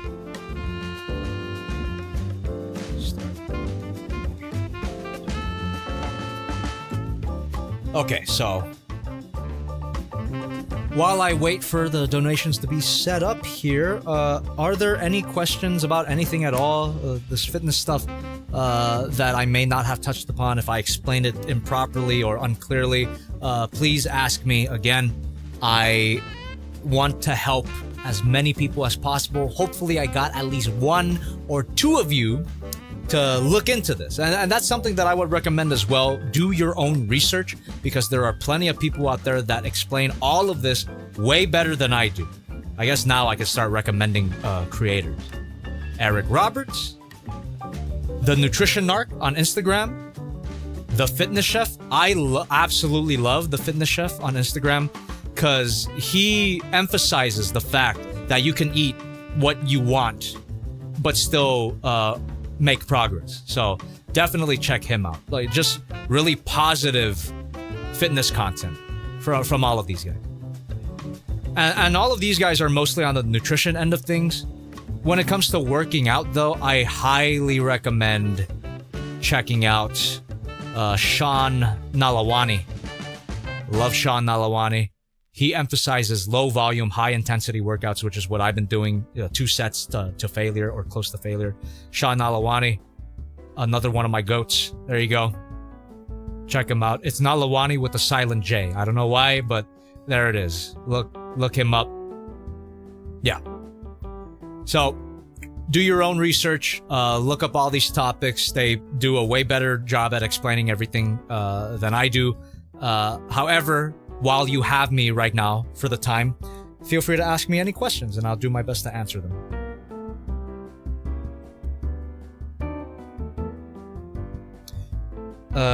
Would you rather do leg day on Wednesday or Friday? Me personally, I would rather do leg day as early in the week as possible because I don't like my... God damn it, I really gotta... I really gotta do something about this ahoge. But anyway, here, let me just double down on it. I would rather do my leg day as early in the week as possible because I don't enjoy my leg days as much as my upper body days. So I would rather get it out of the way as possible. So for your purposes, I would say Wednesday. Devi Max says, Jobby, how often should I re-enter info into the TDEE calculator? Oh, thank you for subscribing and thank you for that beautiful question here. I would say maybe every 10 pounds lost, because your deficit can last you for a long time. I will say though, me personally, I re-enter my information every single pound loss. So that is a very, very gradual decrease in calories week by week by week, depending on how much I'm losing. Either works. I've heard to recalibrate your deficit every 10 pounds, but for me, I do it every pound lost. Input my information in the calculator. That gives me like minus 20 calories every pound lost. So yeah, whatever feels more sustainable for you. You can experiment, of course, but that's how I do it. Do you plan to get any bigger, like say strongman level big? I don't. I got a previous question on a donation that said, you know, what's my physique goal? I said just a better version of myself, but if I wanted to be more specific, I want a lean aesthetic look. I'm not interested in being super bulky. Lean with a bit of muscle. I'm not even looking for a ton of muscle. I just want to look, you know, pretty good. But hey, who knows? Maybe when I reach that level, I'm getting there. When I reach that level, I might want to do more. So we'll see. You know, there's something about doing this over the course of a long time. Your standards will gradually increase. So perhaps my standards will increase. So I'll say for now, I'm not looking to get powerlifter big, but we'll see what future me thinks about that.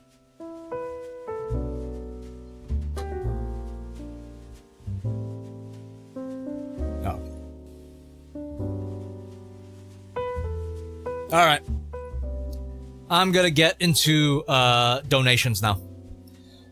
But, you know, keep thinking of questions because after donations, we're gonna do the dedicated live Q&A portion. Really appreciate you guys and your patience and your curiosity as well. This has been a really fun stream for me to do. Hopefully you guys have enjoyed it as much as I've done doing it. And I hope it helps. I keep saying that, but it's genuine. I really hope it helps. All right. We've got... Oh.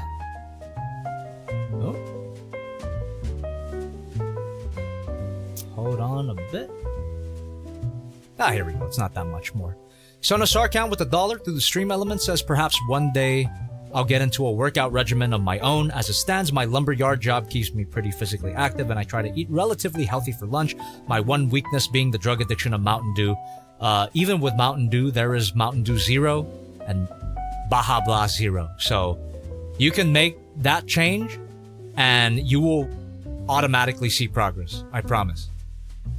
Thirsty for chicken with $1 through the stream elements says Leatherback's #1 fan asked, will you be reviewing the Ling Jihan Leatherback figure?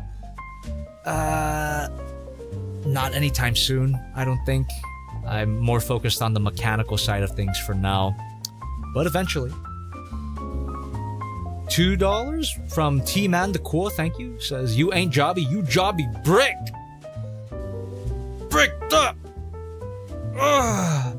Hey, to address whatever dick myth someone in the chat was going off about, I don't know what you mean by that, but when it comes to fat loss, you have fat deposits in places that you probably didn't even consider. Because most people get too caught up in the belly, which, by the way, you just have to accept this going into this process. Your belly is probably, most likely, for most people, is going to be the last place to go. Because even me, with 40 pounds lost, I still have a bit of fucking belly fat. You can see it's even wrinkly as well. So this is going to go, but at the very end.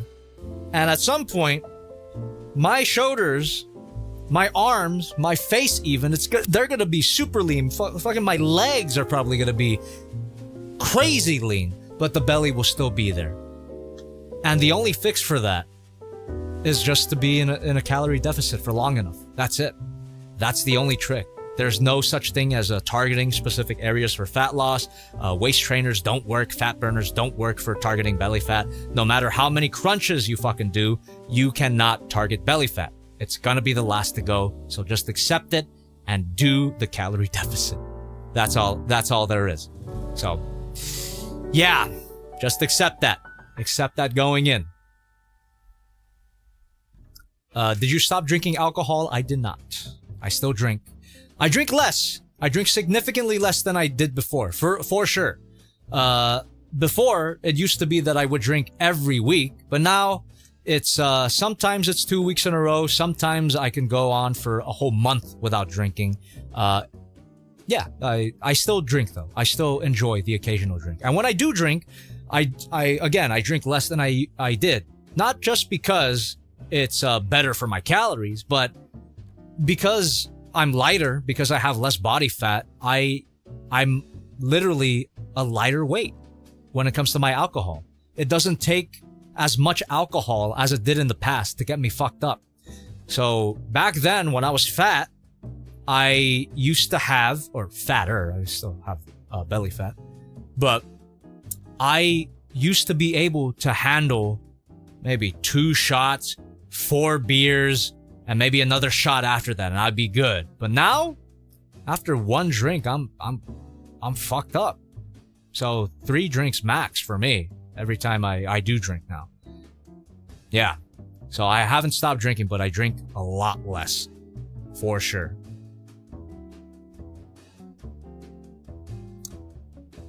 Okay, chat. I think I'm gonna start a timer in a bit. I'll start a timer in a bit. But yeah, let's just continue. Dedicated live Q&A / Hangout portion. I am out of lessons for today, but if something comes to mind, you bet I'm gonna do another one of these fitness streams. But for now, let us continue chatting away. Ask me anything. I'm actually gonna move my monitor now. There we go. So I don't have to keep turning my neck. There you go. All right.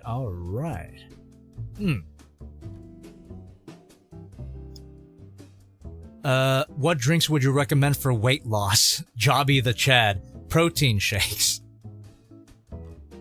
And diet soda. Actually, diet soda more than protein shakes. Protein shakes are more so if you want to hit your protein goal. They're a great tool for that. But in terms of deliciousness and keeping you full in a calorie deficit, 0 calorie soda is the GOAT.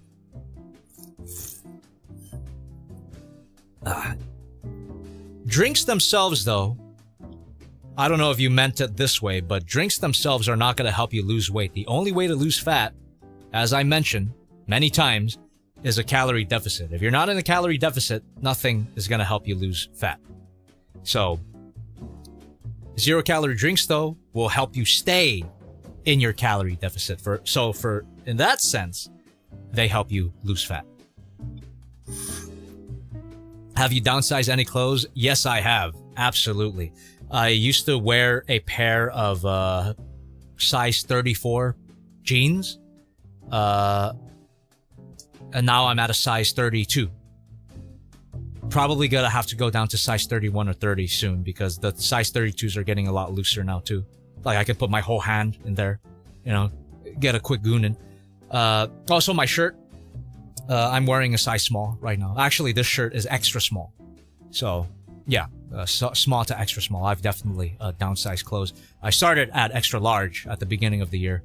Not because I had to, but because I wanted to cover my body. But now I'm wearing tighter clothes because I want to show off what I built. So, yeah, small to extra small is the shirts that I'm wearing right now. Do you experience rep fall off during your cut? Sometimes. If you are experiencing consistent rep fall off week by week by week by week, then I would recommend upping your calories a little bit, actually. But if it's just 1 week, your reps fall off, that's okay. You can just keep pushing and recover properly, get your protein in, and chances are you'll get your strength back. But yeah, sometimes it fluctuates the same way that your weight fluctuates day by day. So, one fluctuation is not cause for concern, but multiple fluctuations over time, then you might want to consider adjusting. But don't let one moment of weakness scare you.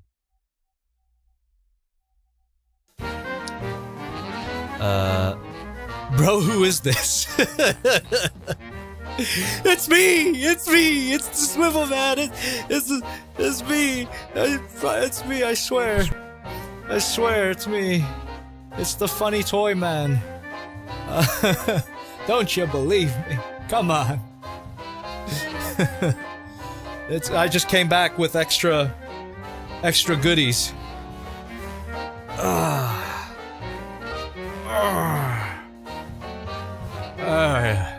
You look so different. Yeah, that's a 40-pound difference.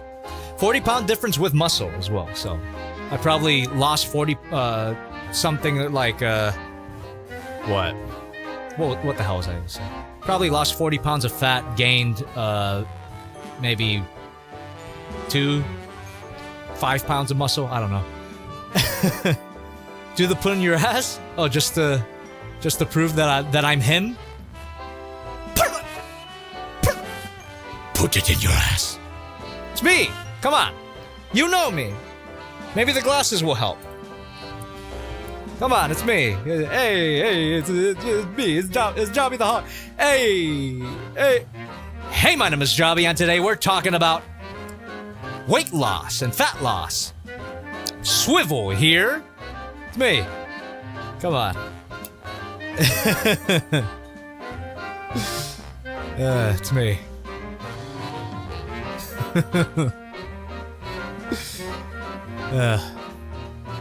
But yeah, man.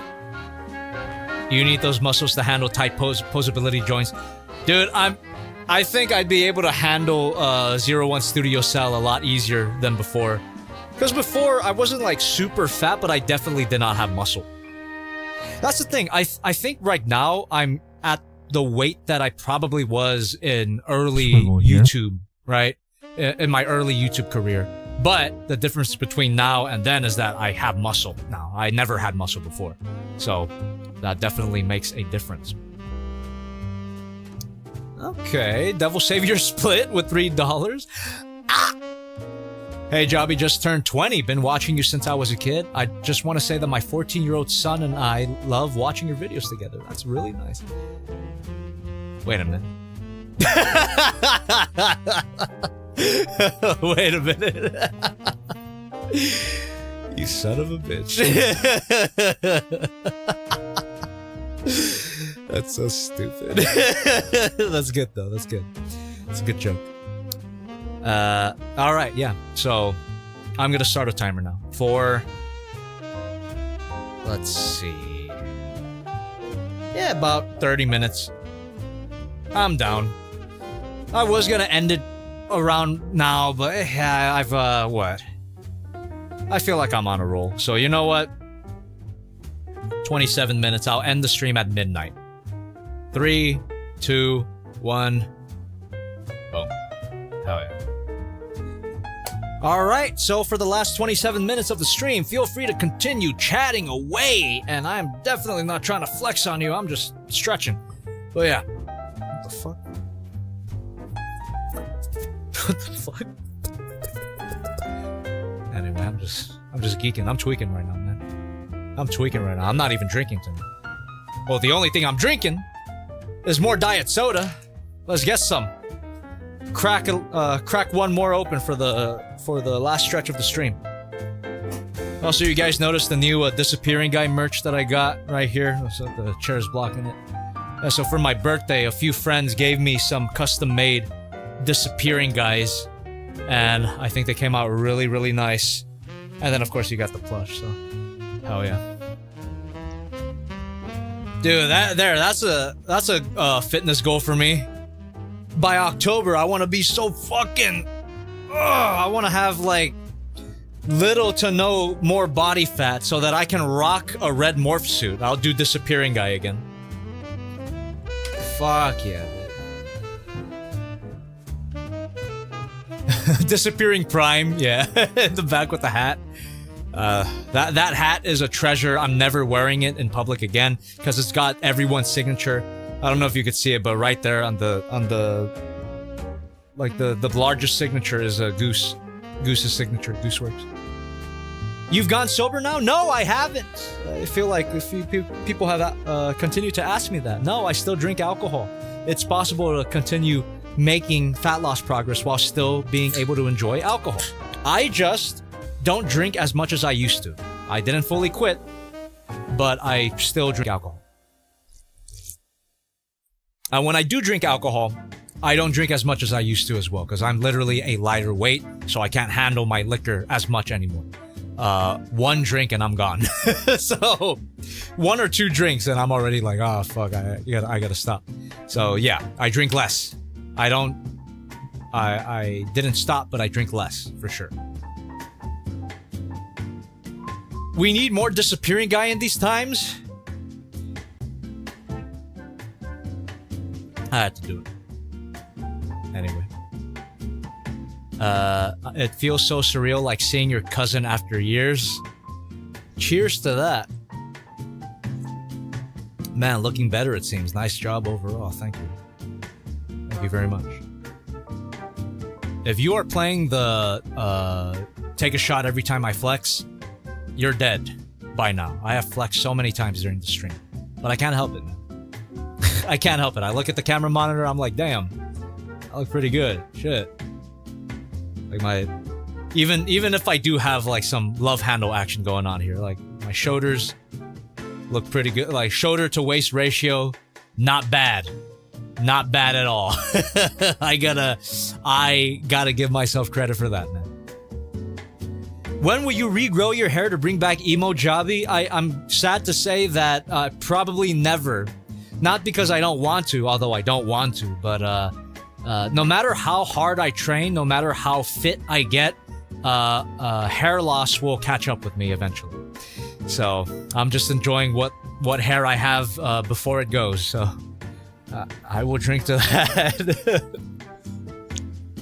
But maybe if I use keeps.com. Oh, fucking no. How long did it take your double chin to disappear? Ooh, that's a good question. I could actually look at my data to see exactly where my double chin left. So I actually have a progress picture folder on my phone. So that's also something that I recommend people do as another form of data to track your progress.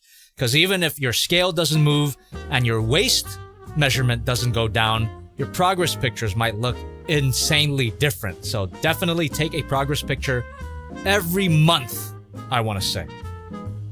If you haven't seen these progress pictures, let me show you some. There you go. This is a day where I weighed in at 155, which is how much I weighed in today. There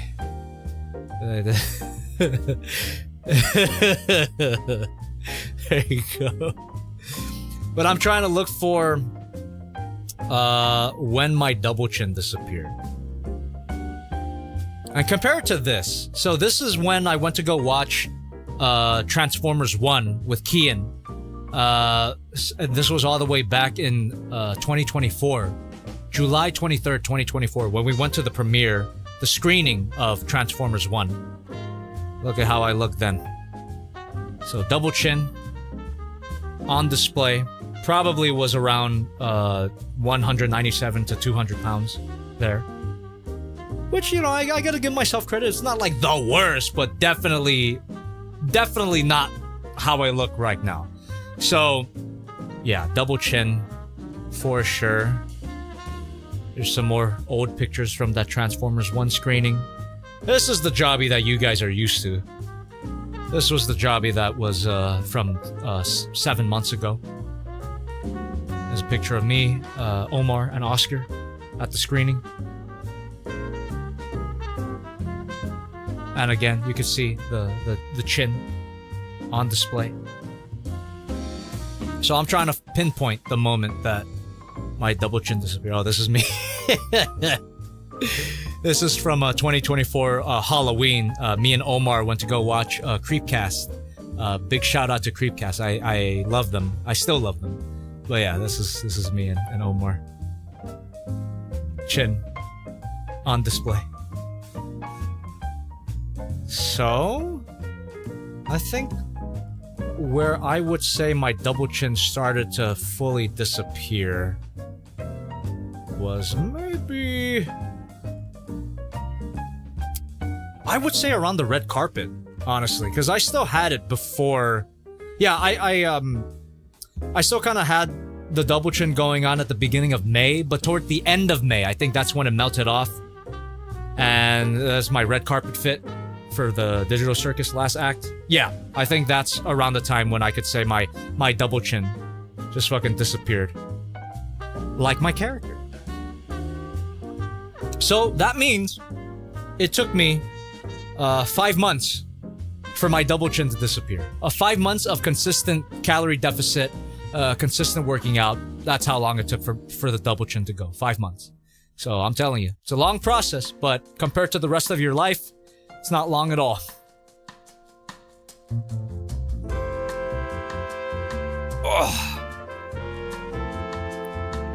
Oh yeah, Jamie Cutter says, what a transformation. How many weeks/months did it take?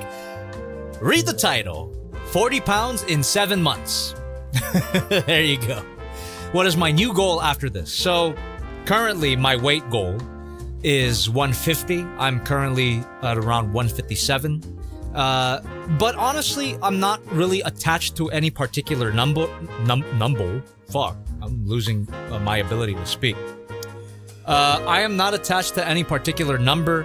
It's just when I can confidently say that my fat is gone. Because even now, you can see it through the shirt, right? Especially when I kind of...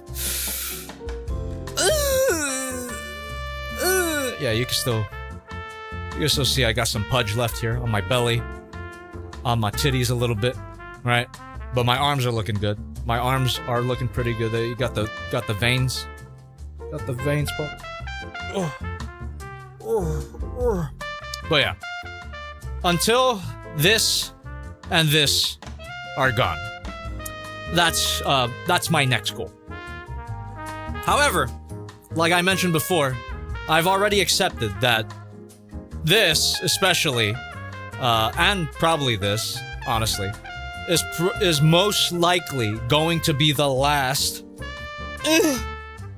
It's gonna be the last to go. So everything else, even my arms will probably get leaner. My arms will probably get even leaner than this. My face will probably start to shrink even more. But this will still remain. And that, I just have to stay in it. I just have to stay in the cut until my body decides to get rid of this. So that's my goal. Yeah, same thing with my legs, you know. There's still there's more fat deposits that my body can use way before it's gonna start using this. Because that's just how it works, unfortunately. Unfortunately, your body is just gonna hold on to your midsection for as long as it possibly can. Because that's just where it's harder to reach for your body to use as energy. So it's gonna get rid of everything else, and this will be the last to go. I've accepted that. I've made peace with it. I just gotta keep it going. I predict, though, that it's gonna take another 10-ish pounds? But shit, it might even be a little bit more. It might sound a lot to you, but as I've shown, Still got quite a bit. So we'll see. We'll see. Keep it going. It's just a matter of doing the same things for a long period of time, longer than I've ever have before. All right. Niche YT. Niche, definitely feel free to look back at the VOD when this comes up, when it uploads. But just to briefly address your question here about counting calories and weighing my food. Yes. I am pretty specific about my calorie tracking. However, I will say that there are some foods that I don't bother counting because those are just easily burned off by very minimal exercise. So I did mention earlier in the stream that you should stop focusing on the calories burned off of exercises because most people use that as an excuse to eat more. However, when it comes to foods that are like 5 calories, 20 calories, that will be guaranteed to be burnt off in a walk. So stuff like vegetables, leafy greens, no one has ever gotten fat off of spinach. So I don't even track spinach. You can eat a lot of them. You can eat a lot of spinach and yeah, you won't get fat. So why bother counting it? But yeah, most things I weigh and count. Holy glow up. Thank you. Appreciate you. It's really fun to see. There's a lot of people here that maybe haven't seen me in a long time. They're just saying now that, yeah, 40 pounds lighter with some muscle. It feels good. It's also good motivation to keep going. It might sound a bit vain, superficial, whatever, but compliments from people, boy, does it make me feel good. So, yeah, man, it helps. You can open boxes with that shit. I've always had a prominent underbite, but I finally got down to a low enough body fat percentage that you can see the fucking bone off of it. Yeah, it used to be that I had this big old fat pack on my neck, as you can see in the thumbnail. It's pretty crazy now, seeing my jaw. God damn. Looking good. How did you do it? Refer to the majority of the stream. That was what the stream was about. But to sum it up, calorie deficit, lifting 3 times a week, and eating enough protein, and getting recovery. Getting enough sleep is important. So there you go. Though that's the basics. But if you want to get into detail about what I actually did in detail, that's the majority of the stream. I did a whole lesson about it. Can you grow proper facial hair? I cannot. I have really bad facial hair genetics. As you can see in some of my COVID era videos, I did try to grow some facial hair, but every time I do, I never get like a nice full beard. I always get really thin, wispy. I get the Fu Manchu. You know what I'm talking about? So, no, I can't. I cannot. Again, I don't understand what the dick myth means, but I am curious to know what you mean by that. What sort of training did you do? Deadlifts, I do dumbbells. I exclusively do dumbbells. These adjustable dumbbells. Here. Thank you. So I have them at the lightest setting right now. They're 5 pounds, but they go all the way up to 80 pounds. I can't do the full 80 pounds on each of them yet, but the heaviest that I can go is 70 and 70 for my Romanian deadlifts. That's the heaviest lift that I can do. So yeah, dumbbells. I have not touched the barbell once during these 7 months of weight loss. Do the cats even recognize you anymore? They do, surprisingly. I ask myself that sometimes as well, but they still recognize me, yes. Accidentally hit enter. You've been a big inspiration for me in hobbies and media. Thanks for being an inspiration. And thank you for watching. Appreciate you. Path Thunder. Thank you for clarifying. It means that when you lose weight, fat pockets close to your Johnson make it look bigger as you lose fat. That's what I know it meant. That's what I know it to mean. If that is the case, it's true. It is true. Obviously, I'm not gonna... He's pulling his dick out! No, but yeah. No, it's true. 100%. Your fupa is literally just a fat storage. So when you lose fat, that goes, and yes, it looks bigger. I can confirm.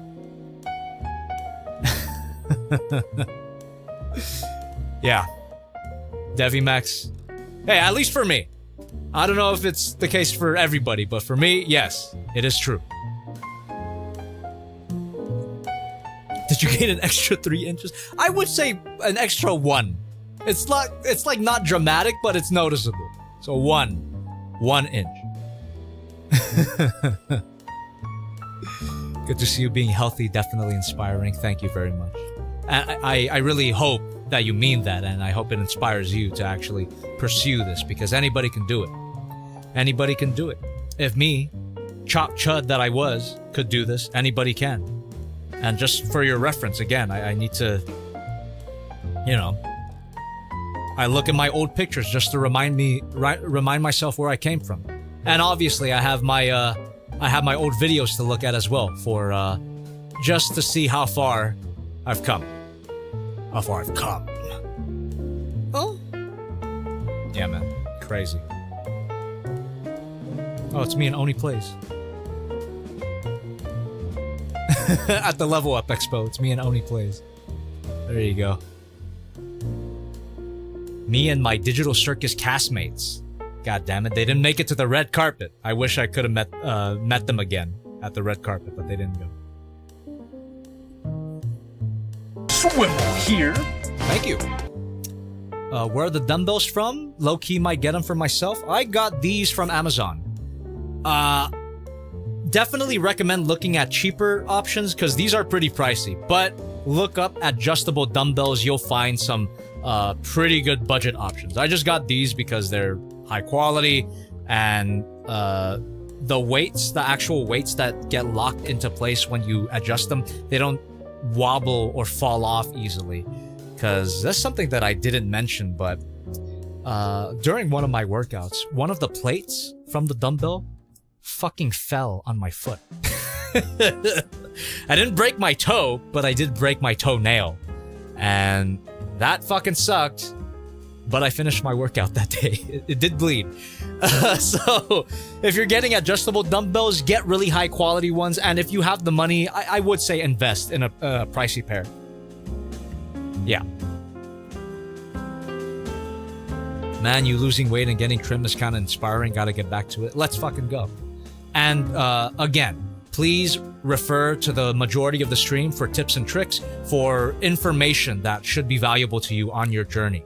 And there you go. That's what the stream is for. It's for you guys to ask me questions and for me to help you in the best way that I can. All right, we got 8 more minutes, so that is a lot of time. Feel free to continue asking. Doofus. So true. It's either PR or ER. I chose PR that day, man. I think that day I did actually get a new PR too. Fuck. Yeah. No, I just tanked it. I just fucking tanked my broken toenail. It's fine. Do you do any ab workouts? I don't. I will eventually do them once I actually get to see my fucking abs, because contrary to popular belief, everybody has abs. There's just a thick layer of fat covering them. Even really skinny people that can't see their abs, that just means they have a thick layer of fat covering their abs. So, yeah. You don't necessarily have to train them specifically, but you should if you want them to be more visible, to pop more. But that's not it's not the solution to getting abs. Everyone just has abs. There you go.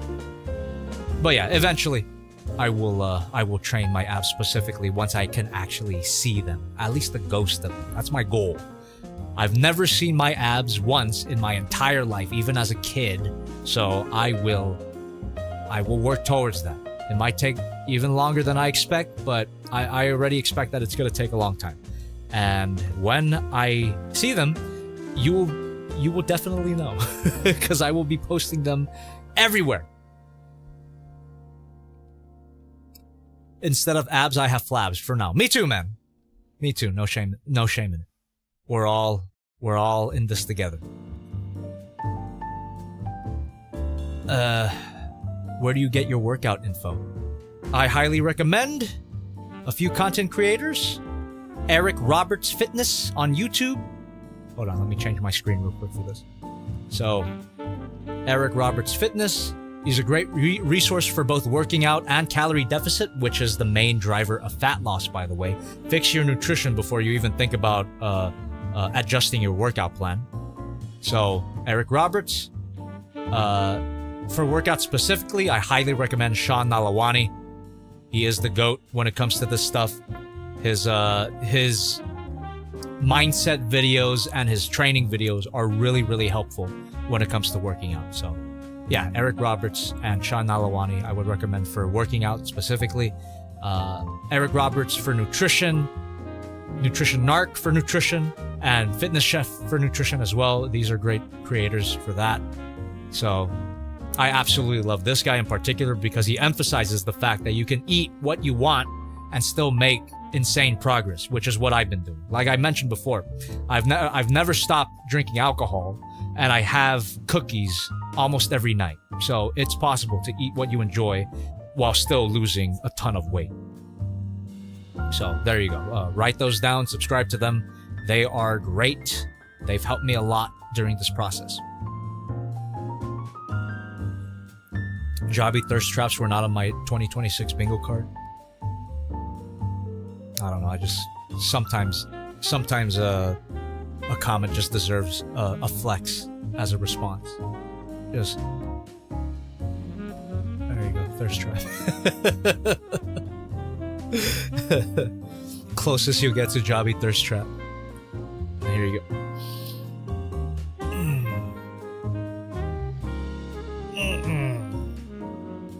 I got the fucking vein. Okay. Alright. Jobby OnlyFans when? Oh, now you're serious? I've been getting that question for so long. Put my sleeves back on. Or should I keep them up? You know what? Because you guys have been watching for over 4 hours and we're about to end, I'll keep the sleeves up. Just for you guys. Talk about thirst trap. Yeah, I'll keep the sleeves up. But yeah, no OnlyFans anytime soon. Same answer as I would have had back then. Bro, the cut on the shoulders to the body.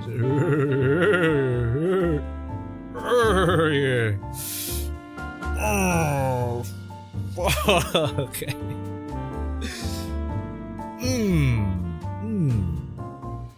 All right. More questions, please, before we head out. I like the Beans guy. He does some good nutrition videos. Who's the Beans guy? Can you crack an egg with those biceps? I don't know. I haven't tried. When I was a lad, I ate 4 dozen eggs every morning to help me get large.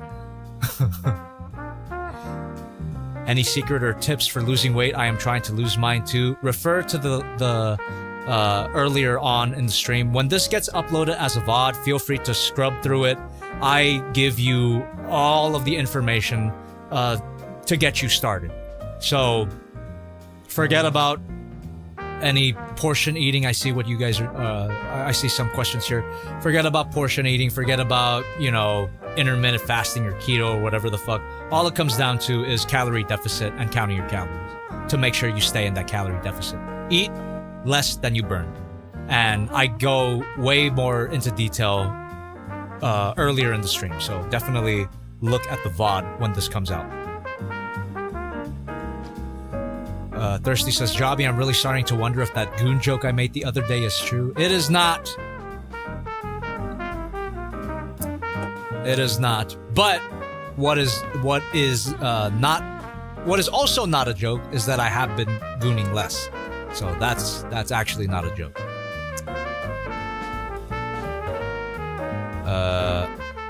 Going on a 5-day vacation. How should I go about counting my calories as I go out to restaurants and such? Thanks for giving me the motivation to get in shape. I appreciate that you're gonna take the steps to help out yourself. Going on a 5-day vacation. How should I go about counting my calories? So, when it comes to vacations, this is a great question. This topic could constitute its own stream when it comes to eating out, eating on holiday, having family dinners. I would say that before you go eating on a vacation, or before you go eating out at a restaurant or an event anywhere, I would recommend drafting a rough calorie plan and not to focus on eating at your deficit. Focus on eating at maintenance. That'll give you a lot more calories to play with, and you won't be gaining fat. You'll just be maintaining the weight that you currently have. And then once your vacation is over, you can get back to eating at your deficit. So just make it as stress-free as possible. Enjoy your vacation, and don't stress out too much if you don't hit your numbers exactly. Because again, this process is very forgiving. It takes 3,500 calories above your maintenance to gain even 1 pound of fat. So honestly, best pieces of advice that I can give you is have a rough plan and enjoy your trip, enjoy your vacation. All right then, chat. That was that was all. Damn. I think we had a very eventful stream. I hope that the information that I provided was helpful to you. And also thirsty. I will I will say, just as another reply to you talking about gooning to myself, right? While I don't goon to myself, I do check myself out quite a bit in the mirror because I'm proud of what I built. And it's that level of confidence that I want everybody to have as they see the progress that they want to see. Because it, not only do I think I look good, it's just visual evidence that I kept promises to myself. I promised myself that I would lose at least 1 pound a week and build some muscle, and I did. And it's great for my mental health. It's great for my self-confidence. So what I'm trying to say is, so what if I goon to myself? No, I'm just kidding. I could have ended the stream right there, but I'm not. But anyway, I'm gonna try my best to time code the stream after it comes out tomorrow. Stay tuned for tomorrow for those time codes. And feel free to scrub through the stream when it comes out as a VOD. And I wish you guys the best of luck on your own journey. Let me know if you want more of these fitness streams. Maybe we can call them JobbytheStrong. Get that name going. Big shout out to all of you who've been calling me that for the past few weeks. And a shout out to Sky as well, voice of Ribbit. She called me that at when we went to go do karaoke with the cast. I'll never forget. I think that's the first time I heard it from Sky's mouth.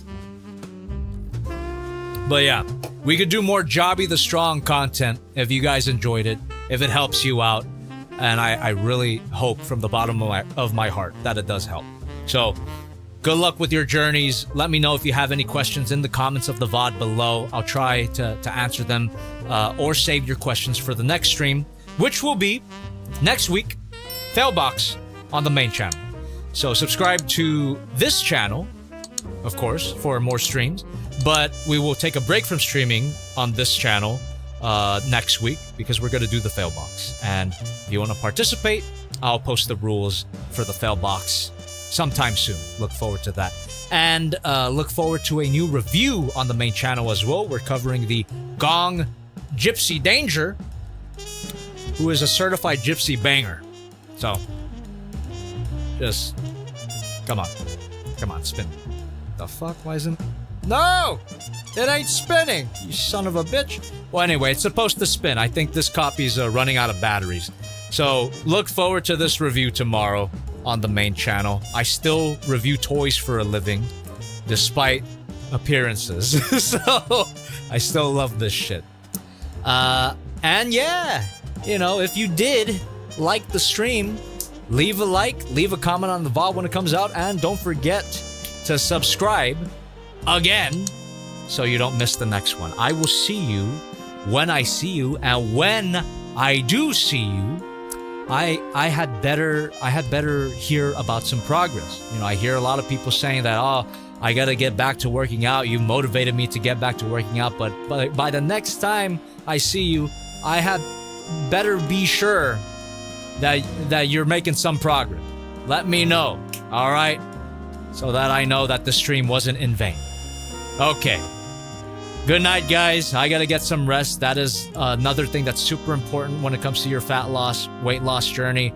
You gotta dial in your sleep. You gotta go to bed. You gotta go to bed on time. You gotta get up at a good hour. And maybe I could sneak in a bit of a goon before bed.